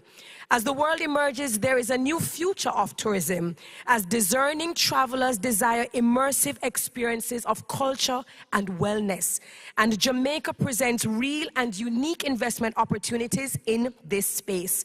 This discussion will feature one of Jamaica's post-pandemic investors and the Minister of Tourism and other panelists as they discuss how Jamaica aligns with the future demands of tourism.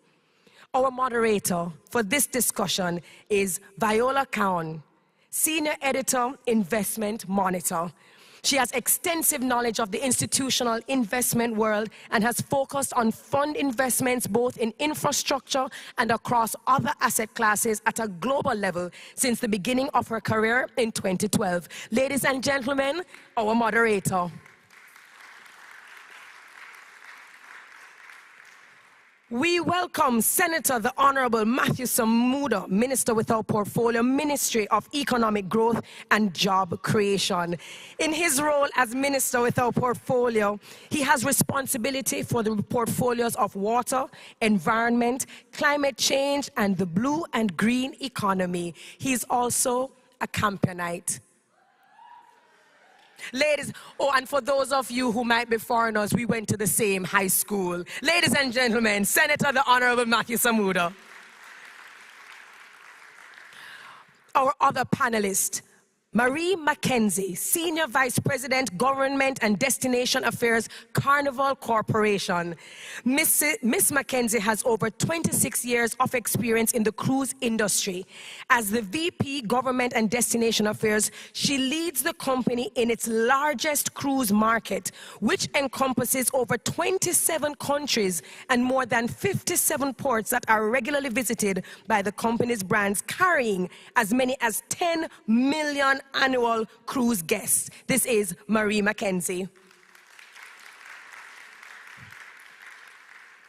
Fernando Fernandez, VP Development, Apple Leisure Group. Mr. Fernandez leverages over 3 decades of experience in hotel operations, consultancy, and development to accelerate the Apple Leisure Group's expansion goals in key markets. This is Fernando Fernandez.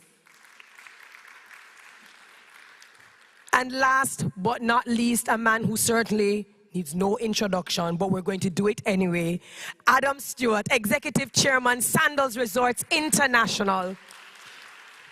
Mr. Stewart is the dynamic executive chairman of Sandals Resorts International, the parent company of the world's most recognized super brands of luxury all-inclusive resorts, including adult, couples-only Sandals Resorts and family-friendly beaches resorts. Ladies and gentlemen, this is panel discussion number 4, Tourism, a conversation on the future of global tourism. Welcome, everybody. And thanks to JAMPRO for inviting me to moderate this panel on the future of global tourism on behalf of Investment Monitor. And thank you very much to all the panelists for joining me on stage. So tourism has certainly been one of the sectors that has suffered the most from the pandemic. In terms of international visitor spending, only in 2020, I think the expectation was that billions, if not trillions, in export revenues would be completely wiped out. 2021 was a bit of a better year in that travel bans were lifted, but Investment Monitor FDI projects database still recorded a 9.4% dip in new greenfield FDI projects in tourism globally. However, by all accounts, it sounds like Jamaica is quite literally a happy island in this context.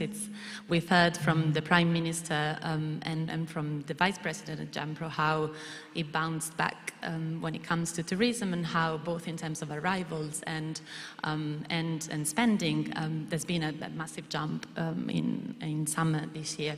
So the future sounds indeed very promising for Jamaica and the tourism sector. And in general, I would say with all crises come opportunities. And so we are going to discuss very much about how a type of greener and more sustainable tourism may be the way forward for the tourism sector.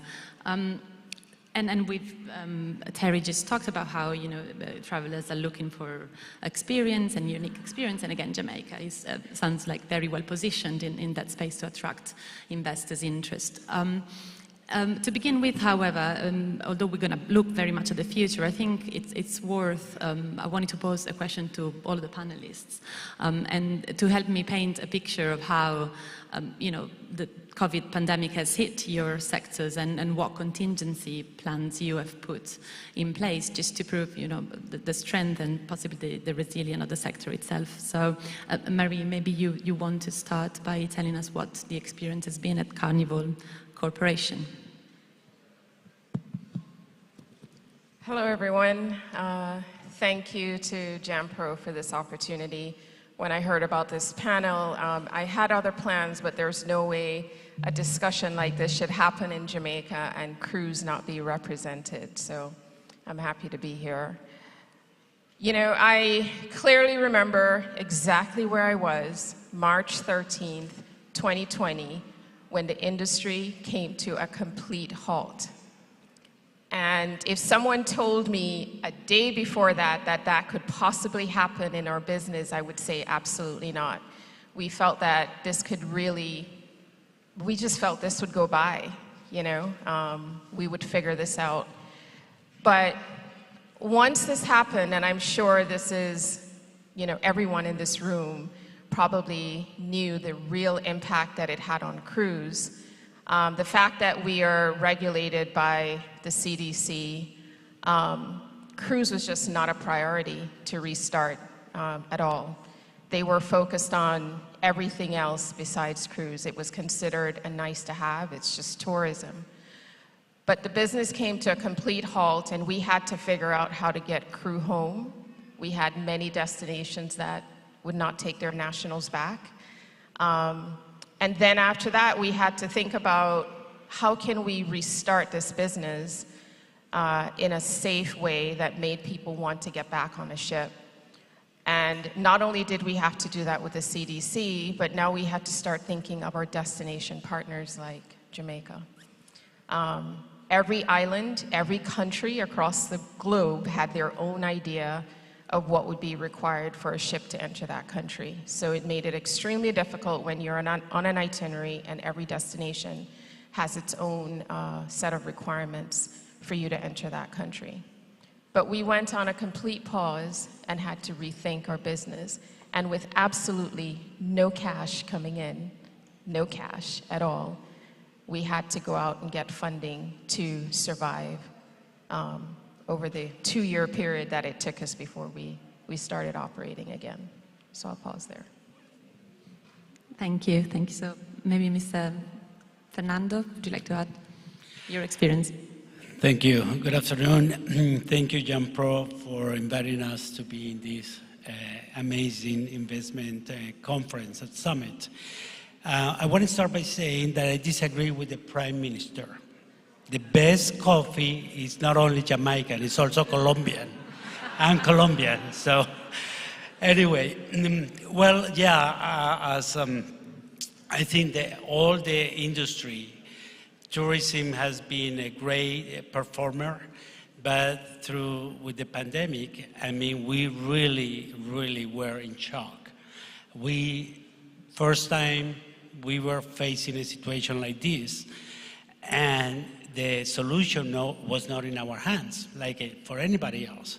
So we had to wait until there were the governments, and it was a chain of actors that will allow the recovery in the industry, because it was not up to us. It was also up to the airlines that decided to start flying back to the destinations.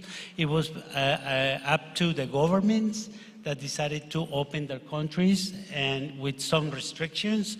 So it was a very difficult situation. But what we lived with Jamaica was that the government acted very rapidly and provided the best solutions that were out there. I mean, it was very uncertain. Nobody knew really what to do. It was a lot of governments were accused by not acting properly, but in my mind, it's like it's a very difficult situation that you can never deal with, and you just try different options. But Jamaica tried, and it worked.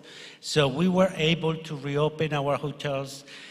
We have around 1,500 rooms in Jamaica, and we were able to open our hotels in a very short period of time and start the recovery. And thankfully, resorts have proved to be very resilient to these kind of situations. And right now, we are living an amazing time. I mean, all this frustration, all these savings that people did because they were not able to travel, they were not able to do anything. So now we're enjoying that post-pandemic reaction.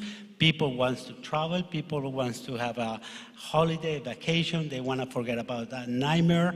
So we are enjoying that, and the industry has been in a very good position for the last couple of years. Thank you. And Adam, from somebody who's based in Jamaica but has an international brand, what was your experience during the pandemic? I mean, good afternoon, everybody. And for those not from Jamaica, welcome to Jamaica. Similar to what's been said already, 2019 was the single best year for tourism and travel globally in the history of aviation and people traveling. All of us, like Marie said, remember where we were. We remember the Prime Minister standing on national television saying that the borders of the country were going to be closed. These are inconceivable things to happen in the year 2020. I think to not repeat what's already been said, because we all know that it was absolutely horrific. What it showed, and for the first time ever, certainly in my years, and I don't think anything like this has ever happened before, is you saw the connectivity and the maturity of Jamaica's democracy.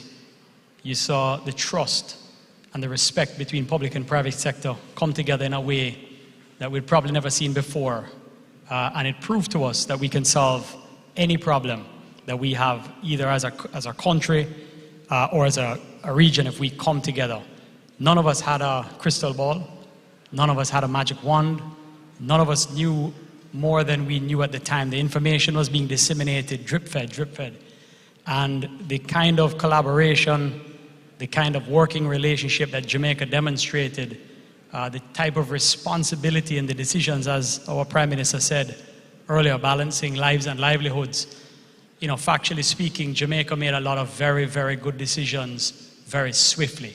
And that allowed the country to reopen in a safe way.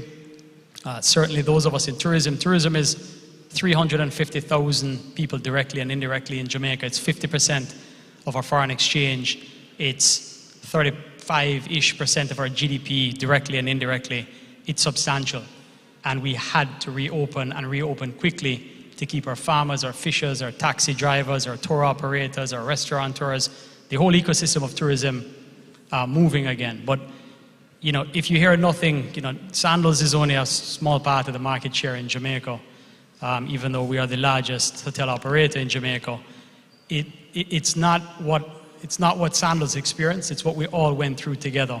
And collectively, it was the first time that the cruise ships and the land-based were working, the way the airlines, we were working with companies like the Wynn Corporation and Disney, and everyone came together. Jamaica was a microcosm of what was taking place in the Caribbean. The Caribbean was a microcosm of what was taking place worldwide. And we came together in a way that showed that, you know, when there is a big enough problem, people can set aside competitive tensions and work to the greater good. And I think I'd like to see a lot more of that as we move forward. Thank you.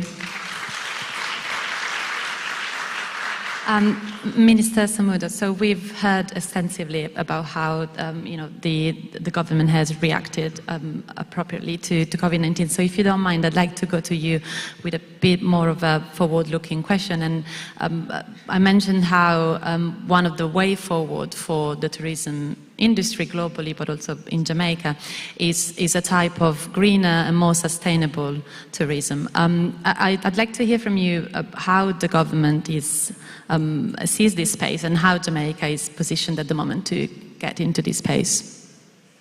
Thank you for that question. If I may, just for 60 seconds, just you know, reflect on where we've come from. The Prime Minister was clear earlier. Good governance matters. Good management of your macroeconomic affairs matters, but also having a good government matters.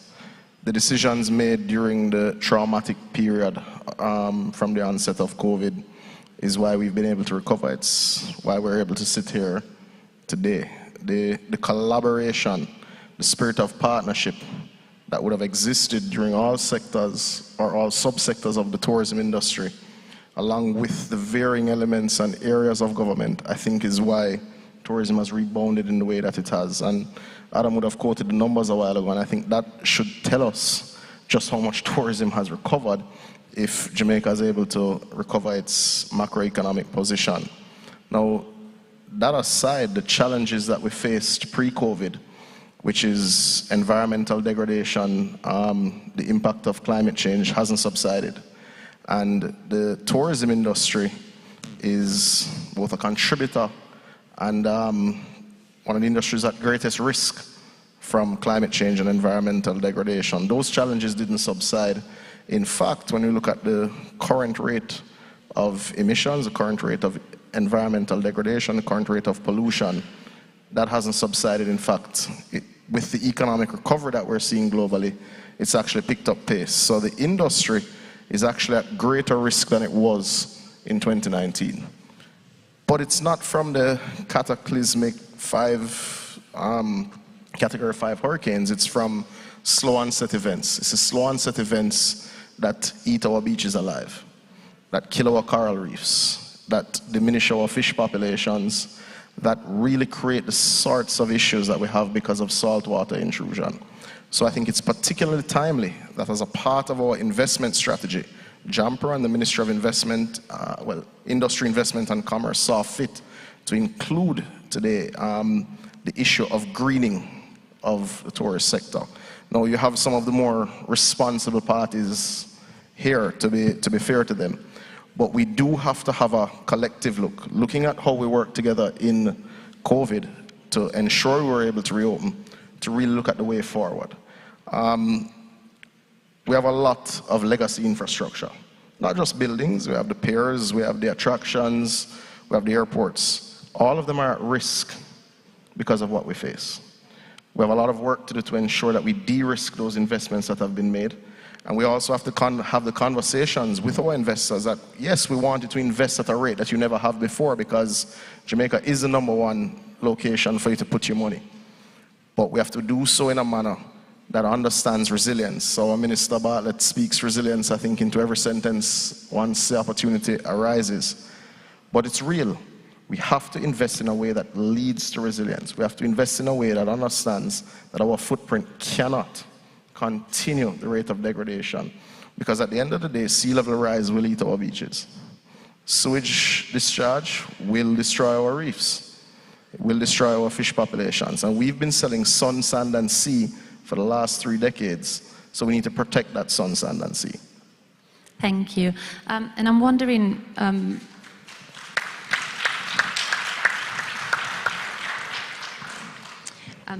how, these themes of sustainability and adaptability even, and a greener and more sustainable tourism translate into your business plans, like from a more, on the ground business perspective. Marie, would you like to touch on that?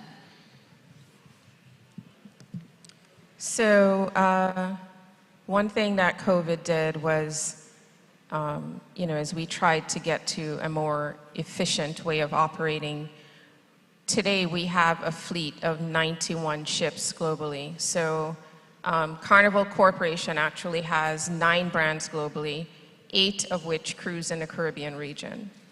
And so now we have 91 ships, but during COVID, we got rid of 23 less efficient older ships. And we also added 9 more efficient ships. So today we have a team, and I shared this with Minister Samuda earlier, we have a team that's completely focused on sustainability and us meeting our carbon emissions goals as well. And in general, we're looking at many different renewable energy options, shore power. We just completed testing biofuel sources, three tests that we've done that were successful, where we didn't have to make modifications to our ships for that fuel to work, alleviating the use of fossil fuels. So as a company, not only are we actively working through different areas to move more into the renewable energy space to achieve our own goals, but the actual ships that we're building as well is supporting that goal. Today we have coming to Jamaica about just over 500,000 guests that come to Jamaica. Now, in the future, looking at our trajectory, we saw at least through 24, it may be a few less calls of ships, but the passenger counts are even greater because the ships are bigger. So a lot of people think the bigger the ship, the more unfriendly it is to the environment, but it's actually quite the opposite because of the technology that we're investing in our ships today. Thank you, Marie. And Fernando, I know that your Breathless and Secrets projects here in Jamaica have recently completed, and I wondered if you could talk us through that experience and if any of it had, taken into consideration this more sustainable and green aspect to the tourism sector. Yeah, well, actually, we have 3 different brands in Jamaica. Well, I have to say 5 brands. Now we're part of Hyatt. Hyatt acquired Apology Group last November. So now we are, Siva and Silara become part of the brands that we are representing now. So we have Secrets, Breathless, Soetri, Siva, and Silara. And obviously we cannot talk about tourism anymore. We need to talk about sustainable tourism. And when you talk about sustainability, you talk about 4 different characters, 4 different actors, which is the consumer that wants to stay in a more sustainable hotel. They want to see that you recycle. They want to see very basic things, but they want to see that you are doing something. Then you need to talk about the destination, how to keep the destination in its beauty. I mean, the Caribbean is successful because the people, but also because of the beauty of the Caribbean. And you also need to think about the locals. What are we doing for the society, for the local society? And then finally, you need to think about the environment, which is very important. So those are 4 things or 4 different actors that we need to keep in mind. And we are keeping in mind now every time that we develop a new project. Being part of Hyatt International that has very strong laws and politics about social and environmental governance, we need to follow those politics. We were doing a lot before this acquisition, but now with Hyatt we are obviously unifying what we were doing with what they are doing and getting better in terms of thinking on a sustainable tourism every time that we come out with a new project, a new destination.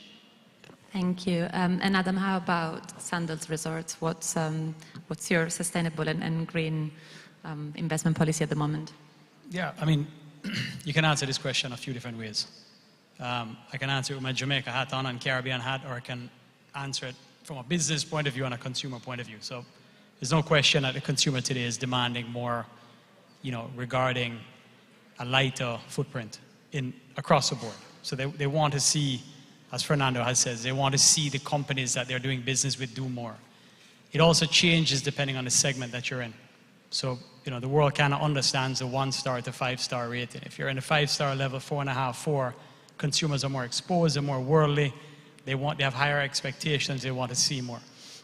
From a company point of view, having a solid environmental program and platform in place is good business. Our first hotel was certified in 1998 by Green Globe then, which is now EarthCheck. So this is not new to our company, and I think it's fair to say that we're probably the furthest ahead of any of the big brands in the Caribbean in terms of developments. If I move it a little bit further to the hat that I like to wear the most, which is the kind of Team Jamaica, Team Caribbean hat, our superpower is a few things in tourism. And underpinning it beyond our people is what the Almighty created and the beauty of its natural environment. And if we lose the natural environment, be it the mountains, the rivers, the sand, the sea, the beaches, then we're in a sea of sameness with the rest of the world. We'll always have our people, and that's a fascinating part and probably the most fascinating part of the culture.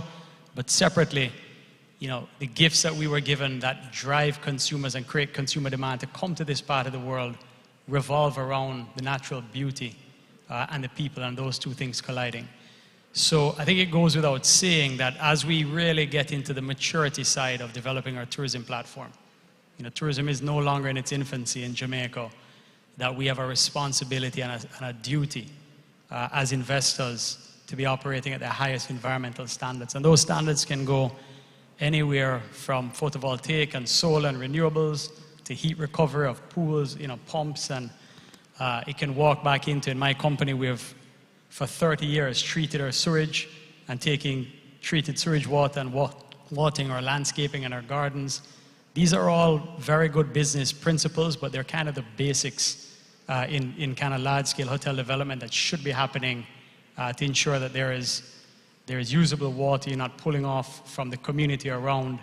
But ultimately, if we ever lose sight of the fact that the beauty of what it is that we're selling, if we lose sight of protecting that in and through development, then you might have, as the old saying goes, won the battle but lost the war. Thank you. And maybe one last question on the topic of green and sustainable tourism. Minister Samuda, what do you think are the challenges that Jamaica as a country faces in moving into this space? So, Jamaica is a developing country. We need an increased rate of investment. We need deployment of capital, and we urgently need big brands to come and execute projects in Jamaica. The challenge for the developing world is to match your development targets against the need for investments, against the need for sustainability. That's the age-old question, especially for the developing world. Jamaica has taken a particular perspective, has approached investment in a manner that I think should give all investors, especially in tourism, a particular level of confidence, especially under this administration. 2016, the government of Jamaica made the decision to forego 2 major investment opportunities.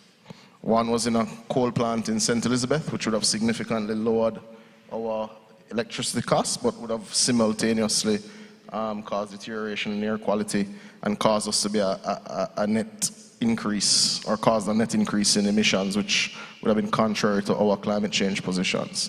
We also simultaneously said that we couldn't take on a port investment despite our great logistics investments, because it would have been deleterious to a very sensitive area in our space. Now, this isn't foregone growth, this is an investment in sustainability. Simultaneously, Jamaica just this year would have completed protection of 78,000 hectares of land, which has the greatest, probably best quality bauxite in the world, in the cockpit country, to ensure that our groundwater was indeed protected. Now, these aren't tree-hugging initiatives. These are investments in sustainability. So this government, with its decisions, has already shown that it will not support investment that is not sustainable. So that should give tourism in particular, I think, a particular fillip to go further. But it doesn't stop there. Our reform of our legislative and policy space is moving apace. Jamaica is a member of the High Ambition Coalition, and as I said, we will protect 30% of our landmass and 30% of our EEZ, and we're currently at 25% of our landmass. We expect to hit 30 by 2025, despite the target being 2030, and we're moving apace to ensure that our marine protected areas also catch up to the target and to the ambition that we've set. And this is not because it sounds good, it's not buzzwords for us, it's real. Jamaica is a small island developing state. Like all developing countries, we are on the front lines of climate change. There's an economic value that can be attached to every inch of our beach. Every inch of our coastline can be valued. We cannot afford to be idly standing by in the climate change space. It is why we've taken particularly aggressive positions. It's why we're very supportive and very active, both with AOSIS and indeed the G77, in pushing for a loss and damage fund for climate change. But we haven't said, well, big countries are doing what they're doing, we hope they will do the right things. Jamaica is investing in its coastal resilience. It has launched what is called JSRAT. It's a cute name. We all come up with these names every time we launch something. But it is Jamaica's systemic risk assessment tool. That tool, developed by the University of Oxford, is assessing all of Jamaica's infrastructure for climate risks. So Jamaica will now be investing and putting money behind infrastructure that can stand the test of time. We're evaluating all public infrastructure in energy, in water, in roads, in housing, to ensure that we de-risk investments that have been made. That where there are gaps, we invest to strengthen seawalls. Where you need groins, where you need bigger drains, so that the capital investment already on the ground is protected. But beyond that, to ensure that all of you in this room who are looking to put capital into the ground do so in the right places, to ensure that your investment is protected. So we're doing all the things that we need to do. We've started the conversation on plastics. Jamaica was the first in the Caribbean to ban particular single-use plastics. We've started the conversation for restoration of our reefs. We're investing in our sewage capacity to ensure there's no effluent discharge. We're moving apace. It goes to the benefit, the long-term benefit of the tourism industry. But I think it's important, before I move off, that our existing investors, some on the stage and certainly those to come, we expect them to be good corporate citizens. And they have been. The ones that we have been. The fish sanctuaries that Sandals have done, big deal. The restoration work on the reefs that I know Secrets has done, big deal. The support that we've gotten from Carnival with our small-scale fishers, especially in Ocho Rios, big deal. We have good corporate citizens in Jamaica. What we ask is that those who are to come, and we welcome you, want you to come now, you're number one on our list, as PM would have said, do so, but come in your green shirt.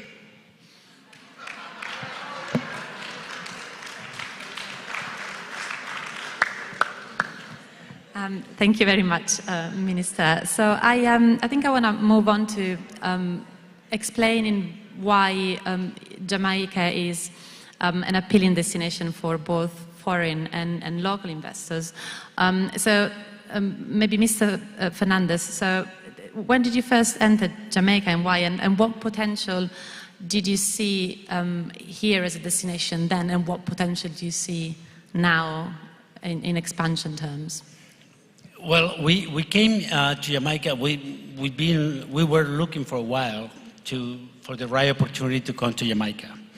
At that time, this was 2010. There was only really Sandals operating the all-inclusive or unlimited luxury that we call product in Jamaica. So that was attractive to us, that there was only one operator doing this.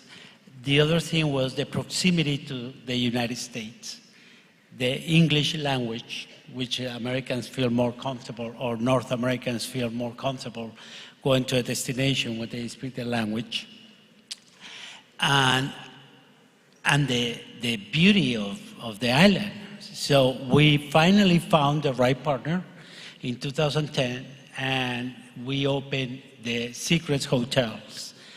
2 different properties, 700 rooms, and the result that we had with that opening, with that property, was amazing. I mean, we did the return on the investment in 3.5 years, which was a record for, and it is a record for a hotel project. Normally it takes between 7 and 10 years to do the return on your investment, and we did it in Jamaica in 3.5 years. So that shows the acceptance of the destination from the traveler's point of view. And it continues. And I've been hearing in this conference, Jamaica is now ready. I think Jamaica has been ready for a while. I think now all the pieces are there to make Jamaica greater. But Jamaica has been in business for a while. And this was one of the reasons, 4 years ago, we joined JAMPRO to co-host an investment conference, the Chicos Conference, which is the Caribbean Hotel Investment Conference and Operating Summit. And we wanted to bring the conference. It never happened in Jamaica. And we talked to the organizer. He said, why is it not happening in Jamaica? Well, you know, the country, whatever. We decided to join JAMPRO and co-host that conference because we believe in the island and we believe in the potential. Right now, we're looking at least 4 or 5 projects in the island that we hope are going to crystallize and working on that. So the potential is there, as it was 10 years ago, and now more because, again, all the pieces are in the right place to make it greater. So any investment in tourism, not only hotels, but Jamaica has a brand equity that is very particular in the Caribbean. There are many islands in the Caribbean, but Jamaica has a brand equity that needs to take advantage of.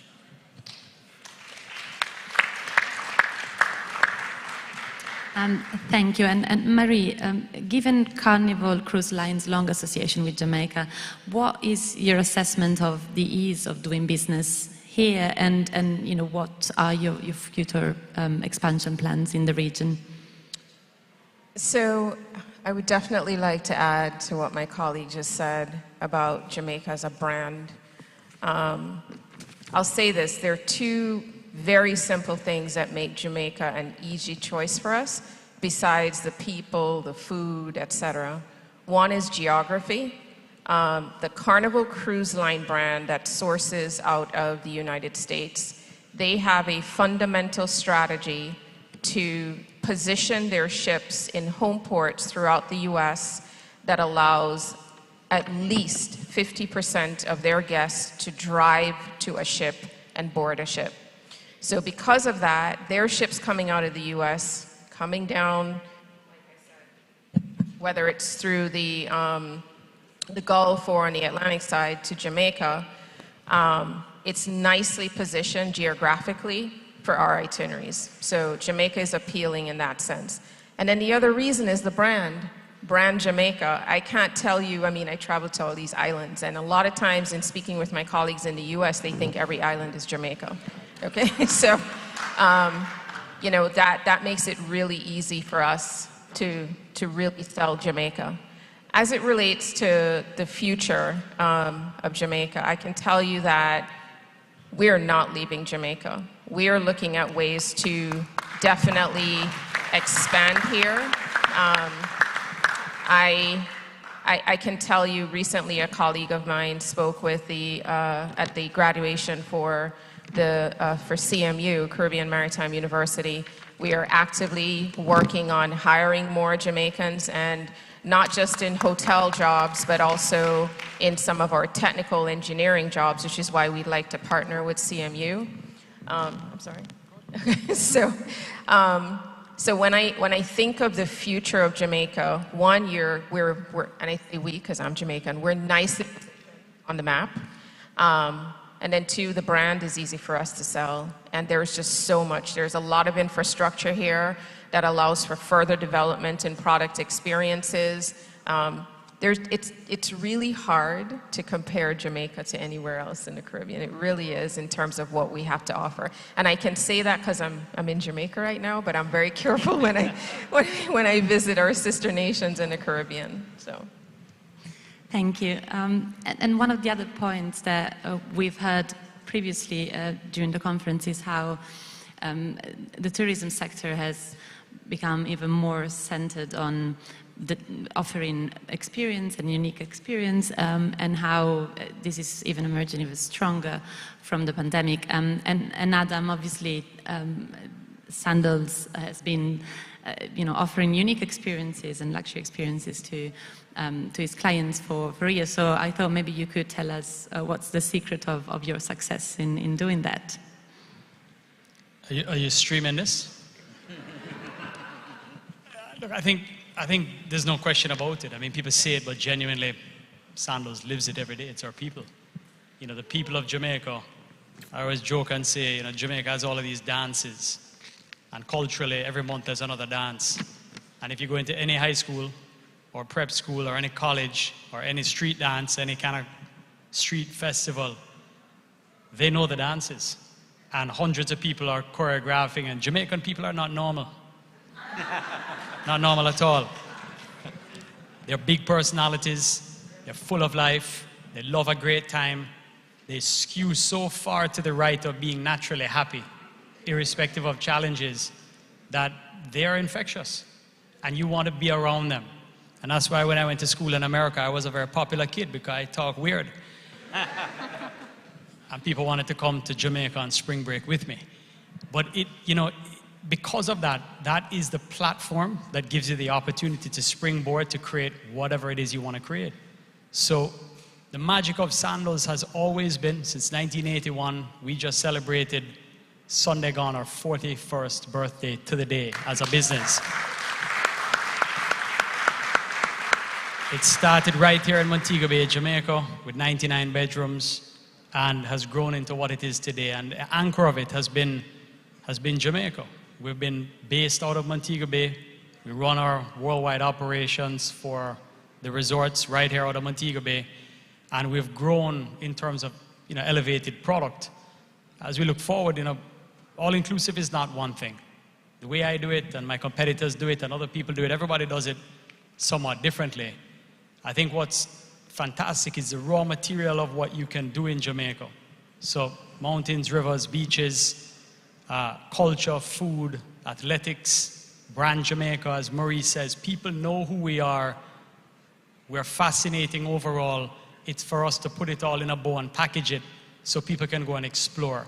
In terms of what's going forward, I don't think Jamaica has begun to tap the opportunity around community tourism, around experiential tourism off destination from the Blue Mountains. And Colombia is good, but it's not the best.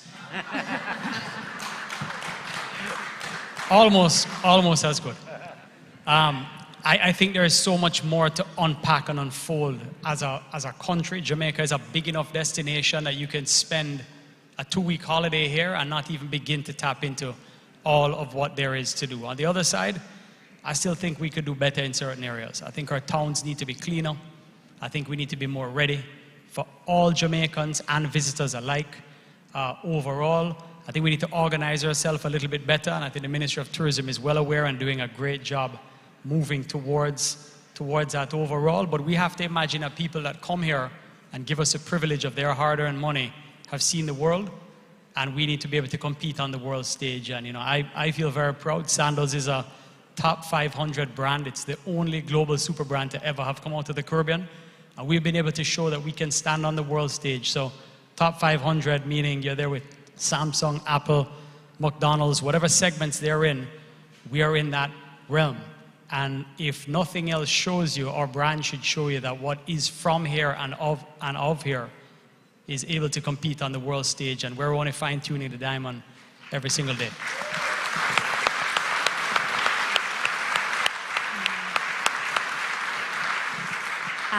Thank you very much. I am conscious of time. I am reminded that we have 5 minutes, but I'd still like to go around the panel with a very quick final question. So if you could be very quick and concise and just tell me what's been the most valuable lesson for the tourism sector that's been learned from the COVID pandemic.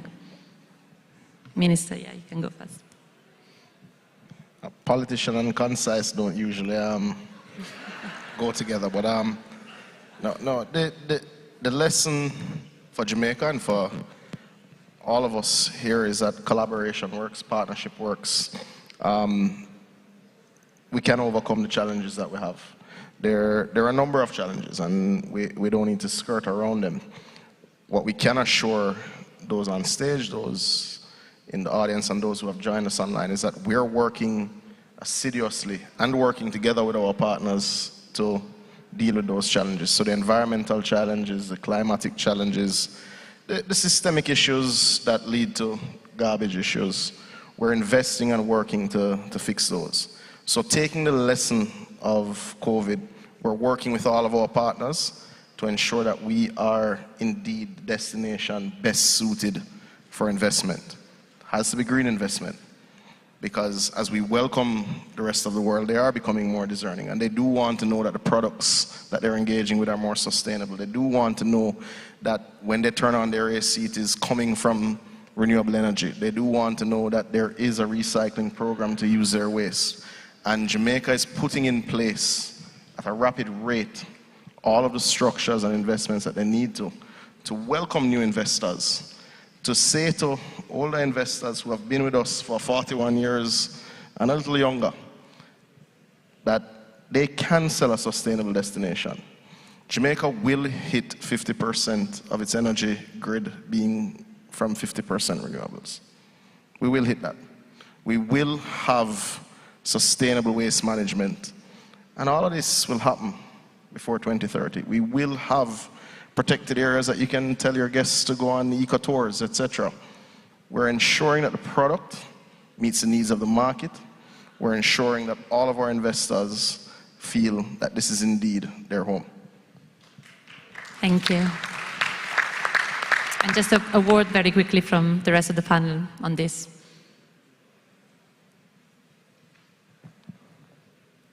So my biggest lesson is no matter how big, how large of a corporation we were, how much money we have, we need each other. We do not stand alone. You know, Carnival Cruise Line was the first ship to return to Jamaica in the COVID era. And I must give a shout out to Professor Gordon Shirley, who was instrumental in leading that process. But one of the things that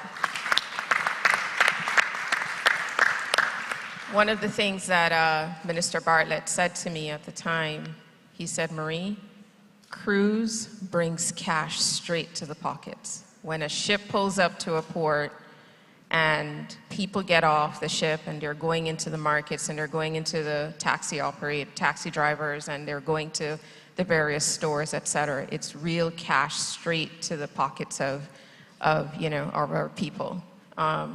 We need each other. We needed to bring the ship for our company to survive.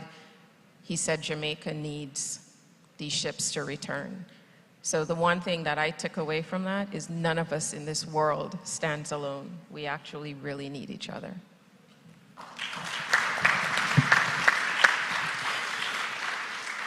Now that Marie mentioned Minister Bartlett, it's a shame that he's not here, because I think that Jamaica needs to thank Minister Bartlett a lot that what has happened in tourism in this island. It's really, you go throughout the Caribbean, the islands, and to find Minister of Tourism with the passion that Minister Bartlett has in what he does, it's rare. It's really rare. So it's a shame that he's not here with us. But a lesson, I mean, I think we have learned many lessons, but what is staying with us is that we need to continue taking care of our staff, our people, because those are the ones that have helped us to go through difficult situations. Those are the ones when there is a hurricane, they are the ones that are gonna help us to go through those. When there was a pandemic, they were the ones that wait for us to come back to business, to rejoin the company, to continue working for us. So if we take care of those people, we're going to succeed in business.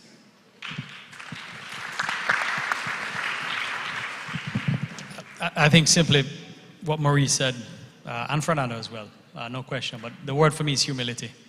And I think what Marie said, you know, we stand stronger when we stand united. I think COVID showed us the importance of travel on the world. So much of the genesis of every problem we're trying to figure out comes down to human psychology and how people think and what people demand and what they want. And our generation probably took for granted what travel meant to us, because jet aircraft have been a feature of many of our lives, certainly the millennials and the Xer generation and the boomer generation.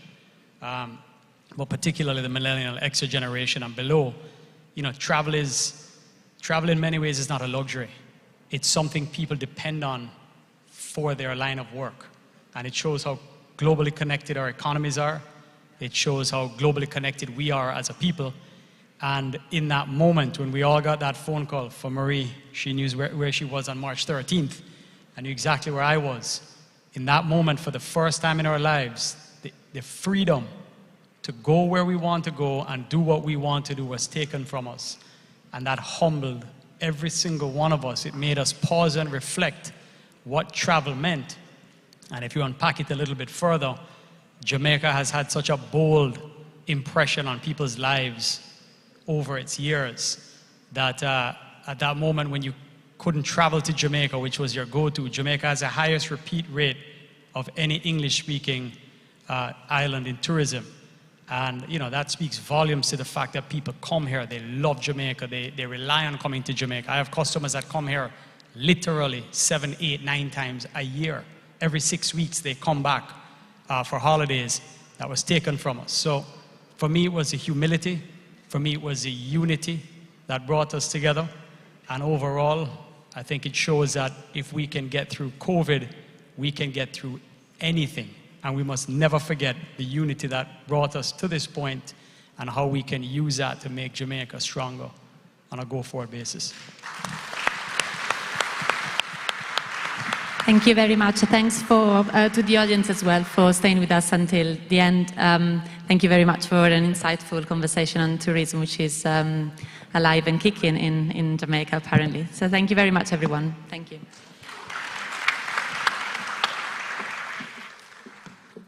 I couldn't have thought of a better way to end today than with that panel. Do you agree? Now, don't go away. Don't move. I have some announcements to make just so that we can know what's taking place right after we wrap up our session today. Thank you so very much to our moderator as well as our panelists. So, after we've had such a fantastic day, the formalities early in the morning, we had our panel discussion, we're now moving our closing remarks. And the gentleman who I'm about to invite on the stage, he sits on the board of JAMPRO and chairs and marketing and projects. He sits on the board of JAMPRO and chairs the marketing and projects committee and the linkages committee. He's executive chairman of Delta Capital Partners, a private equity firm based on Jamaica with investments throughout the region. He sits on the board of Caribbean Airlines, representing the government's shareholding in the regional airline, former deputy director of tourism, member of the Forbes Business Council, and he was actually named as one of Jamaica's top 50 under 50 by the Gleaner and the private sector organization of Jamaica. He is my fellow TEDx speaker and campionite, recently dubbed as the dancehall CEO. Ladies and gentlemen, put your hands together for Zachary Harding.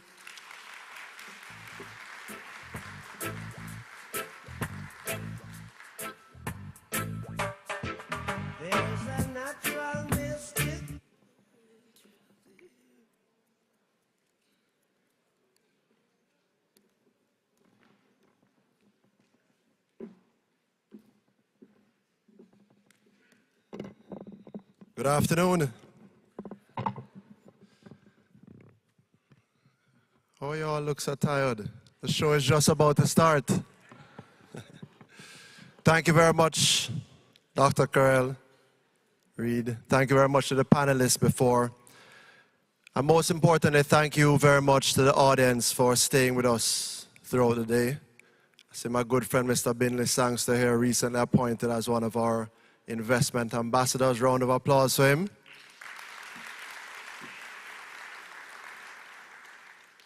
You know, in reflecting on today's events and proceedings, and in thinking through what I would use as my closing remarks, I decided not to bother wasting time by trying to summarize all of the deals and opportunities that everybody has already went through. Prime Minister spoke very clearly in terms of, you know, what the investment opportunities are in Jamaica. And our ministers gave a very clear outline of a lot of the reasons for investing in Jamaica. But I wanted to look a little bit deeper than that. I wanted to peel back the layers and really think through the underlying reason why we're here. What is the real underlying reason why we should be considering investment in Jamaica?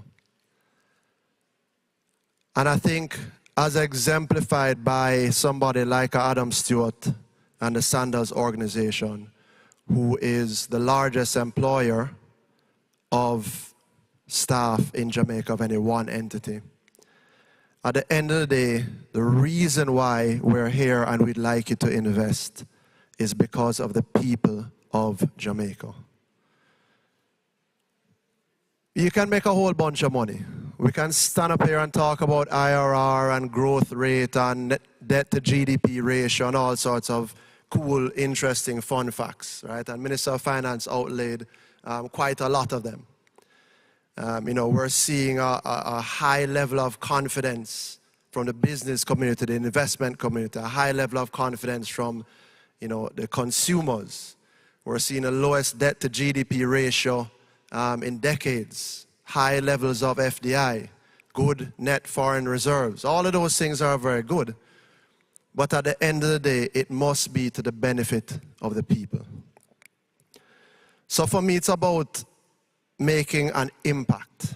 It's about leaving a legacy. That is why we should be here considering this. And so, I want to talk a little bit about how we achieve progress. Because in making the investment in Jamaica, we're really trying to help to improve the lives of the people of Jamaica. So I'll share a quote with you from George Bernard Shaw. It says, "The reasonable man adapts himself to the world. The unreasonable man persists in trying to adapt the world to himself. Therefore, all progress depends on the unreasonable man." And let that sink in for a little bit, right? If we don't try to do something different, and we just keep doing the same thing over and over, and expecting different results, that's a definition of insanity. So we have to take some chances, and we have to take some risks, and we have to try to do things differently. So my ask of you today is, let's be unreasonable together. Let's try something new and something different together. Investment is about risk. We understand it. Everybody in here, business people, private sector, government, we understand risk, right? We sit down, we do risk analyses and do matrices and risk mitigation plans and strategies and all that. That's all cool. But I'm going to invite you today to remix the risk. Instead of thinking about risk in terms of what could go wrong, why not think about it in terms of what could go right? Risk is really just a mathematical probability, just a likelihood of an outcome.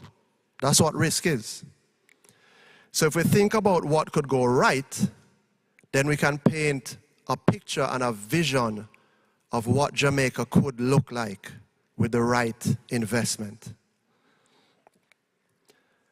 William Mafood was on stage earlier on, chairman of Wisynco. I worked at Wisynco for several years as head of marketing. When I joined Wisynco, at the time, they were doing about 10 million US in revenue. And William looked and he said, "Zach, within 3 years, we're going to double this company." I said, "Wow, that's ambitious, but I'll sign up for it." And within 3 years, we had more than doubled the revenue of Wisynco, from 10 to 30 million US.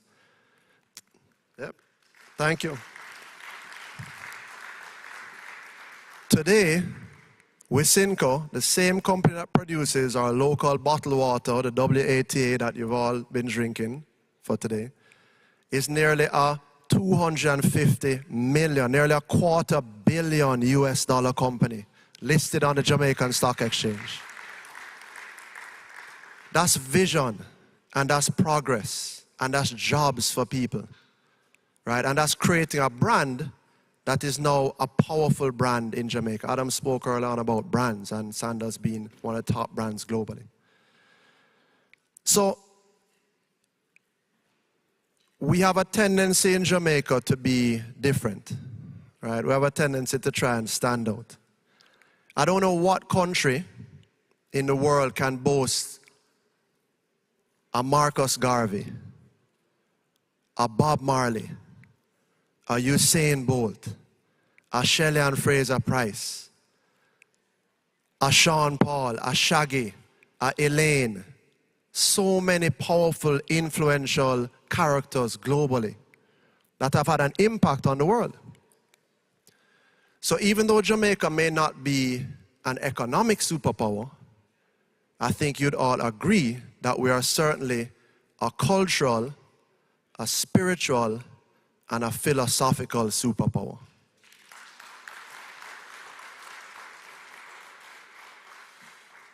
We are world class in our thinking, but clearly we need the investment to help us to realize some more of those dreams. I was speaking to President of JAMPRO, Diane, earlier on, who has done a fantastic job. Round of applause again for Diane.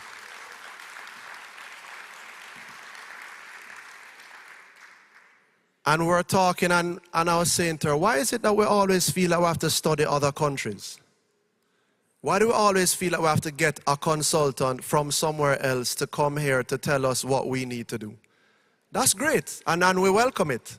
But sometimes we need to be the ones that are pioneering.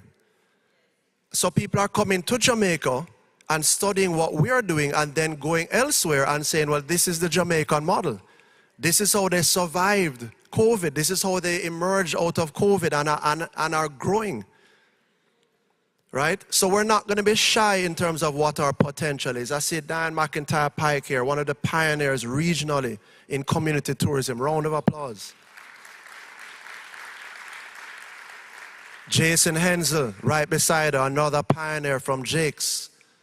These are people that have decided that they could live anywhere in the world, and they've chosen to stay in Jamaica because they want to build Jamaica, because they believe in Jamaica.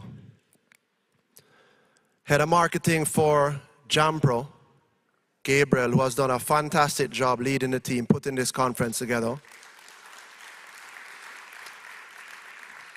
We're talking about how we measure success of the conference. I chair the marketing subcommittee. And I said, Gabriel, the only thing for me that is important is the tangible results that can come out of this. So we're going to build some relationships. We're going to meet some cool people and make some new friends and explore, etc. And that's good. But I don't want us to come here just to hobnob, have some cocktails, listen to some reggae music, and then go back and then nothing happens. We must leave with some tangible results. So if it's even one company that says, yes, I am going to write that check, I'm going to make that investment, I'm going to set up shop in Jamaica, I'm going to buy property, I'm going to build a plant, I'm going to employ people. That is how we will measure success coming out of this. When you win, as an investor, we win as a country. And when we win, we are obviously going to make sure that we return that to you, because we're not taking that capital lightly. We want you to have a return on your investment. At the end of the day, we want Jamaica to win. So I thank you very much for your time, your participation, your energy, your excitement, your checks, your investment, your guidance, because we're also here and we're willing to learn, to try and understand what do we need to do differently. We have strong representation from the Chinese embassy here. Right? China has been a phenomenal partner for Jamaica. Round of applause for the ambassador. An absolutely phenomenal partner. When some people are questioning and wondering, etc., they're putting their money where their mouth is, and they're creating jobs. And we're seeing the benefits in terms of the infrastructure and the landscape changing, and we welcome that. So I want us to just leave with the idea and the concept that Jamaica is, as the Prime Minister says, the #1 place to invest in the region.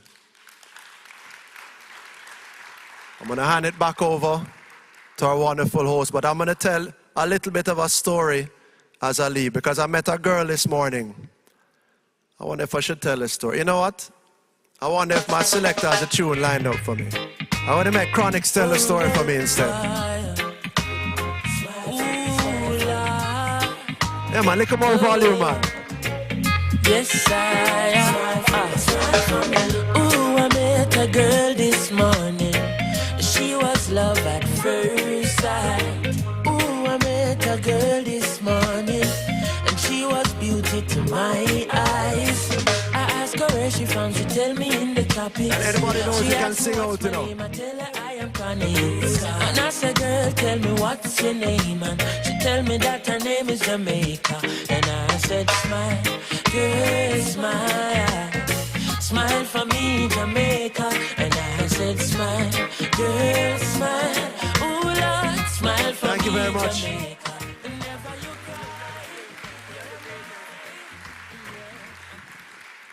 By the way, only Zachary Harding will have a song introducing him. I don't know if you heard the Bob Marley Natural Mystic. And then only Zachary would have like an outro song, you know. But if you don't know him, he is CEO and he is businessman and he's in the boardroom, but he also DJs Just so that, and everybody's like, oh, now we get it. So, ladies and gentlemen, we heard our Minister of Finance say that we're looking for the billions. We're going to be $1 billion baby. We heard the Prime Minister say that Jamaica, when you go to bed and you sleep and you wake up in the morning, Jamaica will be the number. And then we had Shulek Cox who came on and she said, even if you don't have the billions, we will still find a project for. And Zachary Harding said that once you are here, yes, we want you to come, eat, drink, be merry, take your notes, but we want you to cut that. Boy, I tell you, you guys are brilliant. Thank you for being an amazing audience. It's been a long day. We've been here very, very early, but I thank you so very much for your participation and your energy. It means the world. So where are we going now? What are we doing? We want you to maximize your opportunity while you are here. We want you to meet and network and potentially find potential investors or partners. Therefore, if you have registered for the B2B meetings, those meetings will take place outside down the hall. If you are here, an investor, and you are interested in seeing some of the projects that you might be interested in, then our pitch platform takes place right after in the back room there. I would like to take the opportunity to thank our translators, our interpreters. Muchísimas gracias por todo. Los traductores. Thank you to the hardworking staff. And to Sherna, who a lot of you would not have known by name. She was sanitizing the lecterns each time we came up. One of the most engaged persons in the room, applauding and listening to everything that was said today. Thank you for your service. And then afterwards, at 8 o'clock in the evening, we come back here. We can change out of these outfits if we want. If you want to stay here, that's fine. We will drink responsibly. We will eat. We will dance. We will sing. And we will have a great time. We have shuttles. So as soon as the B2B meetings are over, the pitch platform is over, we will shuttle you off to your hotel if that's what you'd like. And we get back here for 8 o'clock. Is that okay? All right. I will see you at 8 o'clock. Take care.